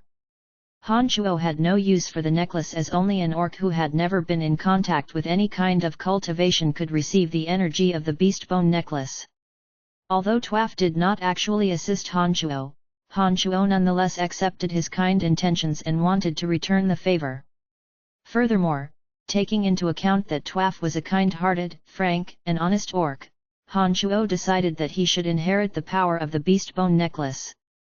But, of course, Twaff wouldn't be able to reach instant success after inheriting the energy. The most he could do at the moment was acquire a mental connection with those mighty magical beasts that the old shaman previously subdued. However, even Han Shuo had no idea as to whether Twaff could also subdue those mighty magical beasts and cultivate in shamanism to the realm that the old shaman achieved using this energy he inherited. All that Han Shuo did was to show him a bright path. It was still all up to Twaff if he could walk till the end of the path. Twaff's body shivering meant that he had successfully inherited the energy. While Twaff was still clenching his teeth, enduring the energy passing into his body, Han Shuo's avatar of death carried his injured main body and silently left. Twaff felt as though he was being attacked by a turbulence.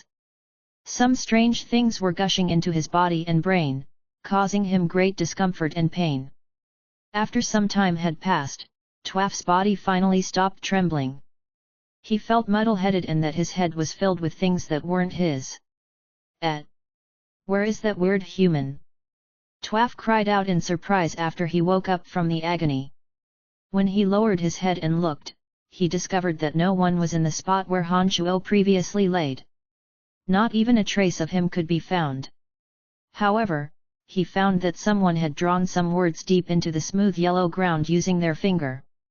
Twaff slowly read the writing on the ground. Twaff, I don't know if it's right or wrong to do this to you, but I feel that the orcs need someone like you as their leader. The essence of shamanism has been passed into your body. If you choose to, you can slowly cultivate further in the energy. In the future, when you became a great shaman, possess certain authority among the orcs, and wish to find a way out for your people, look for me at Lancelot Empire's Brettle City. I'm Lord Brian of Brettle City. Remember my words. Essence of shamanism passed to me? What does that mean? What a baffling human, the dizzy Twaff mumbled to himself after he read the handwriting under his feet. Suddenly, it was as though a divine light streaked across his mind. The muddle-headed young orc seemed to have realized something in an instant and suddenly jumped. He started to chuckle as though he had gone mad. Haha! I can become an amazing shaman now. Truly unbelievable. I must have met the beast god. The beast god is giving me guidance. The young orc was wild with joy upon learning of the fact. However, this young orc had never anticipated that many years later, he himself would become one of the most revered shamans among the orc and genuinely resolve the problem that had always bothered the orcs. Han Shuo's avatar of death carried his main body and flew along some remote paths. He finally returned to South Border City when the sky was about to get dark. Over at South Border City, Han Shuo was a god that every person worshipped. He did not openly show his face in this place lest he caused a huge clamor. Draped in a pitch-black magical robe, through repeated transmissions via transportation matrices, Han Shuo returned to Brettle City. Without notifying anyone, using the magical transportation matrix at Brettle City, he returned to the cemetery on death located in the Boundless Sea. To guard against the unexpected, Han Shuo relocated the small magical transportation matrix from deep under the Brettle City Lord Mansion to under a filthy quagmire outside the city. He also concealed the magical aura that the magical matrix emanated using a demonic art technique. Those godly experts from distant material planes ought to be extremely familiar with elemental energies. However, the energy of demonic arts was unlike any kind of energy that they knew of. Therefore, Han Shuo believed that the mini-transportation matrix would be best concealed using demonic arts. As soon as Han Shuo returned to the cemetery of death on the Gourd Island, he immediately continued with the process of recovering his main body. Of his two avatars, the one that cultivated in the energy of destruction remained inside the cemetery of death while his avatar of death went outside to check out the surroundings for any kind of abnormality. He wanted to make sure that nothing could go wrong. But who knew that as soon as Han Shuo's avatar of death walked out from the cemetery of death, he sensed that a decently powerful existence was occupying an island not far from his Gourd Island. That existence also immediately sensed Han Shuo's presence and transmitted with its soul, I finally found you. If you don't get lost from my territory, I will go there and kill you. Han Shuo knew that this existence was the same one that his consciousness detected the last time the super-ranked magical sea creature with similar strength to Pegasus. You're courting death. As Han Shuo's wasn't in a good mood and didn't want to have any living thing around him that could potentially expose his trails, he immediately transmitted his murderous intentions to that creature. Chapter 646, The Energy of Life. GDK 646, The Energy of Life. Please continue reading on, Ox. Vel. M. That creature living in the Boundless Sea had been searching for Han Shuo around that region. It was, without doubt, the mightiest existence to dwell in this expanse of the ocean, and was accustomed to having all other beings kneel under its appendages. Through its long years of existence, the sea monster had finished off countless creatures who dared challenge its might. Accustomed to victory, the creature thought of itself as the mightiest expert on profound continent. If not for the fact that it couldn't leave the sea for extended periods, it might have long stepped on land and stirred up havoc. As soon as it received the message Han Shuo transmitted, the creature flew into a rage and charged straight towards the island on which Han Shuo stood. From the gourd island, Han Shuo could sense that enormous waves were being generated at sea. He reasoned that the sea creature ought to have been as massive as the primordial dragon. Otherwise, it wouldn't have been able to generate such enormous displacement to the sea water. As the cemetery of death was on the gourd island, Han Shuo didn't want to leave any trace of battle on the island. He immediately took off when he sensed that the creature was approaching. Over on a stretch of ocean between the two islands, Han Shuo, hovering loftily in mid-air, came into contact with that massive sea creature. The sea was turbulent and choppy as though a typhoon was raging. Sea water was sent high up into the sky before raining back down. An enormous figure gradually emerged from the depths of the sea, creating tumultuous billows. After a loud and long splash sounded, the figure was completely revealed from the sea. It transmitted a furious message to Han Shuo: "Damned human! How dare you question my might in this sea where you do not belong? You want to stay? Fine, I shall grant you an eternal slumber on the seabed." Han Shuo had made out the creature's appearance the moment it surfaced from the ocean. It was a sea monster similar to an octopus. It had an enormous body and a number of tentacles that would extend and flutter in all directions when it was furious. It appeared to possess an astonishing amount of power. The sea monster also possessed a layer of shell-like armor as tough as steel, which provided protection to its abdomen and vital parts of its body. The sea monster gradually flew into the sky, making threatening gestures. Han Shuo had anticipated that a creature of its level ought to be able to fly. "Big octopus, eager to lose your life, aren't you?" Han Shuo sneered at the sea monster. Some alien races were innately gifted with unique body structures. These races need not cultivate in any of the 12 fundamental forces but could still become incredibly mighty. The six-horned tribal king, Pegasus the Manticore, and the ancient lizard king, were examples of such unique races. People of their races either possessed godlike might or some kind of unique ability. They grew stronger by evolving. This sea monster that resembled a giant octopus must have belonged to one of those races. Han Shuo couldn't sense the presence of any of the 12 fundamental energies in its body, yet its soul was extremely mighty. From this, Han Shuo understood that this big sea monster ought had evolved to this stage through some kind of innate talent. Big octopus? How dare you think of me as such a primitive organism? Damned human, you will pay for your insolence, the sea monster hovering above the sea said angrily. Look at yourself. What are you if not an octopus? Han Shuo was stunned. He found the big octopus reaction to be rather amusing. I'm not an octopus. Never was. The big octopus flew into a violent rage as though someone had dug up a scar buried deep within its heart. It charged at Han Shuo furiously with its enormous tentacles swinging about. The domain of divinity wouldn't have much of an effect on existences like this sea creature that didn't rely on elemental energies for strength. When Han Shuo saw the sea monster charging at him while waving its tentacles in the sky, a sneer still on his face, he deployed multiple necromancy boundaries around the monster and proceeded with a succession of the Grand Disintegrator spell. Under the effect of multiple trump card necromancy boundaries, the sea monster who sprung into action with terrifying momentum gradually became sluggish and powerless. Its flying speed grew slower and slower. The boundaries deployed by the low god Han Shuo were obviously very effective against the sea monster. With each Grand Disintegrator spell that landed on him, big chunks of his fluttering tentacles would abruptly shatter, break off, and fall into the sea, staining the seawater with blood. Stuck at the center of those boundaries, the sea monster could not even get close to Han Shuo. It was very much enraged to see its tentacles fall off one after another, and yet, there was nothing that it could do about it. "Damned human, you heinous creature," the sea monster whined with a weak voice even though it was very much enraged.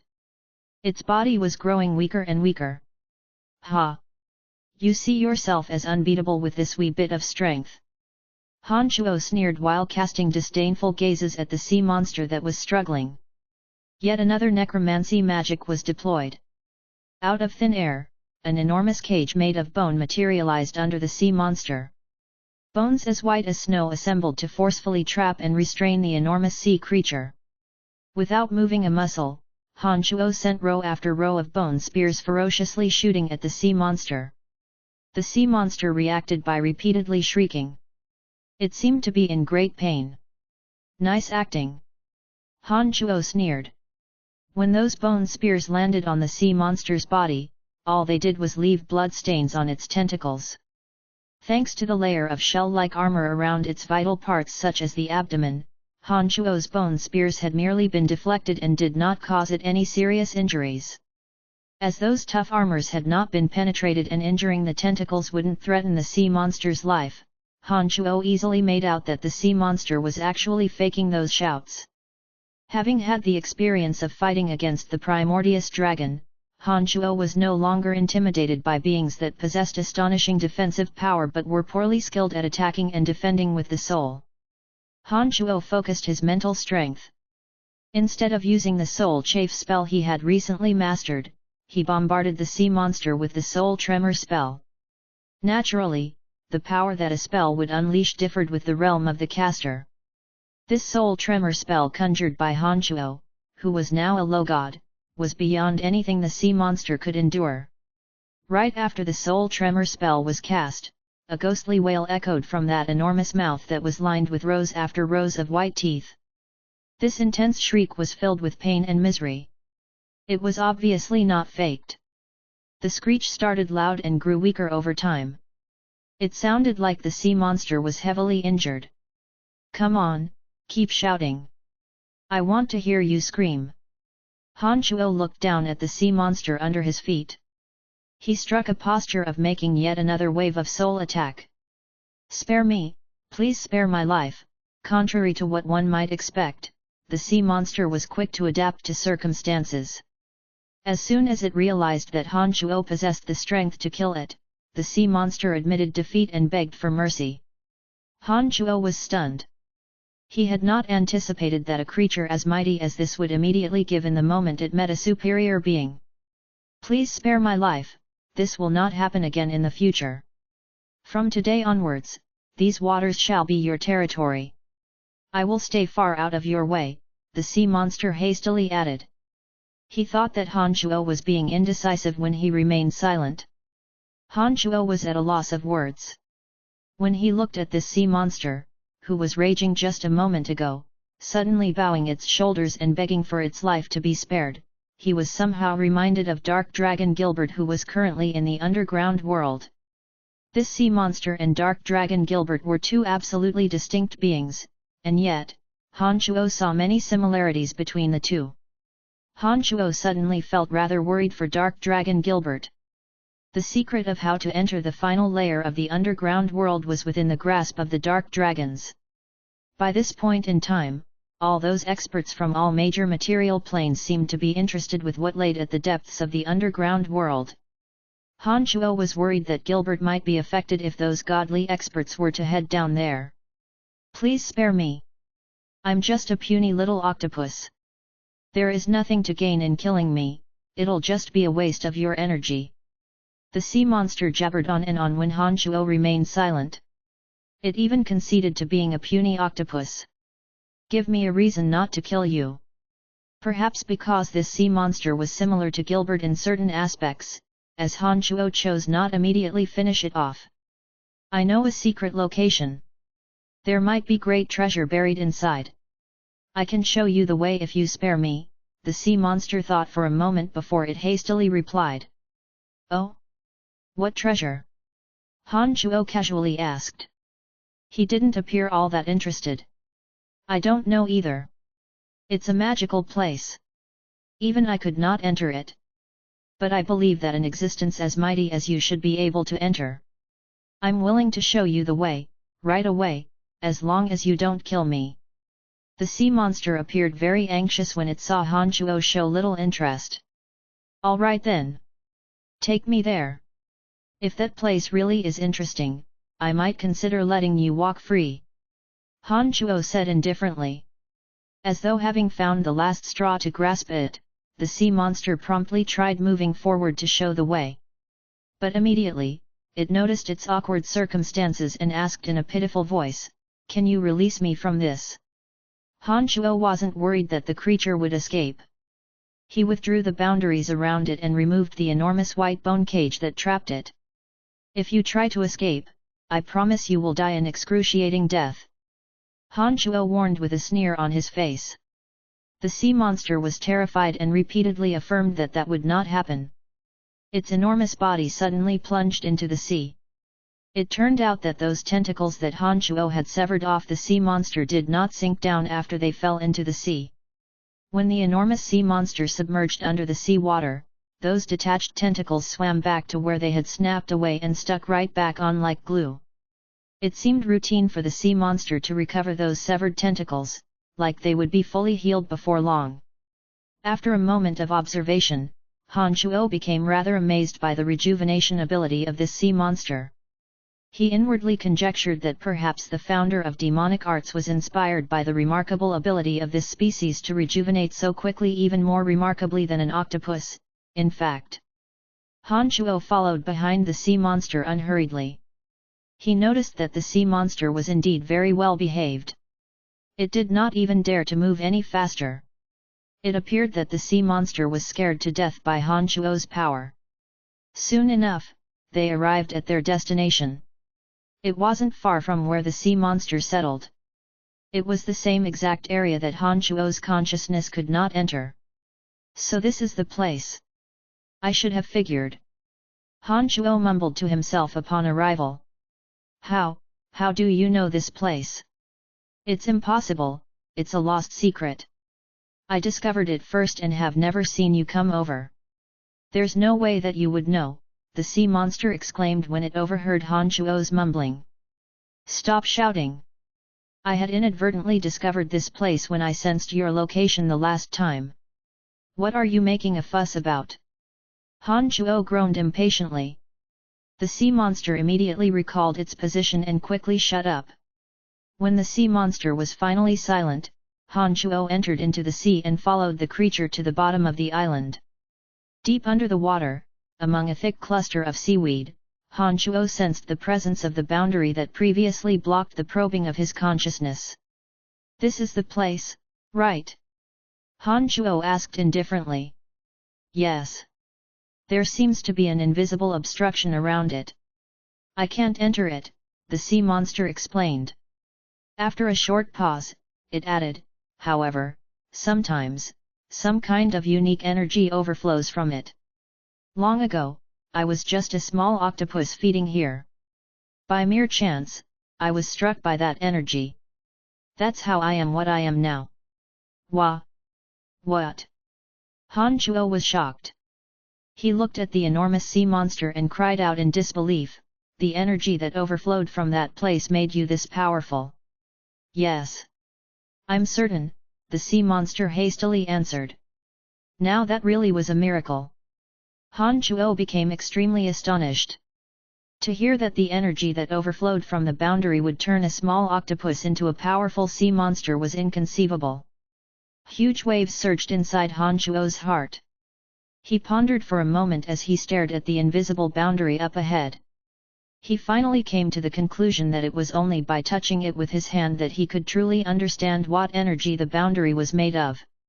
Hence, Han Chuo slowly marched ahead with his hand held out, trying to push against the boundary. Before he got close to the boundary, however, a burst of strange energy suddenly shot towards Han Chuo's hand that was extended forward. It was a powerful energy. Even Han Chuo had to evade it with great haste.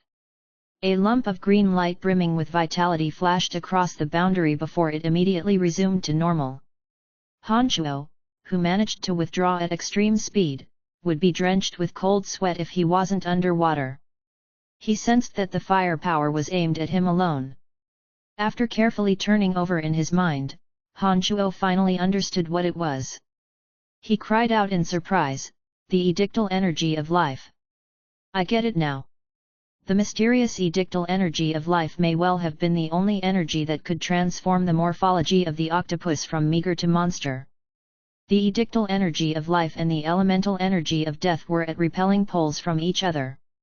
Therefore, it was nothing unusual for this avatar of Han Shuo's that cultivated in the energy of death to have such a violent reaction to the boundary. Han Shuo thought about it through and through for a moment. He believed that his current strength was insufficient in fighting against the boundary. Then, suddenly, he recalled of Wood Elite Zombie. His heart was filled with delight and he quickly summoned Wood Elite Zombie. Chapter 647, Tree of Life. GDK 647, Tree of Life. Please continue reading on, Ox. Val. M. The energy brimming with vitality inside Wood Elite Zombie was consistent with the edictal energy of life. After gaining the extreme treasure of wood, the virile leaf, he managed to evolve even further. Hence, it shouldn't be a problem for him to cross this barrier. Right after the Wood Elite Zombie was summoned, he started looking all around in astonishment before he pointed towards the barrier and transmitted to Han Shuo, "Father, there's something strange inside there." Han Shuo could sense the abnormality within and therefore was not surprised by the exclamation. He nodded and said, "That's right, there's something strange in there. It could be useful to you. Can you enter the barrier?" "I don't know," Wood Elite Zombie transmitted. He paused for a second, then continued, "But I can try." "Well, try your best to open it and see what is actually inside," Han Shuo instructed. "This. That. What is really going on?" the sea monster cried out in surprise, seeing another person suddenly appear out of nowhere. As the 5 elite zombies gradually evolved, they less and less resembled stiff, lifeless zombies. As their strengths rapidly soared, the aura of death on their bodies gradually vanished and they began to look like normal human beings. This was especially the case for Wood Elite Zombie.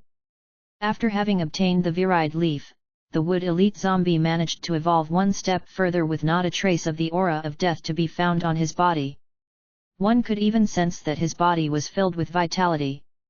He even looked rather different from his normal self. His complexion paled pink to a more humanly one. "It's none of your business. Stay right in place and don't move an inch," Han Shuo coldly instructed after shooting a glance at the sea monster. After the previous round of battle, the sea monster became deeply terrified of Han Shuo and dared not to disobey any of his words. His heart felt like an unsolved puzzle, but he did not ask any more questions and fell dead silent. He narrowed his attention on Wood Elite Zombie in an attempt to figure out what he was up to. After walking to the front of the barrier, Wood Elite Zombie put his hand forward. An energy of sheer vitality flowed into the barrier through his hand. The same barrier that was hostile towards Han Shuo and spontaneously attacked him when he approached, responded with calmness towards Wood Elite Zombie. "Father, I can enter it. This energy makes me feel very comfortable and it's not hostile towards me at all," Wood Elite Zombie transmitted to Han Shuo cheerfully. Han Shuo had of course anticipated this. After listening to Wood Elite Zombie's words, Han Shuo thought for a moment and replied, "All right, enter it and see what is actually in there. If you can, try and remove the barrier." "Okay," Wood Elite Zombie replied in an excited and impatient tone. He seemed to be very interested in what was across the barrier. Wood Elite Zombie, whose palm was pressed against the barrier, crossed into it as though his body had melted into it. He did not trigger the slightest reaction from the barrier. He disappeared? He disappeared inside. How is this possible? The sea monster, who had been carefully watching Wood Elite Zombie all along, cried out in surprise when Wood Elite Zombie entered the area with no resistance right before its eyes, something which the sea monster had failed to accomplish in all his time there. "Shut your damn mouth and watch!" Han Shuo lightly groaned. The sea monster was again silenced.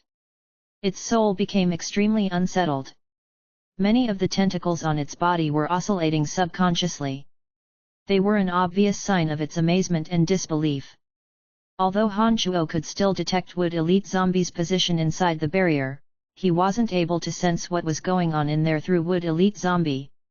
Just like the sea monster, Han Shuo maintained his silence and watched from outside the barrier, waiting to see any kind of changes that might happen to the barrier. Not long after, the invisible barrier once again gave off a soft, green glow that was as weak as the bioluminescence of a firefly. That soft green glow seemed to be gradually pulled and withdrawn by some kind of energy along with the barrier. Han Shuo could sense that the energy of the barrier that had been obstructing him was being eliminated. The sea monster had also noticed the phenomenon. Its tentacles were oscillating at an even greater magnitude, but it did not dare make a noise. Soon enough, the soft green light completely receded. The scene that was blocked by the boundary all along was finally revealed to Han Shuo's and the sea monster's eyes. A small but luscious tree with verdant leaves was revealed under the island.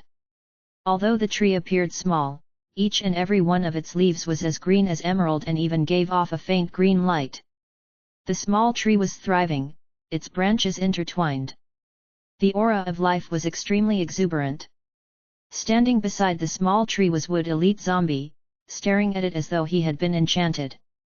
How is this possible? How could any tree survive under the sea?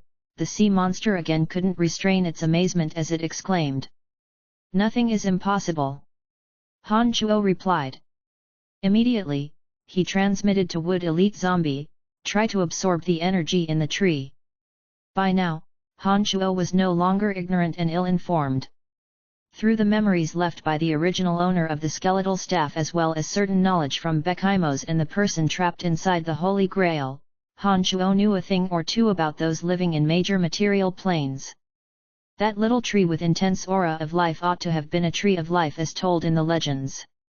It was said that those who cultivate in the Edict of Life, right before their death, under some unique circumstances, could pass on their energy of life by transforming into a tree of life.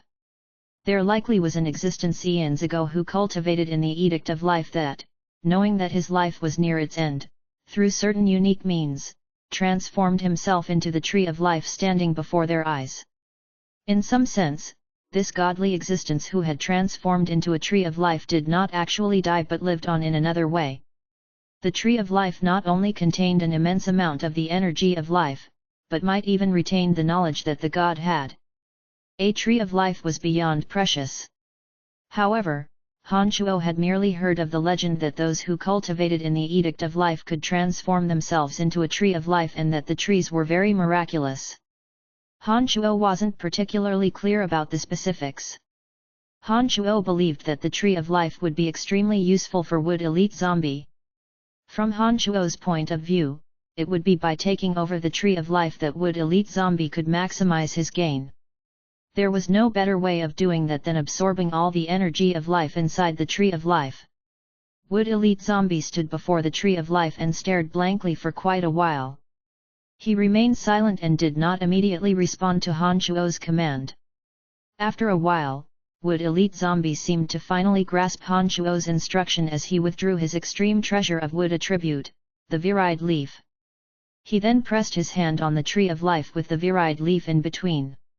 In an instant, both the tree of life and the virid leaf blossomed with a captivating green radiance.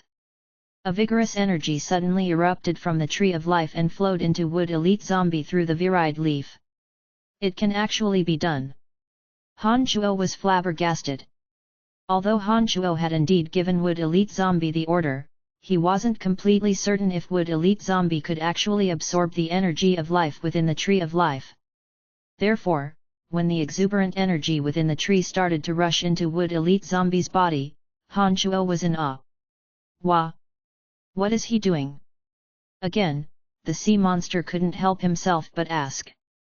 He's absorbing the energy within the same energy that turned you from a small octopus to the humongous monster that you are now. Han Shuo said ecstatically as he laughed loudly. I want some, the sea monster uttered after staring blankly for a long while. You? Haha, that will kill you." Han Shuo looked at the sea monster as though looking at a clown and continued disdainfully, "There is absolutely no way that your body could support much of that type of energy, so give up on the thought." Han Shuo was speaking the truth. Wood Elite Zombie could absorb the energy because the energy he cultivated in was analogous to the energy in the tree. On top of that, Wood Elite Zombie was born with a unique body structure that allowed him to absorb and store the energy found in the Tree of Life. It was indeed true that the energy of life from the Tree of Life gave rise to the sea monster transformation. However, Han Shuo reckoned that the transformation must have occurred a long time ago. The strength that the sea monster now possessed did not originate directly from the bit of the energy of life that struck it, but from the sea monster's slow and gradual evolution. That bit energy of life that strayed off to it had merely opened a door for the sea monster, and it should have been its own effort in further evolving after that point. If one were to compulsively absorb an excessive amount of energy that one did not cultivate one would end up dead. The sea monster was fortunate that it was merely hit by one wee bit of the energy of life back then. Had it been hit by an excessive amount of that energy, it likely wouldn't have endured and would have died on the spot, never getting the chance to evolve to this stage. Under Han Shuo's attentive gaze, the energy within the Tree of Life rapidly gushed into Wood Elite Zombie while the brilliant radiance of the tree gradually faded. Soon enough, the Tree of Life started to wither. The leaves browned and dried before they fell off one after another. The exuberant energy was no more. In contrast, the pale face of Wood Elite Zombie turned rosy and looked more youthful and healthy. The virid leaf in his hand too looked verdant and filled with plenty of energy. In the end, the Tree of Life was completely drained of energy. Surprisingly, right before Han Shuo's eyes, the base of the Tree of Life turned into skeletal remains with no trace of any wooden quality. It appeared that after the energy of life was drained, the original appearance of the god who had transformed into the Tree of Life would be revealed. While Wood Elite Zombie indulged himself in the massive amount of energy that he had just obtained out of the blue, Han Shuo focused on observing the area around the skeletal remains. He found nothing that would indicate or reveal his identity. After a long while, when Han Shuo was still checking all around for any traces, Wood Elite Zombie suddenly said to him, "Father, I know that you are injured. I can help you." Han Shuo, who had sunken deep into contemplation, was immediately roused.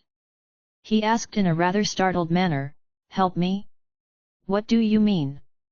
"I don't know why, but I believe that I can use this new energy to accelerate your body's recovery process," Wood Elite Zombie transmitted.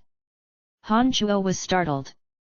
He thought for a moment and felt that perhaps the energy of life really could help him in rejuvenating his body. Hence, he nodded happily and said, "Well then, let's try that out." Upon finishing those words, Han Shuo again carefully examined the base of the Tree of Life that had turned into skeletal remains after losing all its energy of life. With a raise of his big hand, the soil stirred up. The remains of that god who had died however long ago were buried deep underground. So what if one cultivates in the Edict of Life?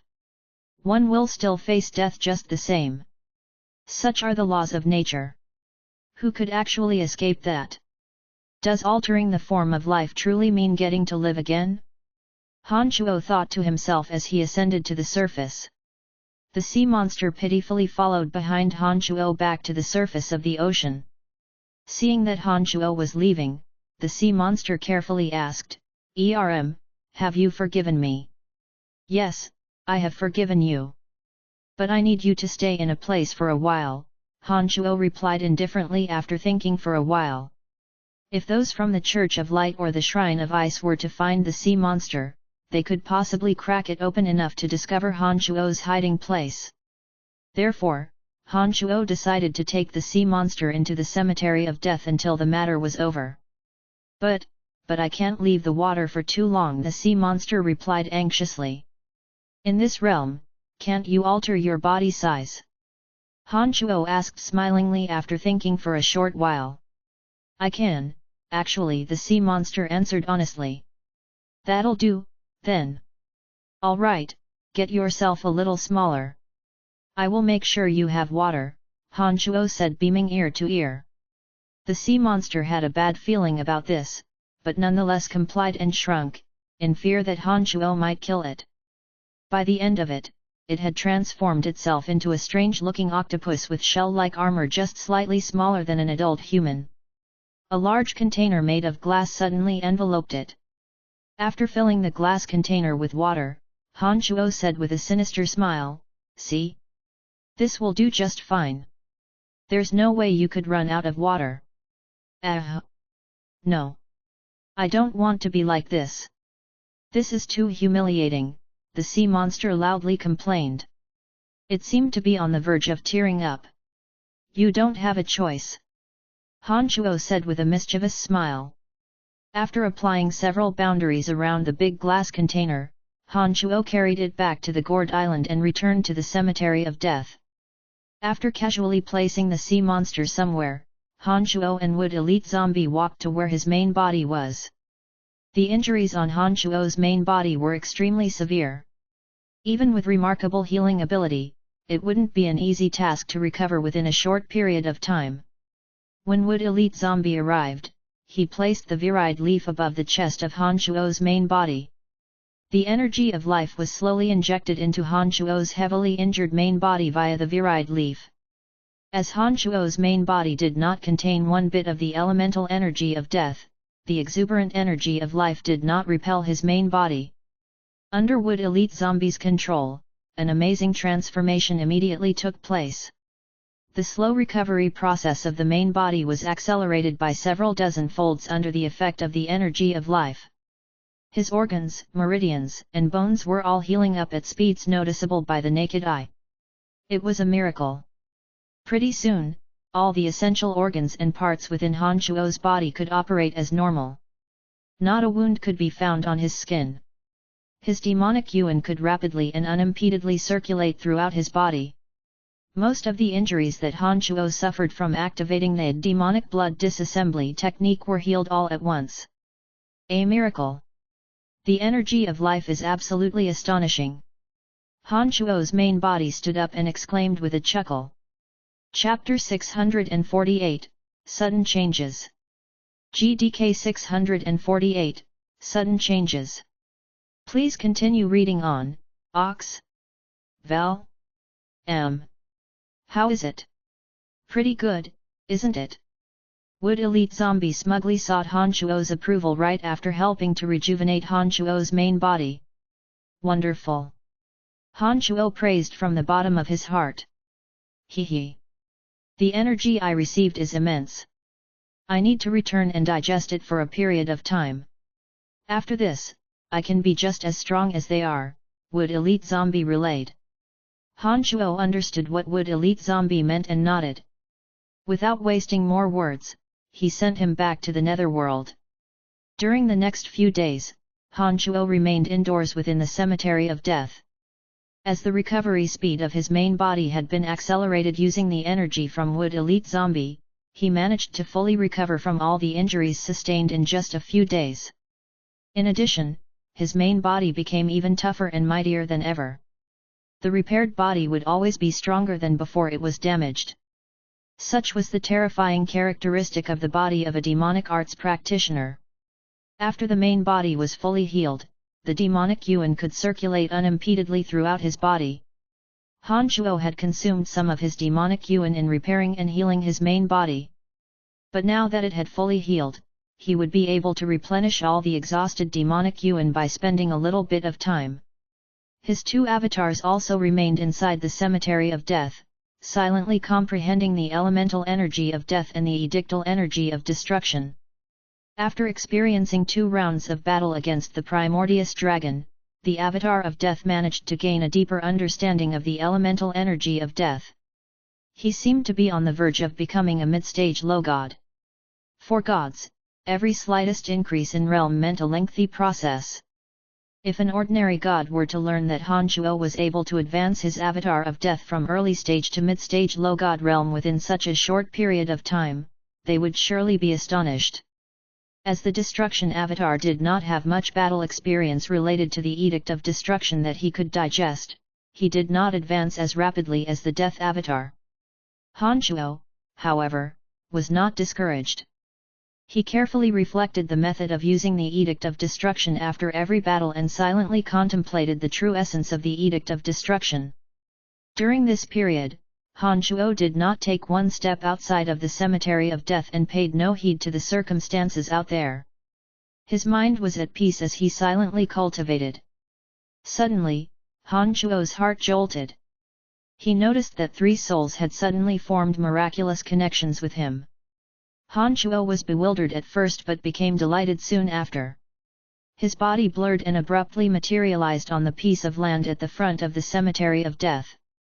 The demonic formation for refining spirit demons which Han Shuo had relocated along with the cemetery of death no longer displayed any sign of activity.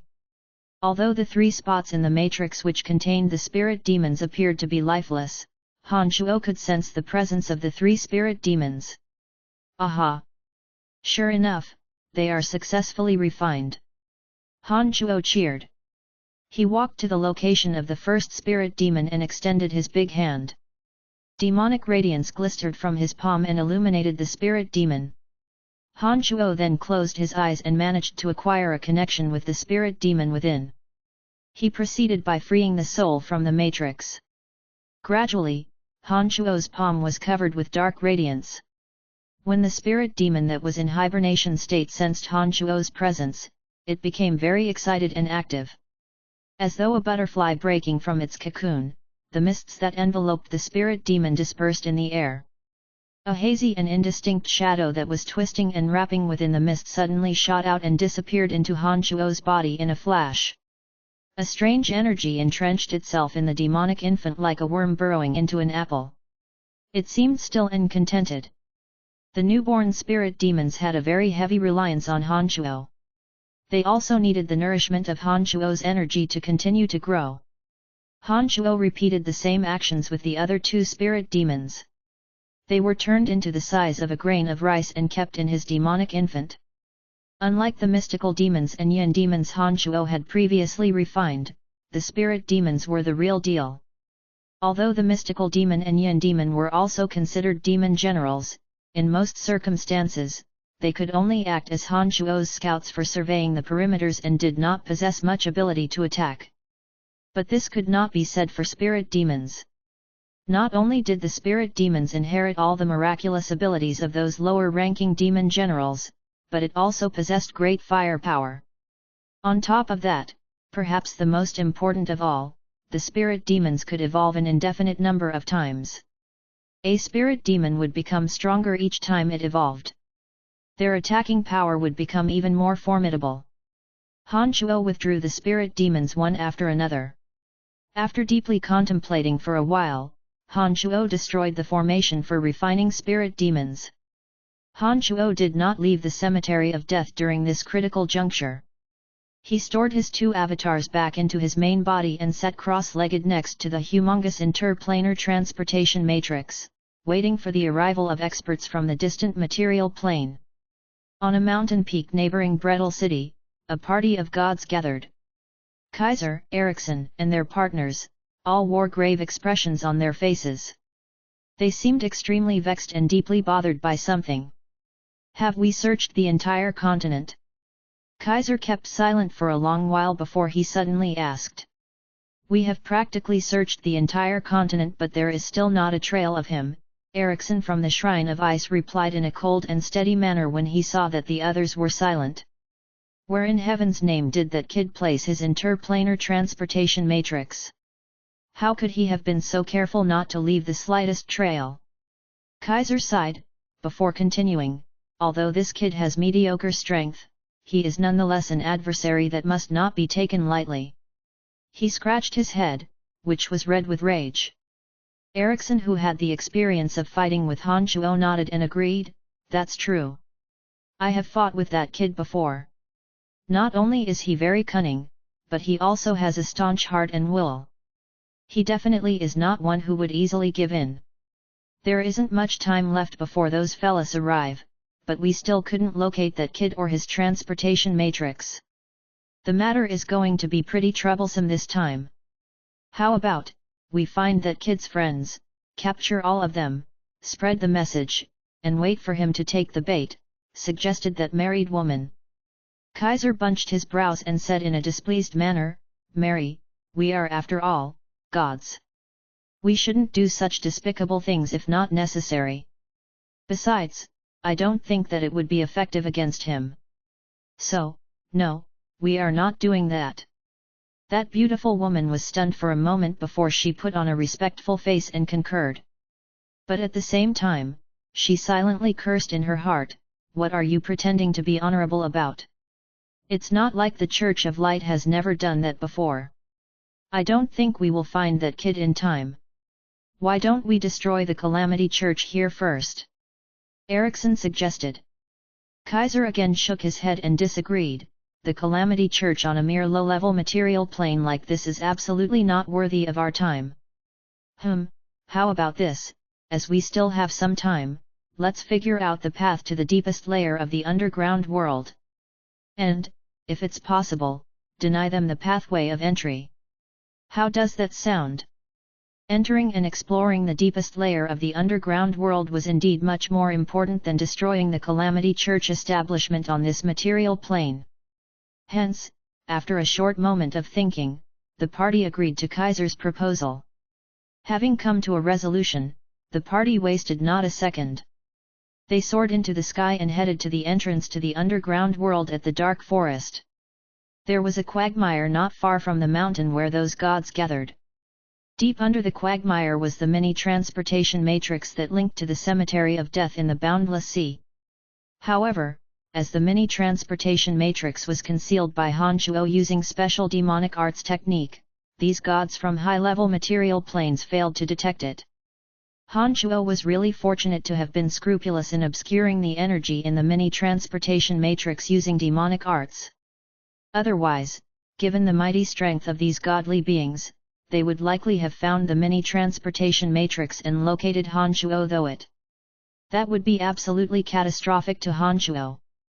"Grandpa, it's about time for me to go back. I have been away for such a long time and Brian will start to worry about me. He is going to shred me if I don't go and look for him soon." Gilbert had been staying in the underground world for a while, to spend some quality family time with his grandpa, Gilks. He also paid his respects to his deceased father. Gilks was very happy to be able to see his grandson again. Gilks the old dark dragon had spent a long time in heartache and sorrow after Gilbert exhausted all his life force in saving the race of dark dragons. Although Honshuo had previously promised Gilks that he could resurrect him as a healthy and active little dark dragon, Gilks had always taken that as just a comforting word. Especially, during the time Honshuo was trapped in the Abyss Realm, there was not one bit of news from Honshuo for 5 years and therefore Gilks thought that Honshuo really had been killed by those from the Church of Light. He had given up all hope at that point.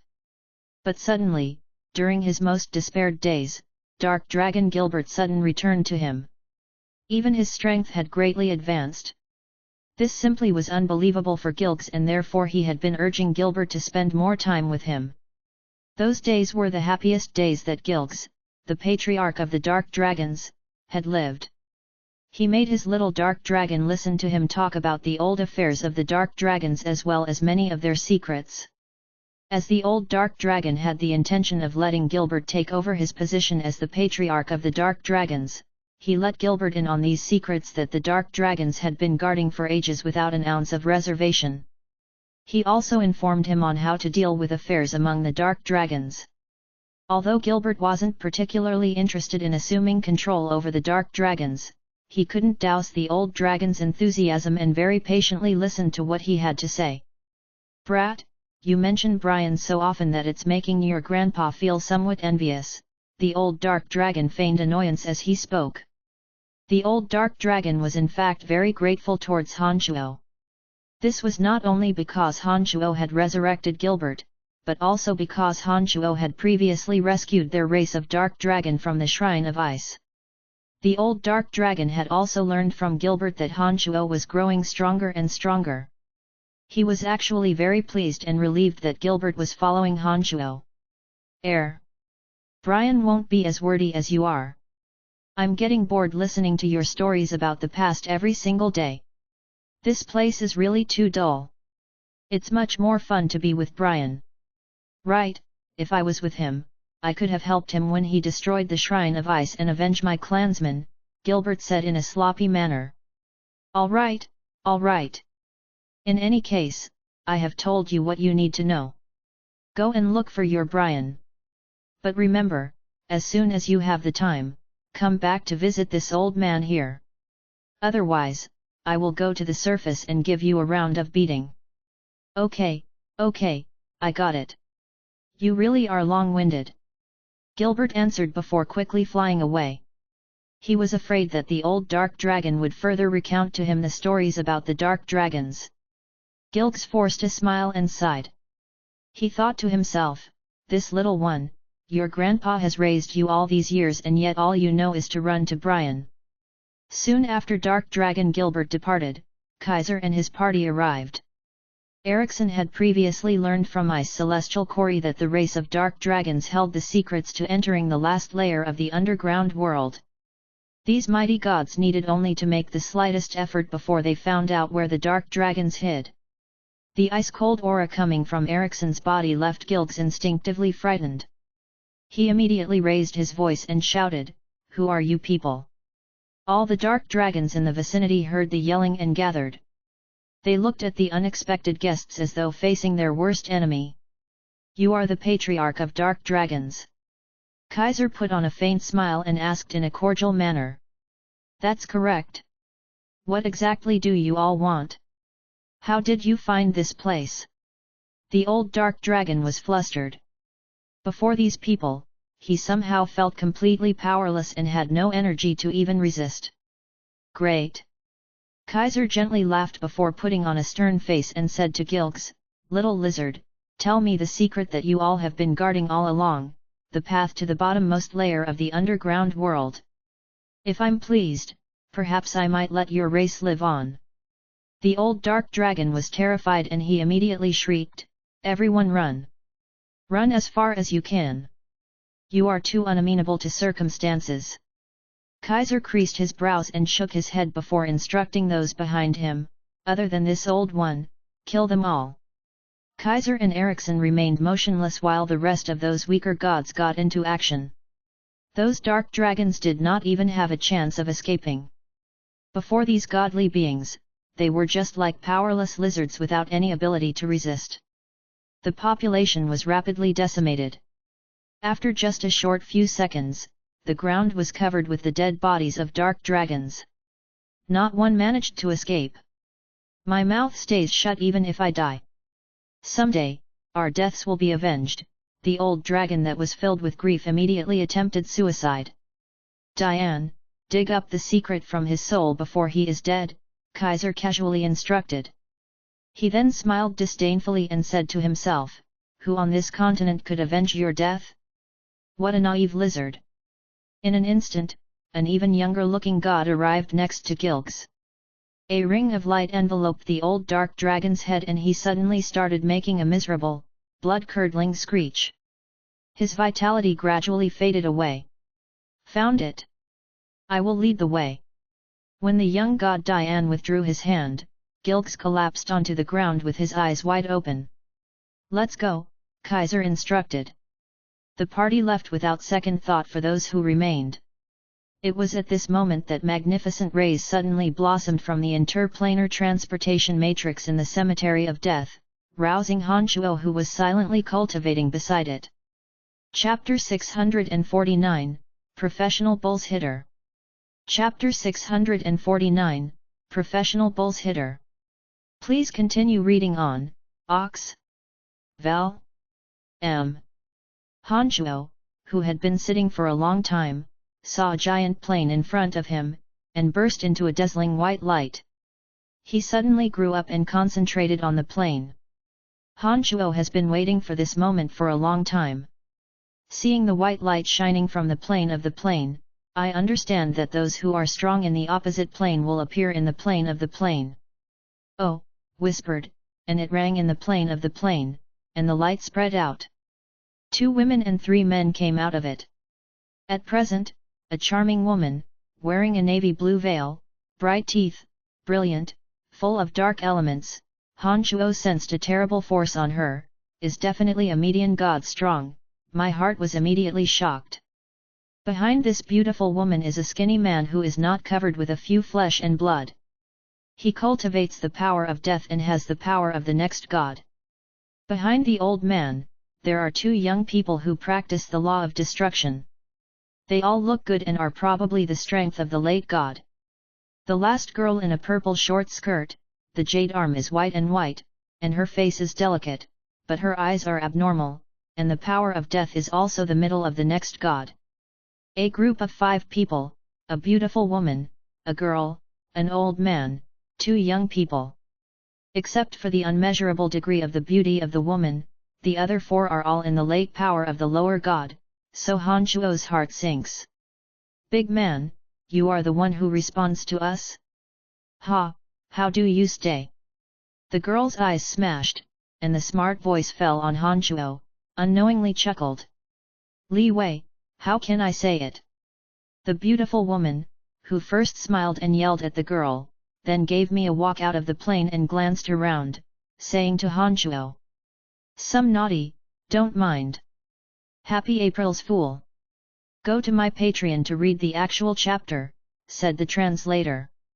At this time, Han Shuo has calmed down from the surprise of several people, and smiled easily. Welcome to the mainland of Chio. A low-level plane. It's definitely boring. Li Wei wrinkled her nose, stretched her waist, and looked away, seemingly looking for something that would interest her. Li Wei. Would you like me to take you around? First look at this low-level plane. Something fun. One of the youths who practiced the law of destruction proposed. Okay, okay. Let's go out. Li Wei was happy. Hurry to accept. Before things are not known. Don't act alone. The beautiful woman frowned. Speaking. Give her this. Li Wei reluctantly spread the hand to the youth. Lazy. Know it. Big sister Donna. You can be really strict. The beautiful woman Donna smiled. Helplessly. We are coming over this time. It is not to come to play. Those guys may have arrived long ago. In this strange continent. Once they are alone with them, there must be danger.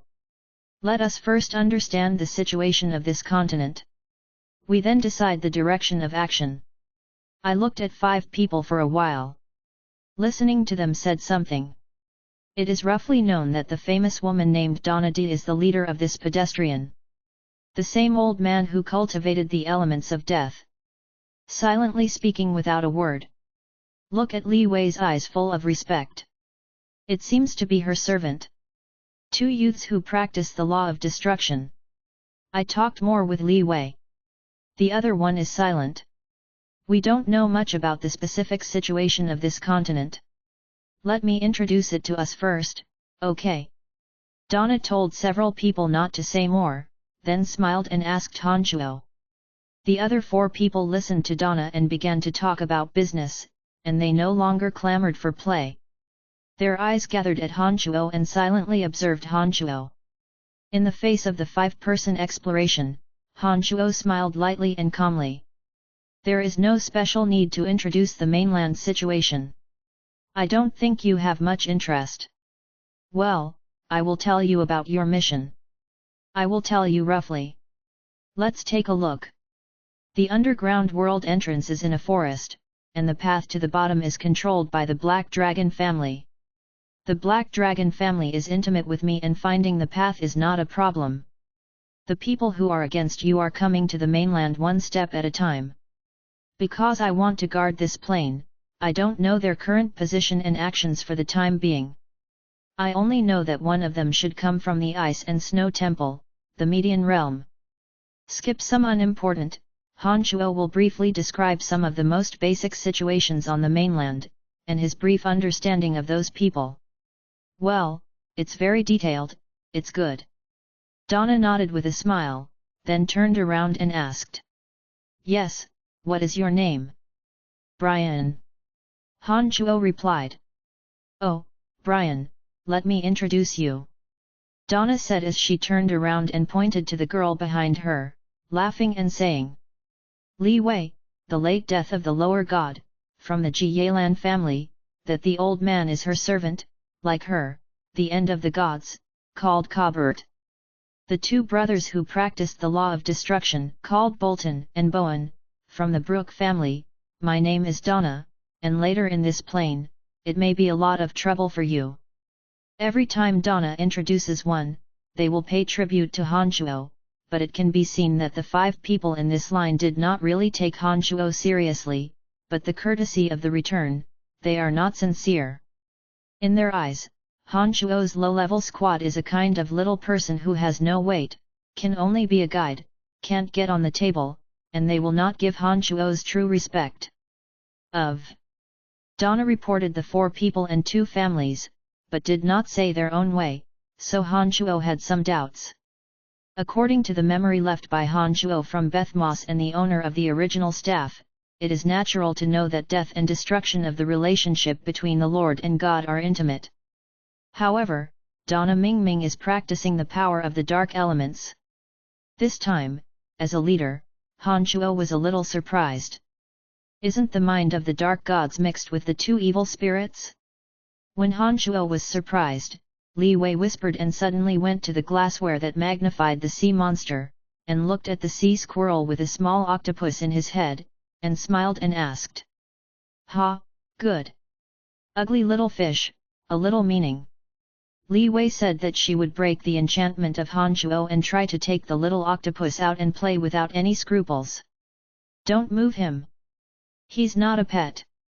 Hanchuo frowned and snorted. Although he does not care about the life and death of the sea monster, but in any case on his own site, it can be regarded as his own things. That Li Wei did not pass his consent, and it was a bit too arrogant to shake his things, which made Hanchuo somewhat unhappy.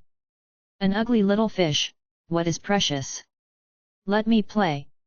Li Wei did not seem to hear what Hanchuo said, and was ready to break the enchantment and take out the sea monster to play. A figure flashed away and instantly came to Li Wei. Not waiting for Li Wei to react, the glassware has fallen into the hands of Hanchuo. I saw Hanchuo's big hand wave, the death cemetery enchanted to open a gap, the glassware also flew out, the glass broke in the middle. The sea monster fled to the sea. Damn, those guys! How terrible! The sea was terrified, and he felt very terrible in Li Wei and others, and he was really scared. One by one, the tentacles quickly twisted and twisted back to the sea, all the way to the distance. Go, let's go as far as you can. If you don't want to die, it's best to leave this area forever. Hanchuo said to the sea monster. Hanchuo promised to spend this life on the sea, not wanting to miss the appointment because of Li Wei, especially when Li Wei ignored his master's feelings. Have you robbed me of something? Li Wei did not respond. Some doubts looked at Hanchuo muttered. That thing is mine, I let him have nothing to do with you. Hanchuo said indifferently. Li Wei hasn't said anything yet. The sulky old man, the gloomy gaze has been eyeing Hanchuo, his face is not happy. Donna was surprised to look at Hanchuo, and she was a little surprised, because Hanchuo was so fast that she didn't respond to her for a while. What surprised Tangna most was that she didn't feel Hanchuo's use of death and destruction. Suddenly, Donna was curious about Hanchuo and saw that Kabert looked gloomy. I can't help but laugh at the round field. A small fish is put away. What's the big deal? Li Wei, we are guests. You need to know some measure, don't be too abrupt. Small guy, what's so great? Li Wei was very upset. She listened to Donna and said that the eyeballs of the smart eyes were turning and smiling, as if nothing had happened. Li Wei said this, Kabert once again bowed his eyebrows, and it was a dead look. I didn't expect a low-level plane, it's quite a bit interesting, hee. Bolton, who had previously answered with Li Wei, whispered and whispered. If you don't mind, we can go to the underground world. Han Shuo looked at himself as if he had not heard a few people's speeches and did not see the disdain in their eyes. That's the best. Donna readily agreed. I will lead the way. Han Shuo was a bit uncomfortable. He did not use the transmission array in the center of the Death Cemetery. He first went to Brett City and transferred from Brett City to the city of Warren to the Dark Forest. The cemetery travels long distances from the Innocent Sea. Donna and his party were naturally unclear that Han Shuo had such a fast path, so he did not say anything and followed him to the Dark Forest. Oh, yes, how do you know that the Ice God Temple has a median god? On the way to the Dark Forest in the clouds, Donna seems to have some interest in Han Shuo. I looked at Han Shuo for a while and thought Han Shuo was a bit weird. I want to open my mouth and ask. I have seen it. Han Shuo was quite polite to this Donna, turning and smiling. If you are a median god, can you still live if you have seen it? In particular, the other party knows that you have mastered the plane of the plane. Li Wei's disdainful sarcasm seems to be in retaliation for Han Shuo just suddenly grabbed the hatred of the sea monster in her hand. Although Li Wei was too late to prevent it, Han Shuo was able to take away the sea monster from her hand, or let Li Wei feel a bit indignant, but Li Wei was not as reckless as the appearance, and Donna had to sell it on the ground, so there was no on-the-spot attack. Instead, there is a mind that slowly counts. However, Han Shuo was in front of them, and dared to say that he had seen the median god, which is a bit too bragging. Love doesn't believe it.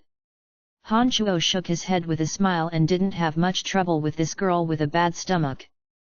Donna was also full of surprises, but she did not speak to Han Shuo's statement, but turned around and said, "Where did you see him, what is it?" "When I killed the guardian of this plane and ruined the plane of the plane, I was blocked by him when I was ready to leave the enchantment. After I escaped from the enchantment, I almost died. Unfortunately, I am still late. One step, if it passed earlier, maybe they will not come." Han Shuo has no regrets. What? You have killed this plane guardian and ruined the plane of the plane that he has mastered. Under this, even the leader of the line that did not reveal the figure, Donna, could not help but exclaim. Some eccentrically looked at Han Shuo. Ha, in a median god enchantment, you can still escape, friends, you can blow too much, admire. Bolton laughed, yin and yang grotesque. Han Shuo grinned and shook his head, not explaining anything. Brian, you said that you really ruined the plane of the plane.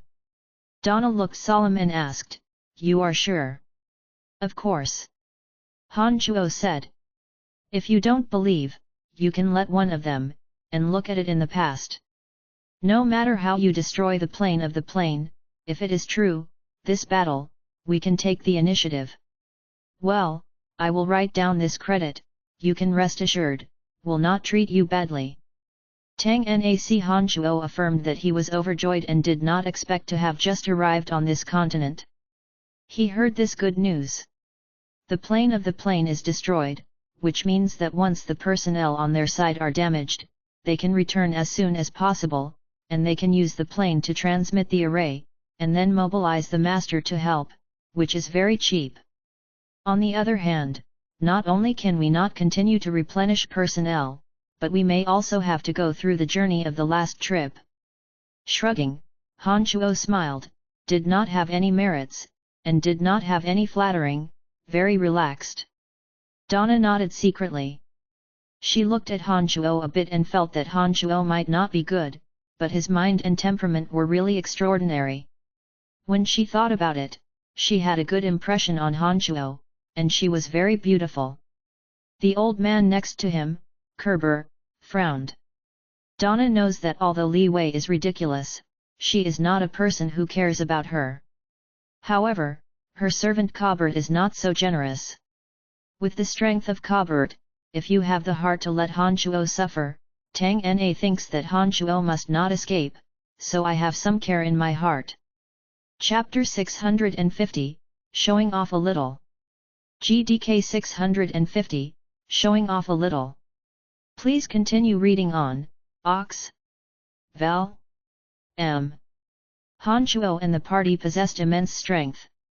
It took them only half a day's worth of time to fly from the boundless sea to the dark forest.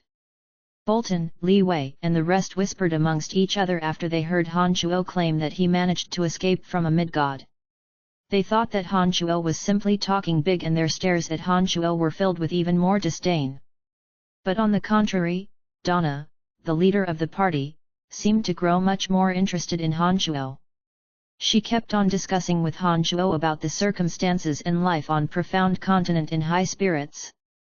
Having attained such heights in demonic arts, there was no way that Han Shuo would deliberately humble himself before Donna or anyone for their superior strength or identity. All along, his attitude had been neither overbearing nor servile, but was always casual and relaxed. Donna, who had observed it all, nodded in approval. In Han Shuo's observations, whenever he and Donna were having any sort of cheerful chat, there seemed to be a few traces of hostility in Bowen's gazes towards him. By now, Han Shuo had managed to figure out the relationships between the five. Between the Brook brothers, Bolton was obviously interested in Li Wei. His actions had said it all. As for that mute Bowen, his gazes towards Donna were filled with respect. This was rather surprising to Han Shuo. The ever-observant Han Shuo could detect the slight hostility in Bowen's eyes, but did not mind it. After arriving at the dark forest, Han Shuo suddenly detected Dark Dragon Gilbert's presence. With one pulsation of his consciousness, he discovered Gilbert pacing back and forth over and over again over the plot of land where the Cemetery of Death was previously located. "Please excuse me for a moment, there's something that I need to take care of," Han Shuo apologetically informed Donna before he suddenly turned into a streak of dark radiance and flew towards Gilbert. Gilbert's heart was a muddled mess. He had paced back and forth multiple times around the area, and yet he couldn't detect the presence of any boundary. In addition to the desolate wreck around him, Gilbert thought that he got in the wrong location and started searching further around. It was obvious that a great battle had previously taken place here, and Gilbert could guess what that was. However, just like Emily, Fanny, and Phoebe, Gilbert had blind confidence in Han Shuo. He had no idea that the enemy was so formidable that Han Shuo had to relocate the Cemetery of Death and temporarily go into hiding. While Gilbert was still scratching his head, he suddenly sensed Han Shuo's presence. His heart was at ease and he hastily raised his head at the sky. Han Shuo landed beside Gilbert and chirpily asked, "Just came out from the underground world. My admirable master, why is it that I cannot sense the boundary around the Cemetery of Death? What happened?" Gilbert asked loudly as soon as he saw Han Shuo. "The Cemetery of Death isn't here anymore. To prevent certain people from finding it, I have relocated it," Han Shuo explained. He continued, "I don't have time to fill you in with all the details for the time being. You have just exited from the underground world. Do you know about the secret that your race of dark dragons has been guarding? Tell me now if you know, that'll save me a visit to your grandfather later." Seeing that Han Shuo was rather impatient, Gilbert told him the secret which his grandpa had recently revealed to him without thinking. It was after he told Han Shuo everything that he asked puzzlingly, "What's wrong? What do you look so anxious? I will explain it when I return. In the meantime, take refuge in the Sunshine Valley or Brettle City until further notice. When I'm done with my business, I will look for you," Han Shuo instructed. "Have you met with some sort of trouble?" "Master, I can help you," Gilbert said excitedly. He was delighted instead of astonished. "The trouble is too great, you couldn't be of any help. The battle involves godly experts. At your current level of strength, you cannot participate." Han Shuo told Gilbert the brutal truth. Gilbert's excitement was immediately doused and he was now terrified after listening to Han Shuo's words. Seeing that Han Shuo appeared hurried, he did not ask any more questions but simply said, "Be careful," before taking off in the direction of Sunshine Valley. After Han Shuo left the group of godly experts, they landed on a tall, luscious ancient tree. Bolton creased his brows and asked Donna in a deep voice, "Big Sister Donna, Do you actually believe that fella? Li Wei and Bowen turned to listen in on Donna's response. His words sounded somewhat mysterious. I don't really know why, but I think he can be trusted. Donna replied smilingly after thinking for a moment. Sister Donna, are you for real? That fella is obviously full of shit. How could you trust him? The way I see it, that guy has meager strength, but is very bold and could blatantly tell lies. I really have no idea how a tiny god from a low-level material plane could be so impudent. Li Wei said angrily. Bolton immediately agreed to her words. Even the taciturn Bowen nodded his head. Donna tried to contain her laughter when she saw that angry appearance on Li Wei. She smilingly asked, he should speak humbly, submissively, be flattering and fawning in his attitude. Is that how you think he should carry himself? Of course. When we head to other low-level material planes, isn't that how the local experts treat us? Li Wei felt that it was only right that they received the highest treatment from Hanchuo. Donna smilingly shook her head and said, people like that have an ulterior motive towards you. They might want you to give them a promotion, or they might intend to feed off you for benefits from your family. These characters, even if they are gods, are destined not to succeed. So that fella will be successful. Bolton said somewhat disdainfully. I don't know. But in any case, from my perspective, he's much better than those kinds of people. Donna thought for a moment before she looked at the bunch of youngsters and said, there is a lot that you people have to learn from that young man Brian. The three youngsters looked around dismissively and seemed to have turned a deaf ear to Donna's words. In fact, Donna had stirred up their arrogance. In their heads, they thought, he's just a small character with no power nor authority from a low-level material plane. How is he qualified to be someone to learn from? Donna noticed the expressions on their faces. She sighed softly and ceased to explain any further. These youngsters all grew up in families of enormous influence. They were pampered and privileged from childbirth and possessed astonishing strengths at such young ages as they were cultivated by their families with great care. Back in their worlds, they were always shielded by their elders and families, hence their pride and arrogance. It wasn't a complete surprise that they would look down upon someone on such a low-level material plane. Hanchuo returned just as hurriedly as he went. After flying back to Donna and the party, he straightforwardly said, come with me. Like spotlights being turned on for the first time, several figures streaked through the air and arrived at the entrance to the underground worlds in the blink of an eye. With Hanchuo taking the lead, they headed to the second layer of the underground world without meeting any obstruction. Hang on, who is it that guards the entrance to the last layer? Donna suddenly asked. It is guarded by the race of dark dragons on this continent. But we don't have to go through them, I have already found out where the path is, Hanchuo replied. Then, does that mean that apart from you, only the race of dark dragons knows of this secret? Donna asked after thinking for a moment. Hanchuo nodded. Oh? Then, just in case, you should ask the dark dragons to get as far as possible. Otherwise, the enemy could locate the entrance to that place by finding the dark dragons here, Donna advised Hanchuo after a second of silence. Big Sister Donna, I think the best method is to execute all those dark dragons, Bolton suddenly suggested. Hanchuo was immediately enraged at those words. He groaned, the dark dragons have paid so much in guarding this secret for you all. Is that how you treat those who have done nothing but give to you? Donna, too, bunched her brows and shot a rather displeased glare at Bolton. She berated, Brian is right. These dragons don't need just be spared, they deserve to be preserved. Otherwise, who would dare work with us in the future? Bolton could disregard Hanchuo, but not Donna. As soon as he heard Donna, Bolton put on an awkward smile and said, don't be angry, Big Sister Donna. I wasn't serious. Donna nodded and thought for a moment. She suddenly said, Brian, I think we should go inform those dark dragons first. Otherwise, if those fellas come looking here, they might exterminate the entire race. Han Chuo's heart stopped. He suddenly had an ominous premonition.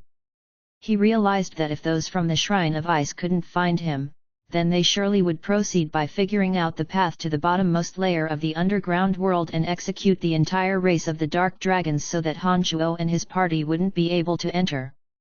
When Han Chuo thought so, he became somewhat worried and hastily headed to the home of the Dark Dragons. As Donna and her party needed Han Chuo to lead the way, they went along with him. When Han Chuo arrived at the Dark Dragon habitat, he saw the ground tainted with dead bodies. The patriarch of Dark Dragons, Gilgs, died with his enormous dragon eyes wide open. "It seems that we are too late," Donna said in a deep voice. Han Chuo walked to the body of Dark Dragon Patriarch Gilgs in a stupefied manner. A torrent of fury surged in his heart when he saw the manner in which Gilgs had died. He extended his hand to close Gilg's dragon eyes. Han Chuo's consciousness pulsated. Through Gilg's soul that had yet to completely dissipate, using a special demonic technique, he obtained the scenes that Gilg saw in his final moments. A drop of his blood essence spilled out from his middle finger. Then, using the last strand of Gilg's soul that had yet to dissipate as the primer, the massacre that happened in this place not long ago was projected in midair like a film. Donna could tell that Han Chuo's heart was filled with wrath from his cold and murderous appearance. When she was about to give Han Chuo a few consoling words, she suddenly saw the picture projected into midair and immediately cried out in surprise. She stared at Han Chuo in disbelief. Donna wasn't alone. Li Wei, the Brook brothers, and even that lifeless Colbert were all stupefied.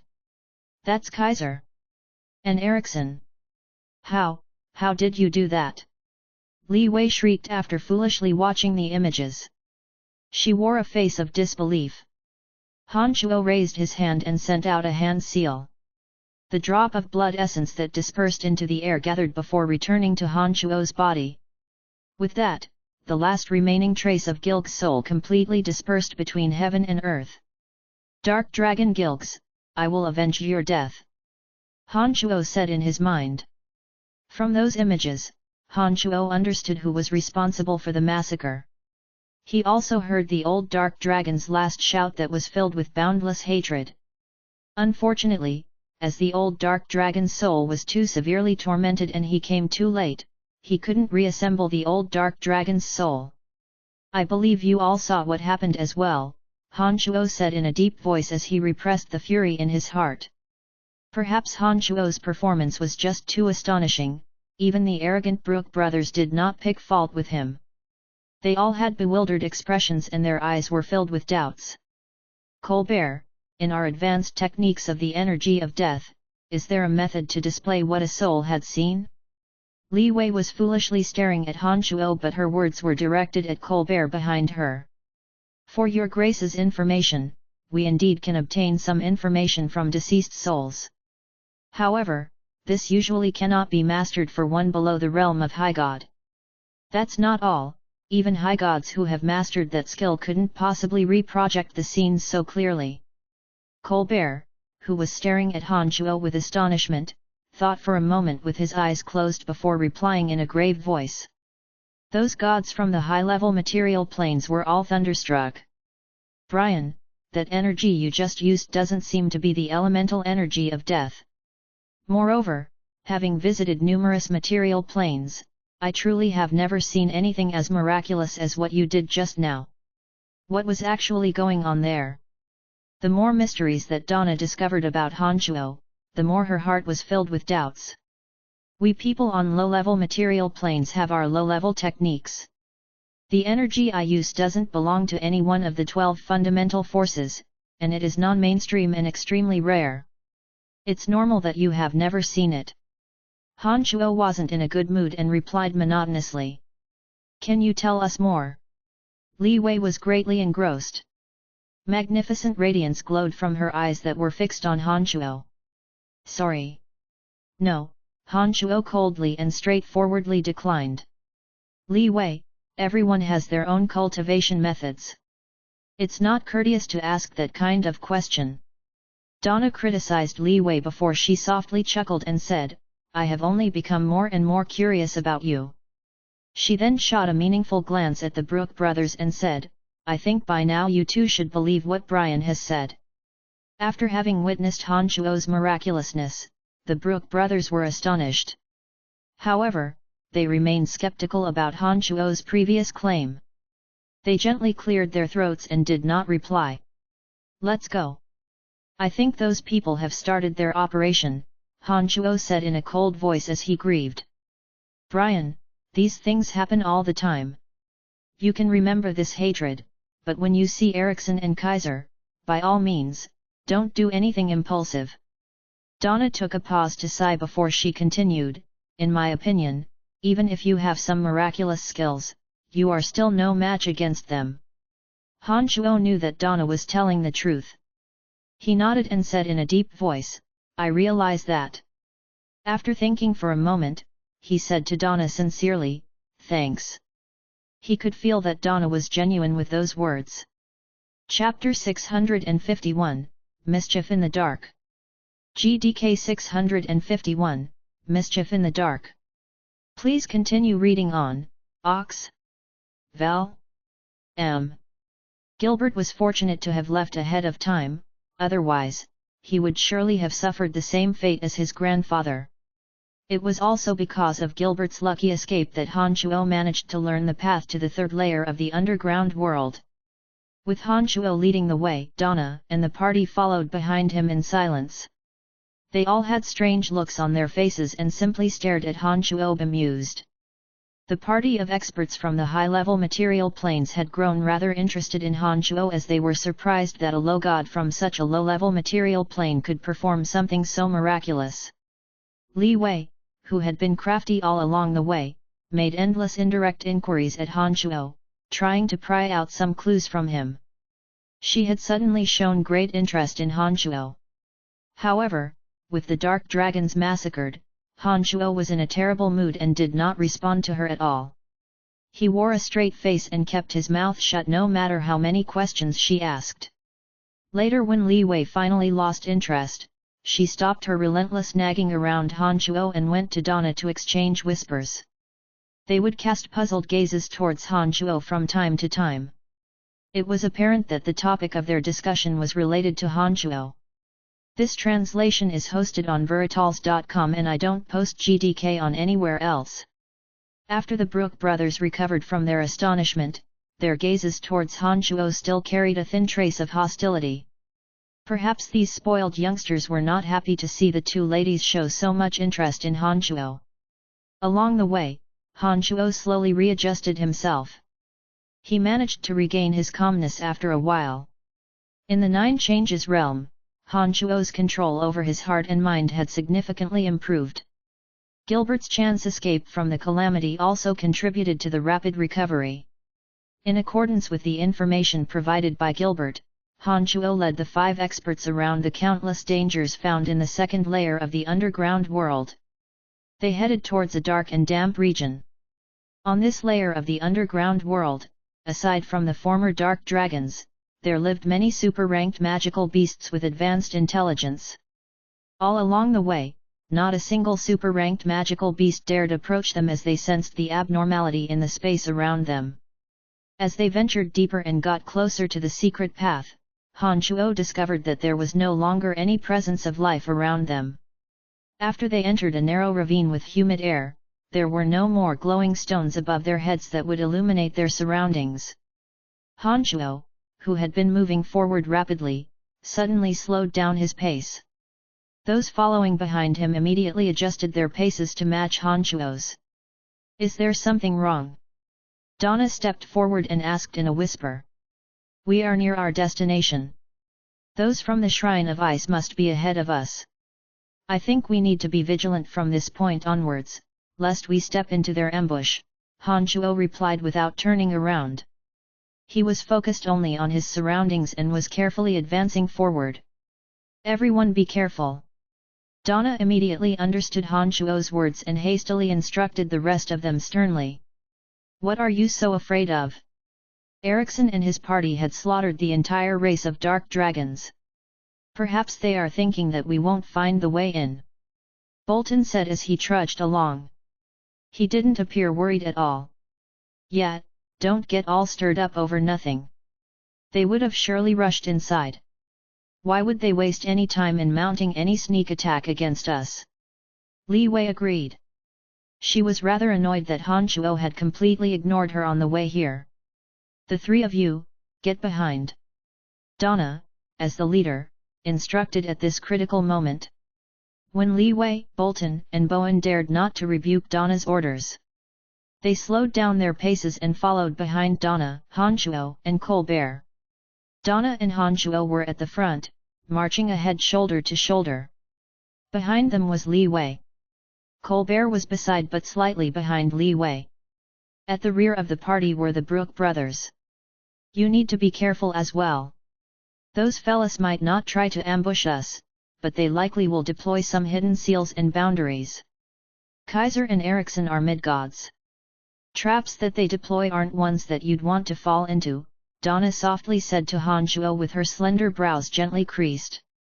The two were walking in close proximity, so close that Han Shuo could even sniff her faint but sweet fragrance, which was similar to the scent of orchids. It was a delight to his olfactory. However, at such moments, Han Shuo did not let his thoughts wander. His attention was fully gathered on observing the environment. Suddenly, Donna reached out with one hand and grabbed at Han Shuo's right arm. She forcibly pulled Han Shuo back from stepping forward. Han Shuo staggered. He quickly turned his head to look at Donna with puzzled eyes. Don't take another step. That fella has sure enough deployed traps just in case we found the path. They certainly were at an advantage by being ahead of us. Donna lightly shouted. She hinted Han Shuo to take a few steps backward.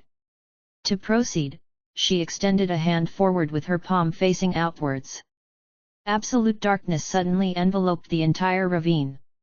Han Shuo couldn't see what was going on in the surroundings with his naked eyes. But with his other senses, he detected that the temperature on the ground where he was about to step had abruptly dropped to absolute zero. It appeared that a boundary of water deployed by Ericsson was triggered. The absolute darkness dispersed as quickly as it emerged. In just an instant, the ravine returned to normal. All right. For the remaining journey, you will tell me the directions and I will take the lead. Donna gave Han Shuo a sweet smile and walked ahead of him. Okay. With the experience of nearly walking into Ericsson's trap, and recognizing that Donna had superior strength and was therefore a better expert in this aspect, he immediately agreed to the suggestion. Han Shuo later noticed that Donna was holding a crystal compass that was covered with magical symbols.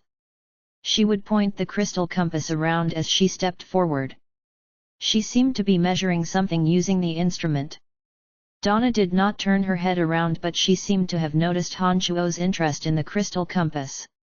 As she continued marching forward, she explained to Han Shuo, "This crystal compass in my hand is a device for detecting elemental energy.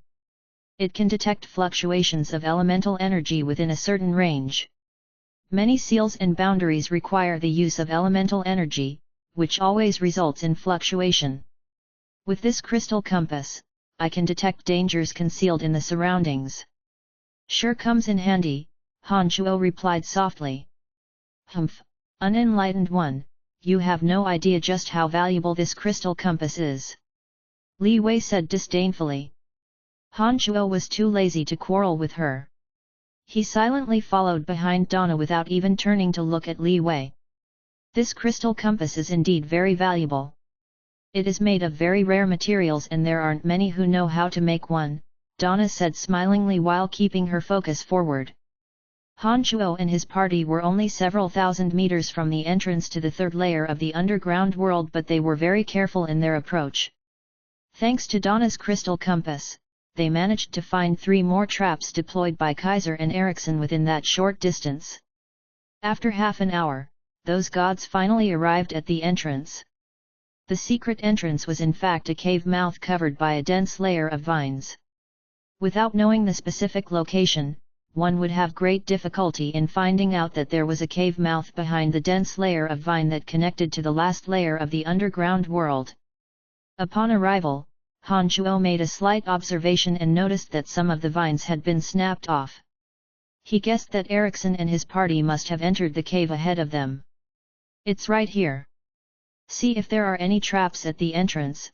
Han Shuo pointed at the cave mouth and said to Donna. Donna scanned the area with her crystal compass and explained to Han Shuo, "Nope. They didn't place any trap at the entrance, probably because they don't want us to find out the location of the entrance through the trap."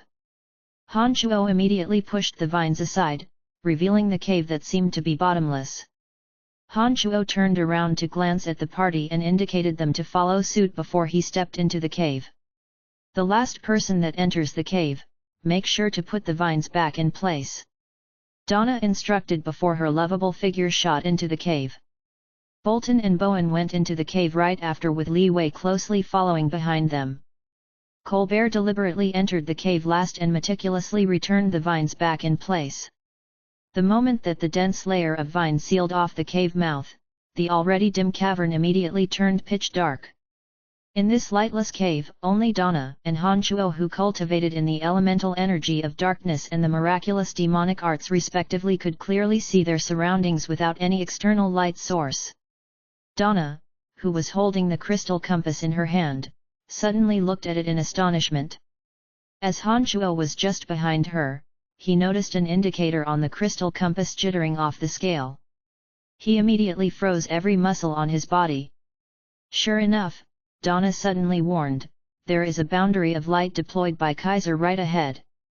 As the cave is impossibly narrow, I worry that getting rid of the trap will cause the cave to collapse and block our way forward. We will have to walk past it in darkness. Do not use any illumination devices. Even a single ray of light will trigger that boundary." At her words, those who were about to withdraw their illumination devices to light up the path immediately stopped what they were doing.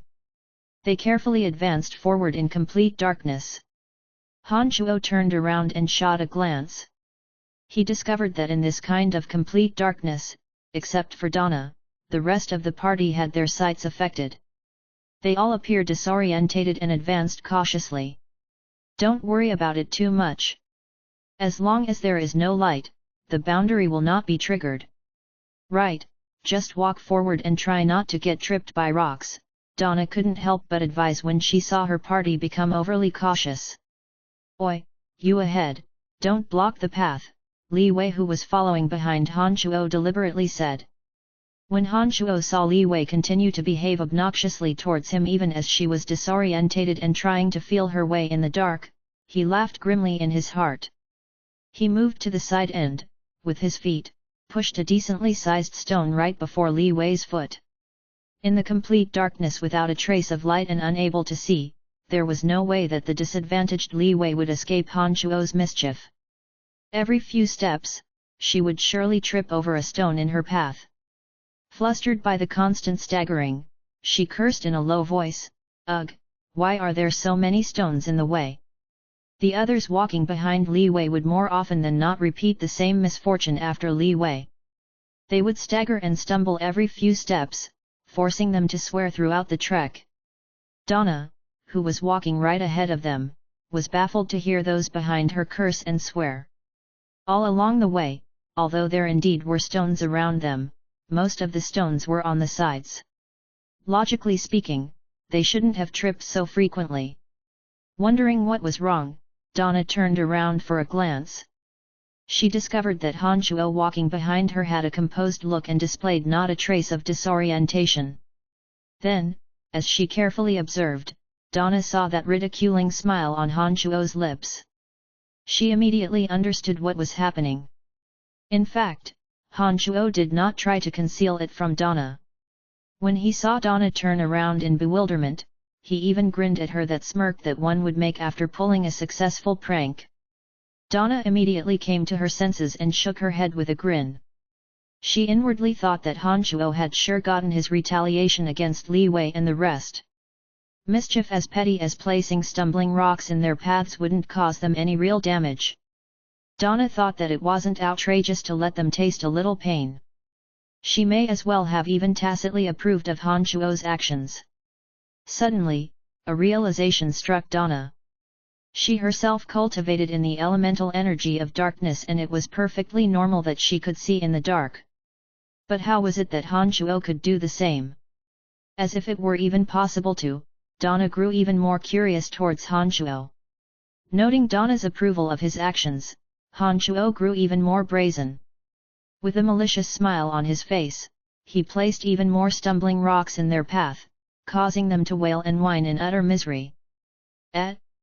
Brian, how is it that you are doing just fine? Bolton suddenly cried out when he discovered the abnormality. I don't get tripped less than you do, but they feel more like tickles to me, not painful enough for me to make so much noise, Han Shuo replied. As he walked, he turned around to shoot a glance at them with a big smile. Ouch! Han Shuo stumbled and even subconsciously gave a light cry. He became embarrassed when he recalled what he had said just a second ago. Hee. Who is it that cried out in pain just now? Did I hear that right? Li Wei obviously heard that soft cry from Han Shuo and immediately ridiculed him. With that, the youngsters put down their suspicions that it was Han Shuo who was giving them hell. Han Shuo, who managed to humiliate himself, was rather puzzled. I'm sure I didn't see any rock in front of me, how did I stumble over one? A thought crossed his mind. He raised his head to look at Donna who was walking ahead of him. When turning a corner, with the side of her face visible, Han Shuo discovered that the corner of her lips slightly was pursed up to make a smile one would make after succeeding in a prank. Han Shuo was at a loss for words. He did not expect Donna, who appeared to be serious and dignified, was actually one who would pull a prank on others. Han Shuo was left between laughter and tears. Chapter 652, Man-Made Features. GDK 652, Man-Made Features. Please continue reading on, Ox. Val. M. Han Shuo and his party made their way in the complete darkness for about half an hour before Donna, who was guiding the way, suddenly said, "All right, we have made it past the light element boundary. Everyone can take out their illumination devices now." Upon hearing those words, the few youngsters who were battered by Han Shuo's mischief immediately withdrew gemstones that glowed brightly in the dark. Darkness was dispelled and the setting became clearly visible. After traveling for some time, Donna suddenly halted her footsteps when she saw that there were multiple branches of paths up ahead. She turned to cast an inquisitive gaze at Han Shuo. This was the critical point to the secret that the dark dragons had been guarding for so long. As soon as Han Shuo saw the forks, he immediately stepped forward and explained in a grave manner, "From this point onwards, there will be many more branches. Make one misstep and you will end up anywhere but the third layer of the underground world, so you all better follow closely behind me." At this critical moment, those who had been fooling around along the way turned solemn and expressed their approval. Han Shuo again took the lead of the party. Starting from the first fork, they were confronted with countless choices. There were countless narrow and wide paths for them to choose from. Han Shuo silently advanced forward according to Gilbert's directions. After much twisting and turning through those complicated tunnels, finally, Han Shuo led them to an enormous, dark hole. That dark hole ahead of them, which appeared bottomless, was connected directly to the final layer of the underground world. "All right. Descend from here. This will take some time.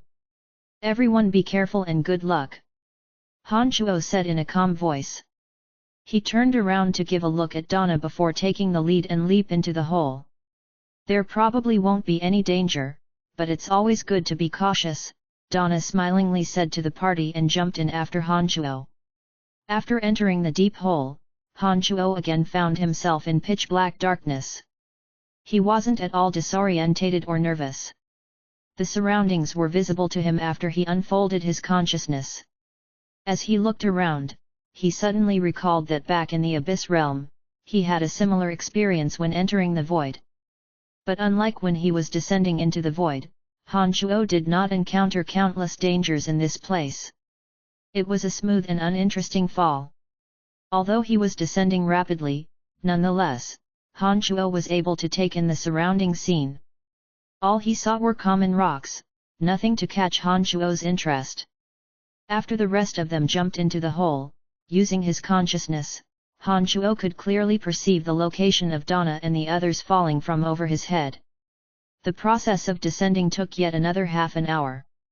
When Han Shuo finally landed on the ground, before he even observed the scene around him with his eyes, a shiver ran down his spine. A wicked and sinister aura filled every corner, giving Han Shuo an extremely familiar, fuzzy feeling. After carefully sensing for a moment, Han Shuo suddenly discovered a faint presence of mystical yin aura in the air. This filled Han Shuo with both doubts and delight. The mystical yin aura was some of the purest energy left behind by deceased souls. Under normal circumstances, the energy would, over time, gradually dissipate between heaven and earth. It was only in some unique natural environment or in a mystical yin formation deployed by a demonic arts practitioner that the energy would assemble. Han Shuo was delighted at the discovery because the mystical yin aura could be converted into demonic yuan. It had an unimaginably beneficial effect on his cultivation. The mystical yin aura was as useful to Han Shuo as the yuan energies of 5 attributes were to the 5 elite zombies. It was a most wonderful energy that could accelerate the speed at which Han Shuo generated demonic yuan by more than 10-fold. Therefore, Han Shuo was very pleasantly surprised to discover that the mysterious yin aura filled every inch of the air right after he landed. Without needing much thought, Han Shuo became absolutely certain that there was a naturally formed place of mystical yin that gathered mystical yin aura. His heart was filled with unrestrainable excitement. After reaching the 9 changes realm, Han Shuo needed to cultivate for a long period of time to slowly accumulate and deepen his demonic yuan. He didn't even know how much more time he would have to sacrifice to reach the Omen realm. Although Han Shuo had the memories left behind by Chu Qinglan as guidance, there was still no way to avoid the slow accumulation of demonic yuan that required a lengthy period of time. However, by cultivating in this place of mysterious yin accumulator and utilizing the mysterious yin aura that accumulated here, Han Shuo could shorten that time by at least 10-fold. Han Shuo was so wild with joy that he nearly couldn't restrain himself and cried out in surprise. But when he detected that the rest of the party was about to land, he suppressed his excitement as best he could. Oh! This place is peculiar indeed. There is a strange type of energy that doesn't seem to belong to any of the 8 elemental energies. Donna immediately sensed the strange energy that was all around her and cried out in surprise. Whoosh whoosh whoosh! Several figures landed beside Han Shuo. They were all greatly astonished and looked all around in curiosity. After concealing his delight, Han Shuo placed his attention on other aspects. He discovered that there weren't too many differences between this layer and the last 2 layers of the underground world. As there were rocks high above their heads that gave off lights, this layer did not appear all that dark. Han Shuo cast his gaze into the distance. The landscape seemed mostly identical to the last 2 layers. The only difference he could make out was that when he unfolded his consciousness in all directions, he could not detect a trace of life, not even a small bug. It was so desolate and empty that it might agitate some. Donna closed her eyes and sensed for a moment before she suddenly asked Han Shuo, "How do we proceed?" Han Shuo shook his head and explained, "I have no idea. This is as far as the dark dragons know. They know how to get to the 3rd layer but have no idea how to navigate through here." Donna furrowed her brows. She seemed to be considering what path to take next. "Sister Donna, I have my grandpa's notebook. Let me take a look at it." It was at this moment that Li Wei suddenly spoke. She immediately took out an old notebook and flipped through it. The moment that Li Wei took out the notebook, Han Shuo turned his attention to her. With one thought, an invisible and formless spirit demon gently flew out from his body. Han Shuo secretly observed Donna's expression and noticed that there weren't any unusual changes on her face. Han Shuo was greatly relieved and directed the spirit demon slowly to Li Wei's side. Compared to other demon generals, spirit demons, being the highest grade of them, had an even more extraordinary way of concealing its aura. They could alter their own form to blend in with their surroundings. It was extremely hard to be detected. Although Han Shuo had great confidence in the spirit demon that he personally refined, he was still rather worried as Donna possessed extraordinary strength. But seeing that Donna did not react to the emergence of his spirit demon, Han Shuo believed that she did not discover its presence. Observing through his spirit demon, Han Shuo discovered that there was a crude sketch on the notebook in Li Wei's hand. There were also some symbols etched into it. After carefully reading the drawing for a moment, Li Wei suddenly pointed with her hand and said, "Go in that direction." Donna and the others were very trusting in Li Wei and no one raised any objection. They walked in the direction that Li Wei pointed. Han Shuo was stunned. The direction in which Li Wei was pointing was precisely where the mystical yin aura was most intense. Although the others couldn't sense it, Han Shuo, as a demonic art cultivator, could with great sensitivity.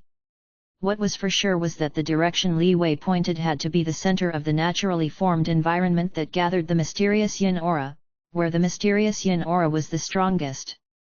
Han Shuo did not show any kind of abnormal behavior. When the party made their way in that direction, he silently followed along. "Look! It's Kaiser, Erickson, and their party!" Li Wei cried softly. Han Shuo abruptly raised his speed and approached Li Wei in a streak of faint dark radiance. When he carefully observed, he discovered that Erickson, whom he had met at the Primordius Dragon's interplanar transportation matrix, was indeed straight ahead. Other than Erickson, all those gods Gilg saw in his last moments were all present. They seemed to have met some trouble. Donna gasped. Surrounding Erickson and his party were a dozen or so greyish shadows rapidly streaking about. They seemed to be attacking the party. Those mighty gods seemed to be resisting attacks from the shadowy figures and actually appeared to be overwhelmed by them. Han Shuo's consciousness pulsated. He noticed that the shadowy figures felt very familiar. After carefully sensing for a moment, Han Shuo was startled. Mystical demons! They were mystical demons! Han Shuo was extremely astonished and he rapidly turned over in his mind. Immediately, he realized that the dozen or so mystical demons must have been mighty beings that lost their lives in this place of mystical yin. After their deaths, affected by the energy, their souls transformed into mystical demons. Demon generals were divided into original demon, yin demon, mystical demon, and spirit demon. Although mystical demons could not further evolve, nor were they the most remarkable, it was more than enough to cause these mighty gods from distant material planes immense agony. The dozens of mystical demons flashing about with faint shadows were many times mightier than those previously refined by Han Shuo. Han Shuo came to a conclusion: those mystical demons must have possessed extremely powerful souls before their deaths. Otherwise, there was no way they would have transformed into such formidable mystical demons. Perhaps those souls had previously fought here and were gods from distant high-level material planes. That was the only possibility. Han Shuo was even more shocked when he arrived at that conclusion. His eyes glistened and were fixed on those fluttering shadows. After carefully sensing with his consciousness, Han Shuo was finally certain of his conclusion. Those greyish shadows, what the hell are they? How could Kaiser and his group have such difficulty resisting them? Li Wei cried out in shock. Don't do anything for the moment. Let's just see what happens. Donna instructed in a soft, yet abrupt tone. It's too late. Get ready to defend, cried Han Shuo. What? What do you mean? Donna was alarmed and looked at Han Shuo puzzled. Those mystical demons were extremely sensitive. They could detect the aura of any living being from several miles away.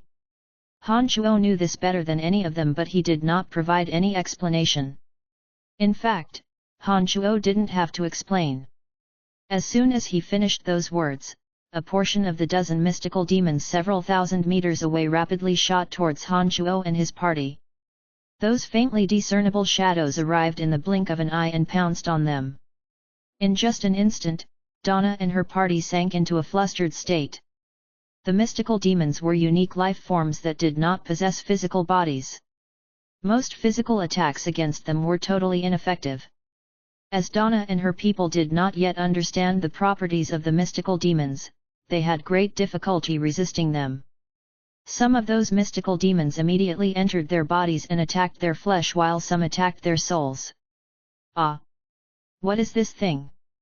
When a mystical demon entered Li Wei's body, she lost her head out of fear and loudly shrieked. She couldn't be more terrified. Even Donna, who had thus far remained unperturbed, appeared incredibly flustered. She tried using her energy in all possible ways to resist the invasion of the mystical demons. Han Shuo had the calmest mind among the crowd. No one better understood the characteristics of mystical demons than he did. He was very clear about the strengths and weaknesses of mystical demons. In fact, by using a certain demonic art technique, Han Shuo could even deploy a formation to capture these mystical demons and allow the spirit demons that he had refined to assimilate their energies. However, Han Shuo could not do so at this moment.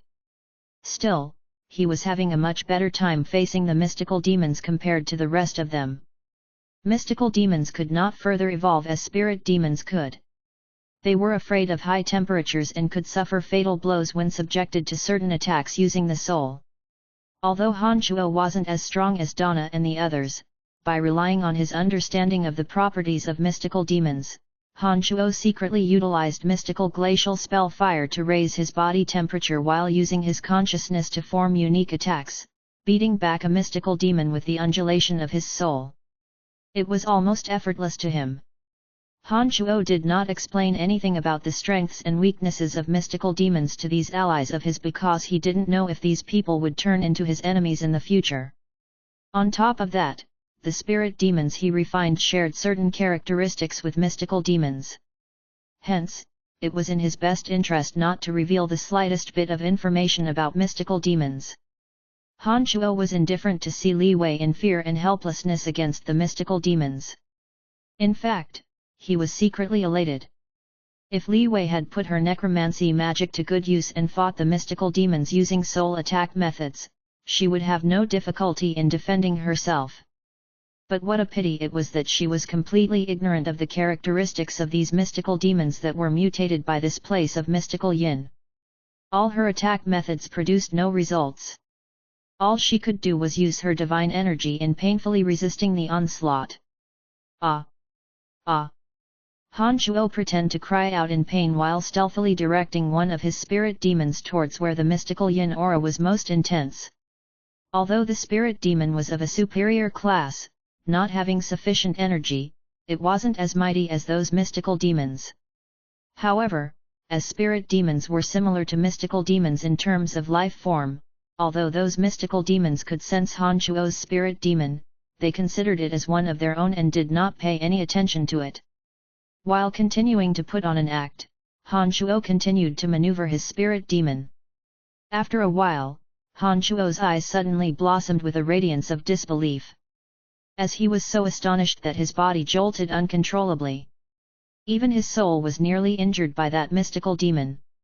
Han Shuo was overwhelmed with shock because he had discovered through his spirit demon that the so-called place of mystical yin was not naturally formed after all, rather, it was a supersized ninth realm mystical yin harvester. Chapter 653, Suspense. GDK 653, Suspense. Please continue reading on, Ox. Val. M. A ninth realm mystical yin harvester was a wonderful formation for assembling the mystical yin aura. Han Shuo only had a basic description of this formation in his memories and had no idea how to assemble one. This ninth realm mystical yin harvester was obviously made by forcibly altering and reshaping the natural landscape and environment. The scale of the undertaking had simply left Han Shuo stupefied. Could there have been a second demonic arts cultivator on Profound Continent? Han Shuo's heart was filled with appall. Immediately, he recalled Chu Kenglan. Could Chu Kenglan have still been alive, and had he, too, come to this universe? But after some careful thinking, Han Shuo immediately rejected that possibility. On the basis of the scale and abstrusity of this supersized ninth realm mystical yin harvester Han Shuo observed, he reasoned that this formation could not have been deployed by a demonic arts cultivator at the Nine Changes realm. Based on Han Shuo's knowledge, Chu Kenglan was merely at the Nine Changes realm before his death. Moreover, there was no information pertaining to the method of deploying a ninth realm mystical yin harvester found in his memory. All the memory that Chu Qinglan had about the ninth realm mystical yin harvester composed merely a brief description of the formation. This kind of abstruse formation that required forcibly altering nature's laws and changing heaven and earth could only be deployed by mightier demonic arts cultivator who had ascended. What the hell is going on here? Han Chuo's heart was filled with utter astonishment and disbelief. It was akin to the wild ocean waves in a monsoon. As his consciousness constantly twisted and warped to beat back the mystical demon that constantly plagued him, he rapidly turned over in his mind in silence. That spirit demon of his hovered back and forth outside the ninth realm mystical yin harvester and dared not to venture any deeper. The ninth realm mystical yin harvester could not only alter the laws of heaven and earth, but it had a myriad of other miraculous functions. Han Chuo was aware of a few of those from Chu Qinglan's memories. Han Chuo had spent a great deal of effort in refining that spirit demon. Han Chuo would grieve and mourn if he were to lose that spirit demon to this ninth realm mystical yin harvester. The spirit demon kept on hovering around the ninth realm mystical yin harvester and silently observed the legendary formation while Han Chuo carefully defended himself against the mystical demon assaulting him. Ah! Li Wei suddenly cried out loudly. Her voice was filled with immense horror. Han Chuo was jolted by that scream. When he gathered his attention and looked, he discovered that Li Wei had on an expression extreme dread. Her eyes were filled with helplessness. Han Chuo sent out a strand of his consciousness and with one quick observation, he discovered that the mystical demon attacking her had penetrated her body's defenses and were corroding her soul. Idiot! Han Chuo remarked in a low voice. He inwardly thought, you are a low god that cultivates in the elemental energy of death but doesn't know to utilize soul-attacking method that you should be an expert in. Serves you right. Perhaps Li Wei had never experienced a situation like this. When she sensed that a mystical demon had intruded her body, she became utterly panicked and had absolutely no idea what she should do. She lost her usual craftiness and wittiness. My lady, attack with your soul. When Li Wei shrieked in panic and horror, Colbert yelled from a few steps away. Colbert and Li Wei possessed identical strengths, but he surely had much more battle experience than Li Wei did. When confronted with the crisis, Colbert managed to find an effective way of defending against the mystical demon at the most critical moment, and he immediately informed Li Wei about it. In such a critical situation, Li Wei followed Colbert's instruction without even thinking. She gathered all her energy of death and started attacking the mystical demon with her soul. With that, the mystical demon that was devastating her body was immediately forced out. Li Wei was overjoyed to see that the manner of attack was very effective. Hence, she sent more and more soul attacks at that mystical demon. As long as the correct method was found, one would have no difficulty in self-preservation against a mystical demon. Under repeated soul attacks from Li Wei, that mystical demon could no longer invade her body. It could only streak around her and had to resort to other manners of attack. Although Han Chuo was screaming and shouting like the rest, he actually had the easiest time dealing with the attacks.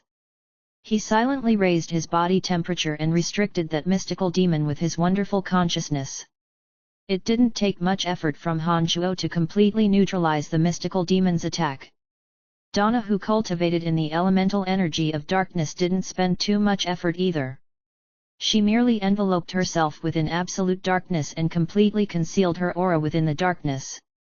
When a mystical demon flew into her absolute darkness, it was unable to accurately sense her location and had to throw attacks in all directions. The Brook brothers were just as terrified as Li Wei was in the beginning. But before mystical demons attacked their souls, the Brook brothers permeated their bodies with the edictal energy of destruction. Perhaps because the energy that threatened to destroy everything was too powerful, the mystical demons felt a sense of danger and did not linger in their bodies for long. The party of 6, including Han Chuo, by deploying their own unique skills, managed to stand firm and resist attacks from mystical demons. Kaiser and Ericsson's party, who were just a short distance away, heard Li Wei's loud shouts and discovered her party's presence. Kaiser and Eriksson, who were in the realm of Midgard, were obviously able to deal with those mystical demons much more easily than their teammates. The pressure on them was also greatly reduced when a portion of the dozen mystical demons besieging them went on to attack Honshuo and his party. Honshuo had destroyed the Shrine of Ice and had injured Eriksson's soul when he manifested on this continent with his soul. There was no way that Eriksson would forget this hatred. He immediately charged over when he discovered Honshuo. During those few days, Kaiser had learned from the Church of Light establishment on this continent about Honshuo's deeds and grievances with the Church. After learning that Honshuo had killed the Light Pope on this continent along with the two demigods, he too was resolute in completely eradicating Honshuo. So, when Kaiser saw that Eriksson started charging at Honshuo, for the purpose of taking vengeance as well as to make sure that Eriksson succeeded, he hastily followed suit. "I have let you escape from your doom for the last time. Let's see if you'll still be as lucky this time," Eriksson taunted in a ferocious, icy voice. All those youngsters who were strenuously resisting the onslaught of mystical demons were shocked to their cores by those words. Having just heard Eriksson himself authenticate the story, these people finally realized that Honshuo's claim was not untrue. All of them originally thought that Honshuo was merely bullshitting. After all, it truly was unimaginable that a low god could escape from the boundary of a mid-god. It was understandable that they might not be convinced of its genuineness. But now that Eriksson himself had validated the claim, there simply was no room left for doubt. With that, they became even more astonished. Honshuo was appalled when he saw Eriksson charging at him with such hatred. He knew that he had no chance of winning against Eriksson, who was a mid-god. He immediately began considering his countermeasures. Suddenly, darkness completely shrouded the region with rich and intense element of darkness flooding every corner. Donna, who was within absolute darkness, let out a soft chuckle. "Eriksson, you seem to have forgotten that I'm here. Do you really think I'll let you do anything to him?" The phenomenon was an absolute darkness, which can be deployed by a god of darkness through their domain of divinity. Within the absolute darkness, other than the caster itself, no one else would be able to see with their naked eyes. Those within the absolute darkness would also find their ability to sense soul greatly diminish in sensitivity and would be vulnerable to sneak attacks. Both Eriksson and Kaiser's jaws dropped when Donna's voice sounded. "So it's you that they sent here?" Eriksson's face suddenly sank and he shouted, "Don't you think that I would be afraid of you just because you have a mighty divine weapon to rely on? You'd still get beaten against both Kaiser and me." "Really?" Donna giggled and said calmly, "Well then, why don't you come in here and prove it?" However, instead of advancing further, Eriksson halted halfway in his path after hearing Donna's dare. When Kaiser caught up to Eriksson, he gazed ahead at those shrouded within absolute darkness and deeply pondered for a moment before advising Eriksson beside him, "We have more important business to attend to. There's no point in being hasty. We can have an all-out fight with her when the time is right." After hearing Kaiser's advice, Eriksson kept silent for a moment. Then, instead of rashly charging forward, he groaned, turned on his heels, and left. Both Kaiser and Eriksson returned to their four teammates and continued to cooperate with each other in resisting the mystical demon's attacks. They had no intention of fighting a battle on two fronts. After the mid-god duo returned, Donna withdrew her domain of divinity of darkness. The space around Honshuo and the others resumed to normal. Honshuo sincerely thanked Donna. "We are all on the same side." "You are welcome," Donna replied smilingly. From the fact that just Donna alone could cause Eriksson and Kaiser, two mid-gods, to feel intimidated and worry about their actions, Honshuo was certain that Donna's overall strength surpassed Kaiser and Eriksson's combined. This realization again filled Honshuo's heart with awe. When he again looked at Donna, there were a few additional traces of respect showing in his eyes. The reason that they did not immediately attack was that they had exhausted too much of their divine energy in dealing with these bizarre creatures. "We have just arrived and have not suffered many injuries. That was why they were so cautious with their attacks," Donna softly explained after glancing at Kaiser and his party. Honshuo did not reply but nodded his head. Donna gazed at Kaiser and his party and contemplated in silence. After a while, as though having suddenly recalled something, she looked at Han Shuo in amazement, and said, "How come you seem so relaxed?" Han Shuo stared blankly and immediately came to his senses. During and after that daunting but harmless experience, the mystical demons never ceased their attacks. Although their low-god teammates could finally firmly defend themselves against the mystical demons, they were fully occupied in doing so and could not afford any distractions. The situation was similar over on Kaiser's side. Other than Kaiser and Eriksson, those low gods were all completely battered and appeared to be under great pressure. Aside from Donna, Kaiser, and Eriksson, the three with mid-god strengths, Han Shuo was the only one who could maintain his composure at this moment. He seemed to have no worries about the strange creature that was constantly bombarding him with attacks and had no trouble talking to Donna calmly. Han Shuo was merely a weak low god. It was not surprising that Donna would be shocked by her observation. What a careful and observant woman! Han Shuo thought. He forced a smile and hastily explained, "The strange thing that is attacking me is weaker than the others." Donna was stunned. She squinted to sense that mystical demon assaulting Han Shuo. Her heart was again filled with shock. When those mystical demons first charged over, Donna had made a round of examination with her soul and discovered that those mystical demons had similar energy profiles. She also noticed that the mystical demon that attacked Han Shuo was actually slightly stronger than the rest. Donna was certain that her senses could not be wrong. However, now when Donna again probed with her soul, she suddenly discovered that the mystical demon attacking Han Shuo has somehow becoming the weakest among them. This secret discovery made Donna's heart even more crammed with doubts. She couldn't understand how it was that none of those mysterious creatures attacking them had tired out, but the one attacking Han Shuo was significantly weakened. Donna again carefully observed Han Shuo for a moment. She discovered that Han Shuo had now resumed his screaming and looked frantic.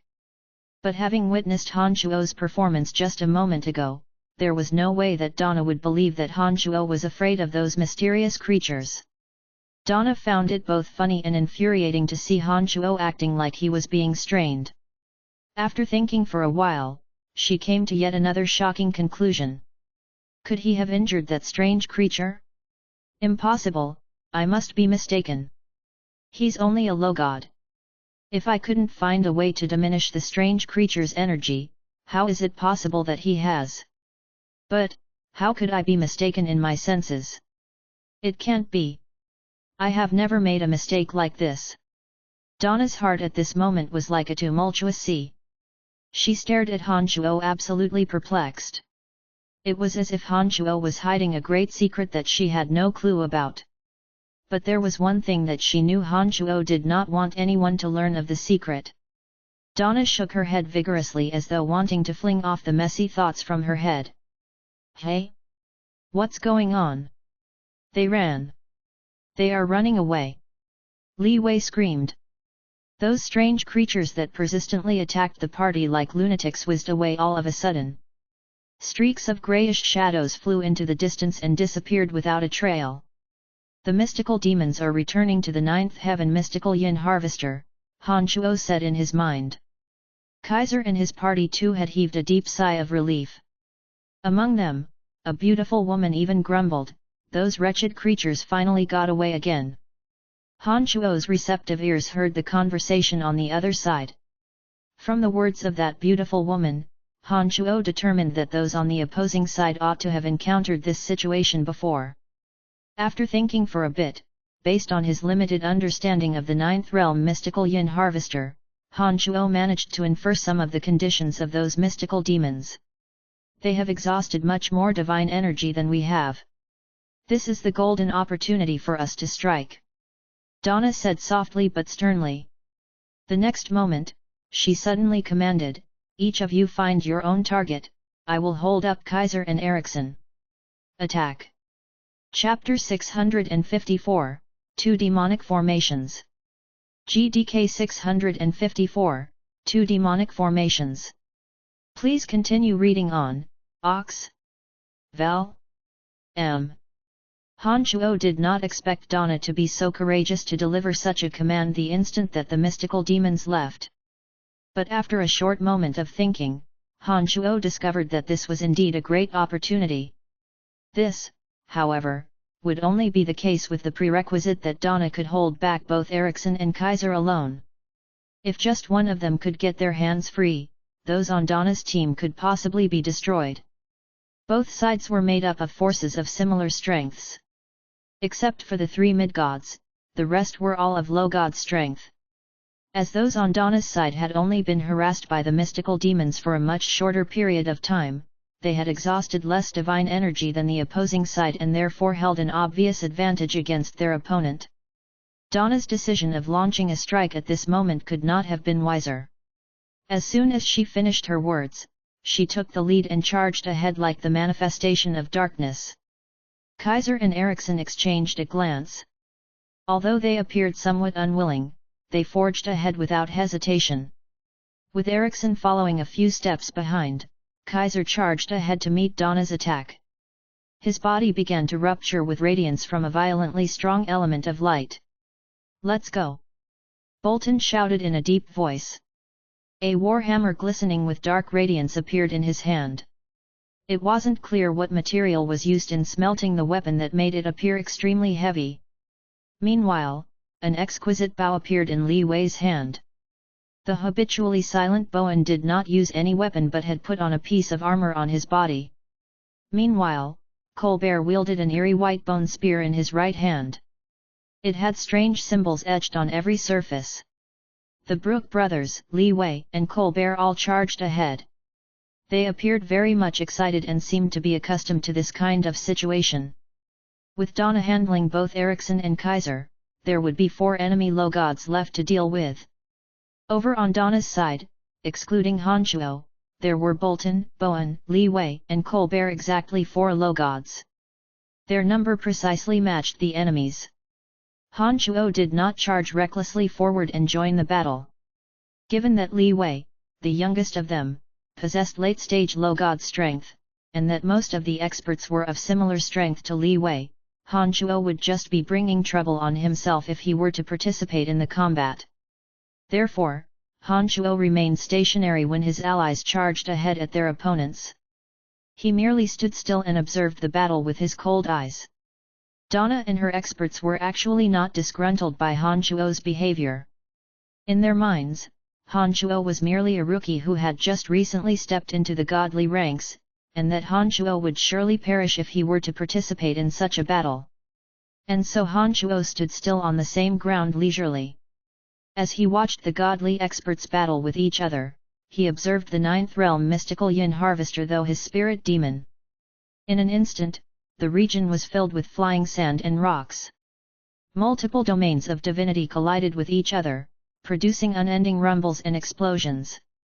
All these godly experts had traveled from distant material planes to seek the secrets of this place. For Han Shuo, no matter if they were his allies or enemies, they were all outsiders. He secretly wished that all of them would perish in this place. Perhaps the only exception was Donna. To say the least, she had been very welcoming of Han Shuo from the beginning. Most of Han Shuo's focus was placed on Donna. Within her domain of divinity of darkness, the intense light produced by Kaiser could only extend to cover a very limited area. Kaiser and Eriksson were standing closely beside each other within that limited area of land. They were dealing with attacks from Donna with graveness. Donna seemed to be in possession of a remarkable divine weapon. Thanks to the miraculous energy in that divine weapon, Donna's energy of darkness was greatly amplified. Although all 3 of them were in the mid-god realm, Han Shuo surmised that Donna had to be slightly stronger than both Kaiser and Eriksson. Otherwise, she wouldn't have appeared so unperturbed about dealing with the 2 of them at the same time. Han Shuo watched from afar the battle between gods, all the while keeping an eye out for any changes to the 9th realm mystical yin harvester through the spirit demon. He pondered for ways to get rid of Kaiser and his party.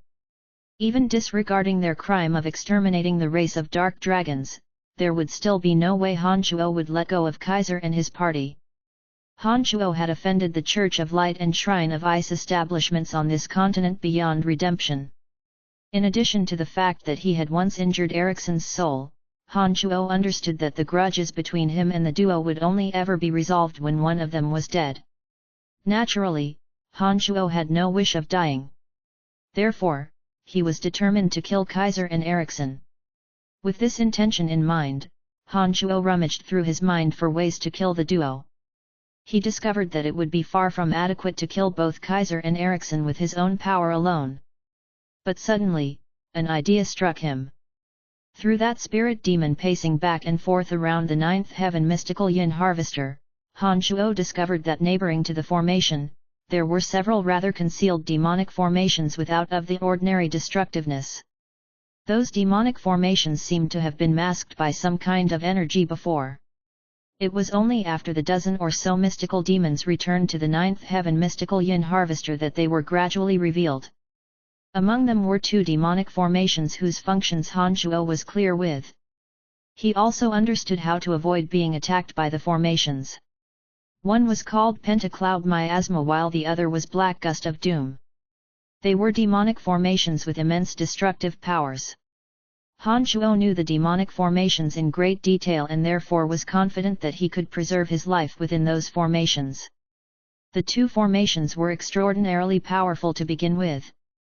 If they were also deployed by the same person who deployed the ninth realm mystical yin harvester, they would surely be even deadlier.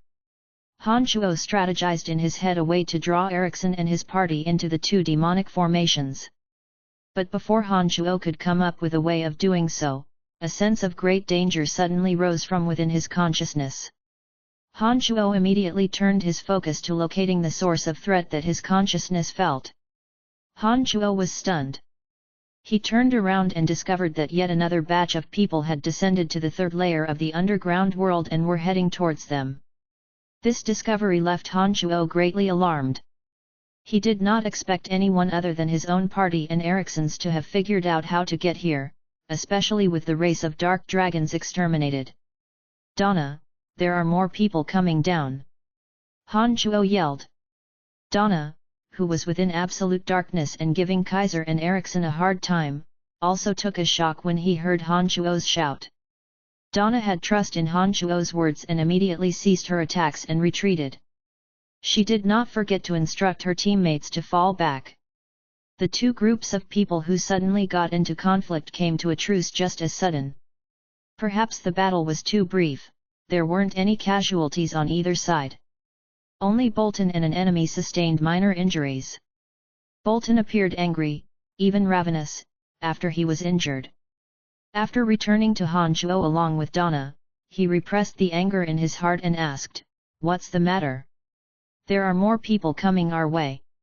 Han Shuo replied in a deep voice after shooting a cold glance at him. "I couldn't sense anything. What is going on?" Bolton glared at Han Shuo and furiously said, "I'm injured and that right there was my critical moment to make a counterattack. Now I'm injured for nothing because of your nonsense." "Bolton, shut up." Donna chided Bolton in a gravely before softly muttering to herself with her brows creased as though trying to tap into the condition in the distance. Suddenly, Donna's eyes glistened with amazement and she said, "He's right. There are more people headed this way." Donna calmed down her team members and gazed at the path behind her in silence. Those on Kaiser and Ericsson's side also sensed an anomaly at this point. They all looked in that direction with caution on their faces. They began to grow jittery. That interplanar transportation matrix possessed by the Primordius dragon had been destroyed by Han Shuo. Therefore, there shouldn't have been any additional people from their side who could come over. They reasoned that the comer was likely a reinforcement from Donna's gang as the interplanar transportation matrix possessed by Han Shuo was still in one piece. Donna was feeling just as nervous. By then, neither party was stronger than the other, although Donna did have a slight upper hand.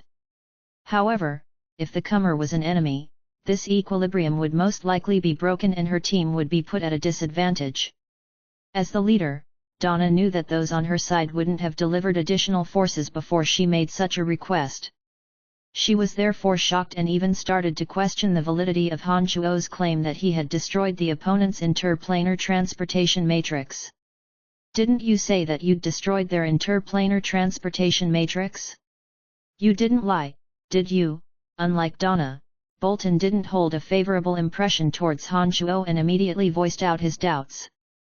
Han Shuo, wearing a gloomy face, shot a glare at Bolton with his cold eyes and did not reply. Humph, if it's your lying that cost us this battle, you will be finished. Bolton huffed when he saw Han Shuo scowl at him. Donna did not say a word. She gathered her attention in observing the newcomers approaching. Two silhouettes gradually grew from vague to clear. One of them was an old man Han Shuo was familiar with. He was demigod Kelly from the Druidic Order who had once fought alongside Han Shuo back at Kasi Empire. Beside Kelly was a middle-aged man with a gentle temperament and an approachable smile. That middle-aged man appeared relaxed and was smiling while mumbling something to Kelly. Kelly, who looked old enough to be that middle-aged man's father, behaved extremely respectfully towards that man. The ever-calm Donna's eyes suddenly widened. She stared at that middle-aged man as though facing a great enemy. Kaiser and Eriksson had strange and complicated expressions on their faces when the man appeared. The duo exchanged glances and smiled bitterly. Hey! Kaiser, Eriksson! Something tells me you didn't want me here. Going so far so as to destroy the interplanar transportation matrix. Do you know how much hardship I went through, how many material planes I had to detour? I even had no choice but to conduct a stressful interplanar voyage just to get here, exclaimed that middle-aged man as he looked at Kaiser and Eriksson with a half-smile. Kaiser and Eriksson made their salutations from a distance and gave him an awkward smile. Chapter 655, Come with me. GDK 655, Come with me. Please continue reading on, Ox. Val? What? Young man, what are you doing here? Kelly cried out in surprise when he finally discovered Han Shuo's presence.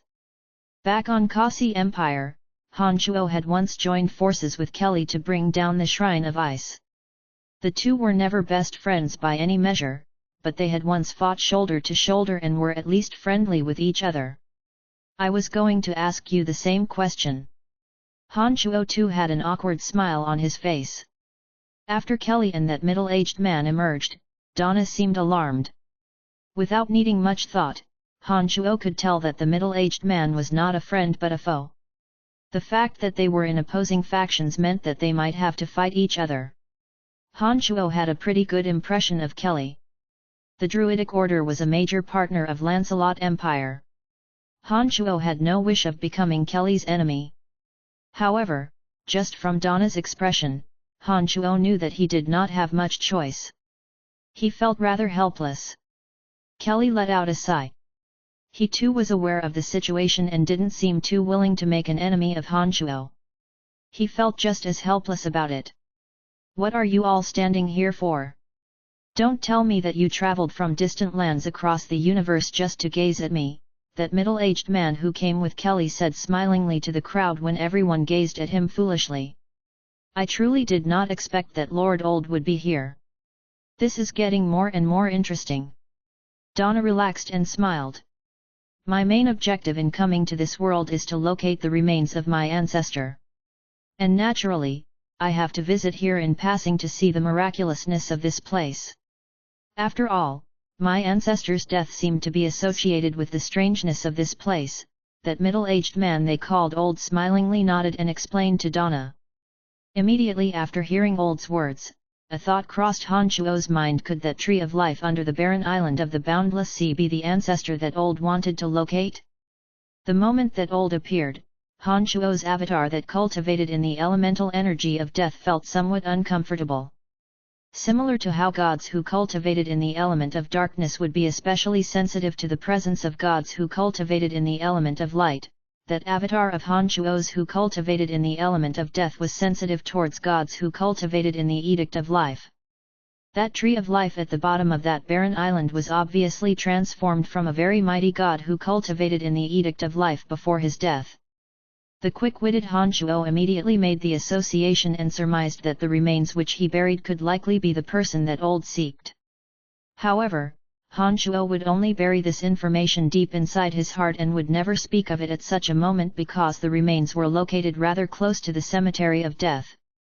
If Old was to learn of the location, he could possibly also discover the cemetery of death's presence.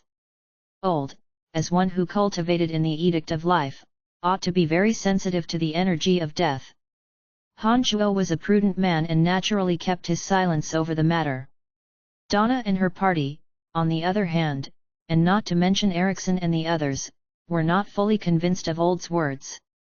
"Lord Old, if you don't mind, we can probe this place together." Kaiser put on a sunny smile and invited. "That'd be great." "Haha, I was quite worried about not having enough understanding of the situation in this place." Old gladly obliged and hopped along towards Kaiser and his party. As Old was getting closer to Han Shuo's group, he discovered that Donna was staring vigilantly at Old as though she was ready to deal with Old's attack at any moment. As Old walked past Donna, he stopped in his tracks right in front of her. He chuckled and smilingly said, "Miss Donna, please, don't be so strained. I have only stopped by to tour around this site. As long as you have no intention of destroying all life on this continent, I will not do a thing to you." "Well, if that's the case, that'd be great," Donna said in a phony calmness. She was still on guard against him. "We people who cultivate in the Edict of Life are all lovers of life. We will not be taking any lives except in the last resort." "Haha, the last time the situation between our factions escalated to the point of war was all because they wanted to destroy all life on the continent. That was why my ancestors were forced to come forward. As long as your people have no such intentions, I believe that both of us will have a very pleasant excursion," Old said in all smiles. Despite his cordial demeanor, there was a deeper meaning to his speech. Donna did not reply, but silently nodded. No one knew what intention she had in mind. "Hi there! You must be Brian." Old suddenly turned towards Han Shuo and put on a rather fascinated face. Han Shuo was startled. He had no idea how would this old character recognized him. He looked at Old puzzled and nodded while side-eyeing the people around him. "I have heard a thing or two about you from Kelly. Haha, you seem interesting, a pretty good lad. But what a pity you have chosen to cultivate in the element of death." Old joked as he looked deeply into Han Shuo's eyes. Han Shuo was stunned and failed to understand what Old actually meant. He did not play smart in replying like he actually understood those words. Donna, Bolton and the others looked back and forth between Old and Han Shuo with astonished and baffled eyes. They couldn't understand why Old would be interested in a being as small as Han Shuo. "Well, I wish you nothing but the best." Old did not express any more of his thoughts. He smiled and nodded at Han Shuo before taking off with Kaiser and his party. At this moment, Kelly, who was following behind Old, gazed at Han Shuo and forced a smile but then sighed and shook his head before leaving with Old. Over on the other side, when Erickson saw Old approaching, he suddenly put on an irritated look and let out a soft groan. However, he did not voice out any of his discontents. On Profound Continent, the Shrine of Ice and the Druidic Order had been in conflict for a long time and fighting for more followers. The dispute over in this mortal world sure had some effects on these gods who oversaw the operations of their religious organizations. It was nothing surprising that some might feel discontented to meet those on the other side. "Let's go, we will head deeper into it," Kaiser softly exclaimed. He shot a glance at Donna a distance away, turned to Old and solicitously proposed, "Lord Old, do you mind leading our party?" "Nope, I'm just touring the place alongside you people. Please, don't mind me." Old rejected Kaiser's proposal and chuckled. "Alrighty then, let's go." Kaiser did not insist. He took the initiative to lead the way and secretly sent meaningful glances at Erickson, who was wearing a sour face, hinting to him not to sabotage the relationship. They headed straight towards the Ninth Realm mystical yin harvester as though they had simply forgotten about the presence of Donna and her party. Han Shuo, who was standing beside Donna, could tell that she was obviously relieved when Old rejected Kaiser's proposal. After Kaiser and the others had made more distance, Donna turned to the youngsters behind her and solemnly instructed, "Try not to provoke that old fella as much as you can. He is infamous for being a pestering one. As long as he is not hostile towards us, we don't have to mind him." It was obvious from her words that Donna was very much concerned about this man. After she finished her words, the team of arrogant youngsters expressed their agreement. It appeared that they were familiar with Old's history. "This old character, is he very hard to deal with?" Among the party, Han Chuo was the only person who knew nothing about Old. Donna forced a smile, nodded, and explained, "Old is infamous for being a nosy little bastard. He also happens to be remarkably strong. Where we're from, Elysium, the plane of gods, Old is known to be a very peculiar fella. He's not usually interested in most things. But once something catches his interest, he will never let go until he gets what he wants. A real headache, that guy. Elysium, the plane of gods." This was the first time that Donna mentioned her origins to Han Chuo. He was rather shocked. Han Chuo had heard about Elysium from various sources. Beckymos and that McKinley trapped inside the Holy Grail had mentioned Elysium more than once. Based on Han Chuo's understanding, Elysium, the plane of gods, ought to have been the highest level material plane of all. Legend had it that the Elysium was where the Supreme Creator lived. The elemental energies there were more intense than on any other material plane. That material plane was suitable for the cultivation of all elemental energies and edictal forces. The Elysium also housed the most energy ores, the mightiest of gods, the most ancient of family clans, and countless enigmatic mysteries. It was said to be infinitely vast, the center of the universe, and where gods congregated and inhabited. By account of Beckymos and McKinley, Elysium was the birthplace of gods and also the place where gods from numerous material planes gathered. Practically all the overgods lived on the Elysium. Just like anywhere else, there were numerous powerhouses on Elysium. The mightiest of which were naturally the 12 overgods who cultivated in the 12 fundamental forces. Many of the ancient family clans aligned their allegiance to either one of the 12 overgods. Not only did these family clans constantly wage war on the Elysium, they never ceased fighting for control over all major material planes. In this infinitely vast universe, perhaps 90% of all low, medium, and high-level material planes were under the control of those ancient families and the 12 overgods living on Elysium. Having heard so many stories about Elysium, Han Chuo knew just how significant the plane of gods was. Now having learned from Donna that she and her team hailed from that very plane, Han Chuo finally understood why these people would think of themselves as superior beings after arriving on Profound Continent. Elysium, the plane of gods. After completing all my matters on Profound Continent, I will make sure to personally make a trip there and have a look. Han Chuo thought to himself. Let's go, we'll catch up to them. Donna instructed her team as Han Chuo came to a decision. Kaiser, Old, and the others had all traveled out of sight. Donna, Han Chuo, and their partners hastened ahead. They were not met with any abnormality or peril during their approach to the 9th realm mystical yin harvester where the mystical yin aura was thickest and most dense. Sensing the intense aura of mystical yin around him, Han Chuo took a few deep breaths greedily.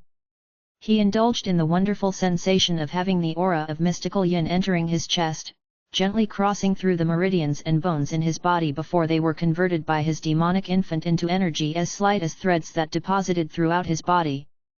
Gazing into the distance, Han Chuo discovered that the several towering mountains up ahead seemed to have been relocated to this place using an immense amount of supernatural power, altering nature to form this miraculous 9th realm mystical yin harvester. He could not have been more astonished. After actually arriving at the formation and observing the breathtaking scenery around him, Han Chuo was in such great awe of the person who deployed the demonic formation that he could not express it in words.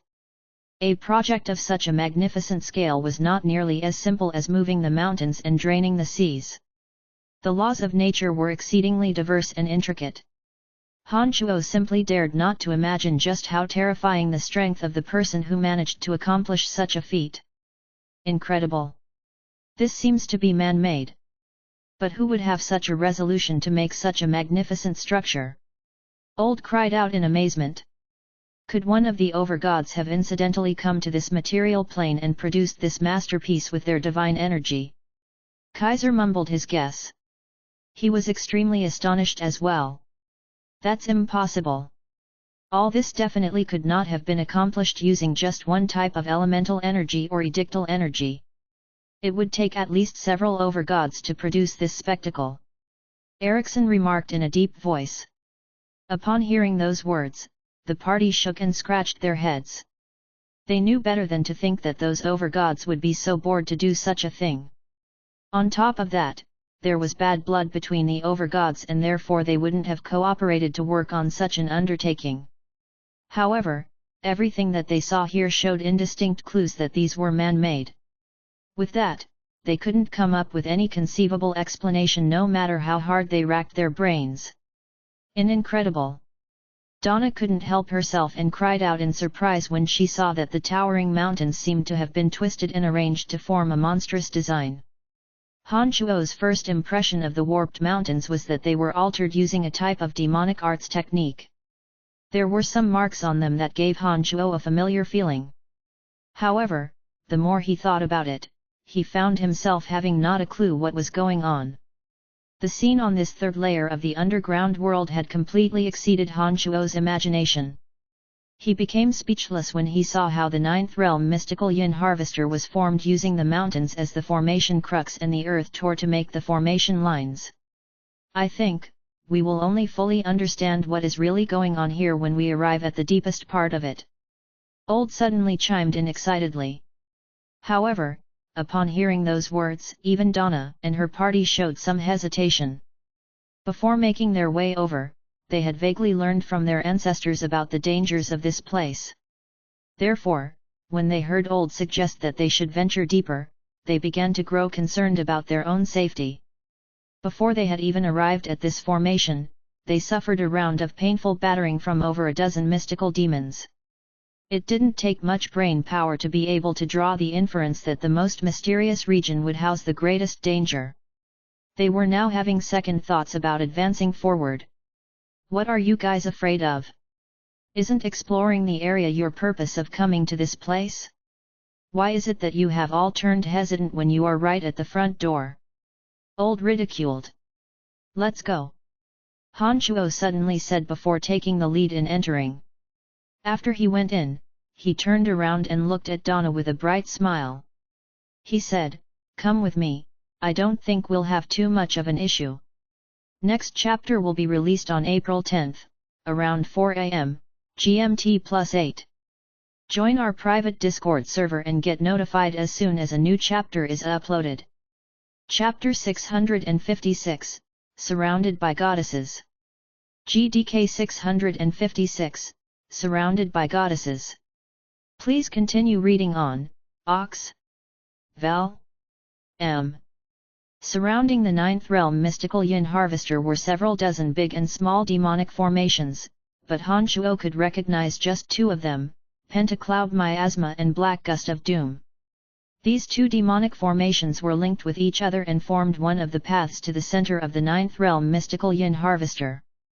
Han Chuo's heroic spirit had won Old's great admiration and repeated praise. Donna was rather hesitant at first and could not immediately gather the resolution to enter. But when she saw Han Chuo step into the entrance before everyone else, she finally made up her mind. Donna nodded at Bolton, Li Wei and the rest of her teammates before they caught up to Han Chuo in quick steps.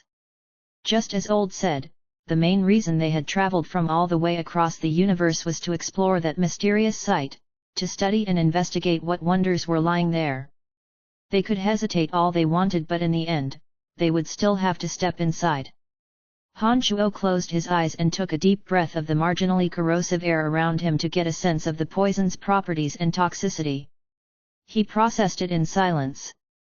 Donna and her party who arrived beside Han Chuo looked up and down at him in confusion.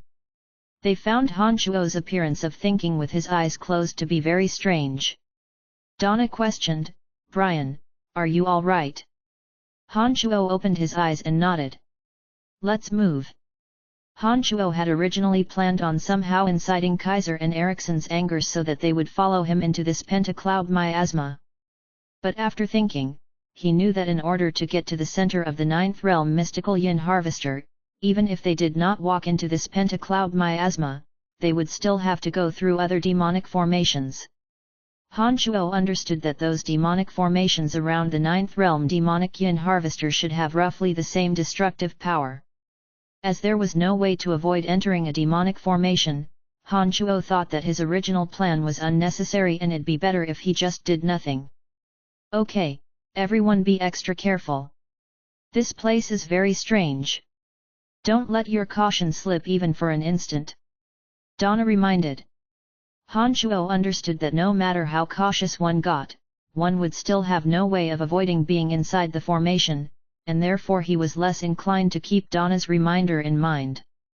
He took note his surroundings and tried to find a way out from the pentacloud miasma based on his understanding of the formation.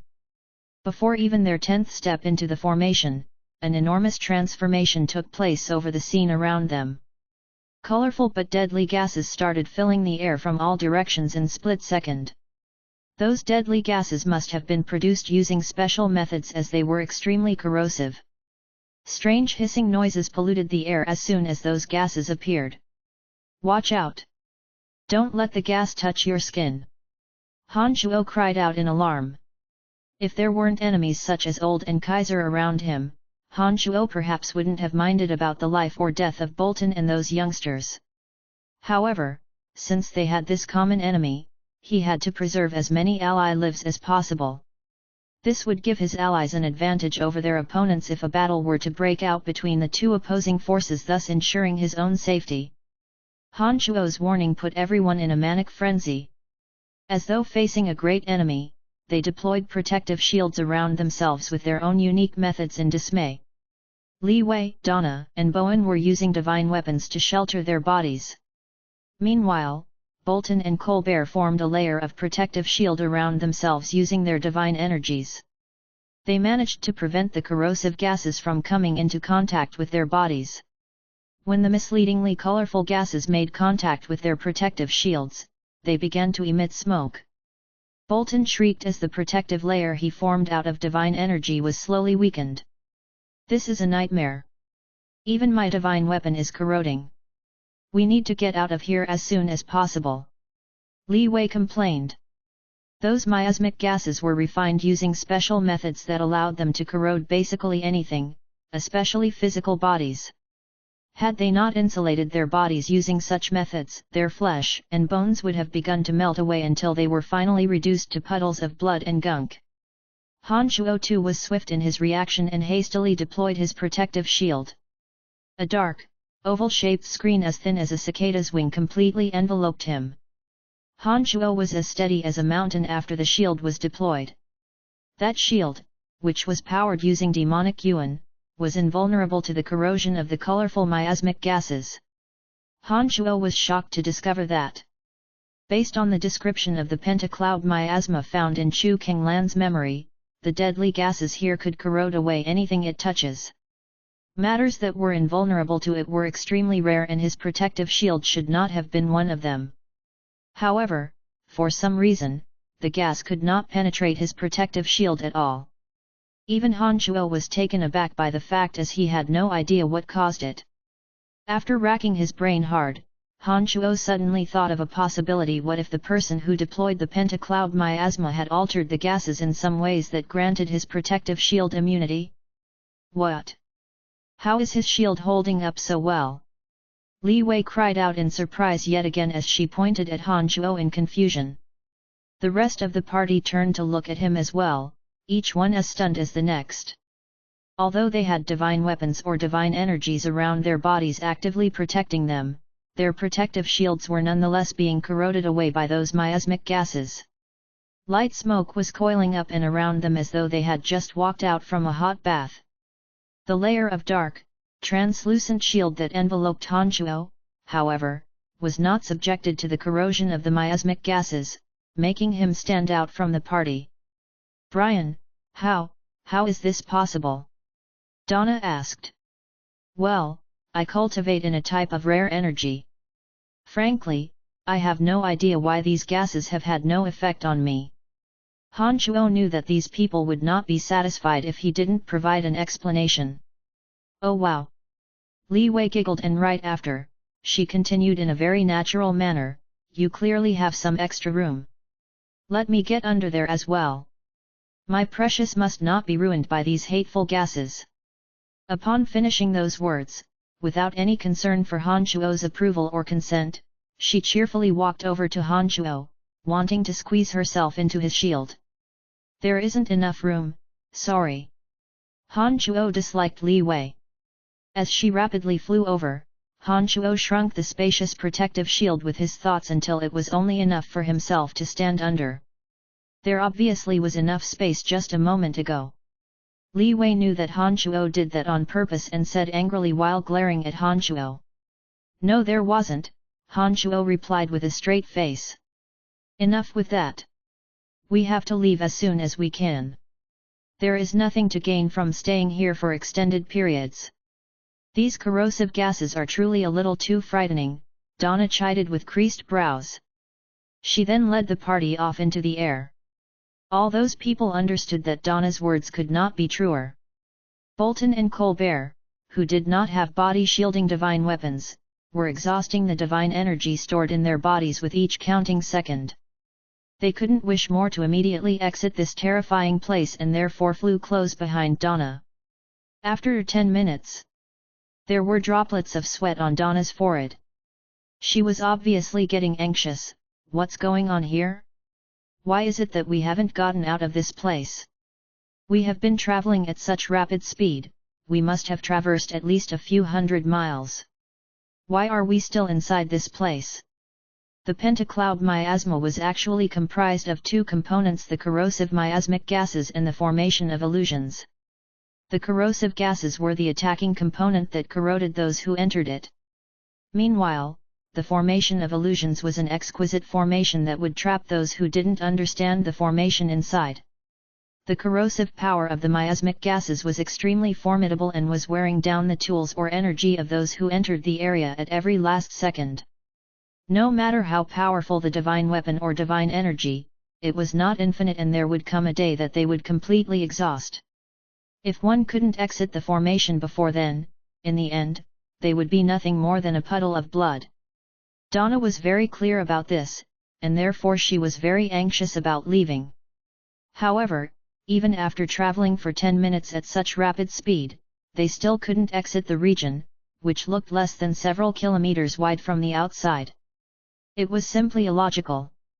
Donna was able to recognize that something was wrong, but unfortunately, she couldn't tell what it was as she knew nothing about the wonderful formation. She could only worry about it helplessly and feel defeated. In addition to the dreaded pressure that only increased with the passing of time, there was no way that Donna could remain cool-headed. Brian, please, I beg you, please let me in. My divine weapon cannot suffer any more corrosion. Li Wei was flustered. Even her usually spiteful tone vanished and she started to entreat Han Shuo piteously. Han Shuo was indifferent, as though he did not even hear Li Wei's cry. Although Donna was distraught with anxiety, thanks to her excellent self-cultivation, she did not lose her rationality and pleaded to Han Shuo on behalf of Li Wei, Brian, if it's possible, just let her in. Ever since she arrived on Profound Continent, she had shown Han Shuo the proper courtesy and respect. She had even defended Han Shuo with her words all along. There was no way that Han Shuo could reject her if she asked for a favor. Therefore, Han Shuo, who had been turning a blind eye to Li Wei all along, finally nodded his head, expanding his protective shield slightly. Then, with his two hands, he cut a fissure into his shield that would allow Li Wei to enter. Li Wei was extremely happy. With one lithe movement, she propelled herself through that fissure and stuck close beside Han Shuo. There is still some room left. Donna softly cried out. With a delighted grin on her face, she said to Han Shuo, Brian, I don't think it would be a problem to add one more person. Han Shuo was speechless. I will take your silence as consent. Many thanks. Donna pursed her lips and smiled.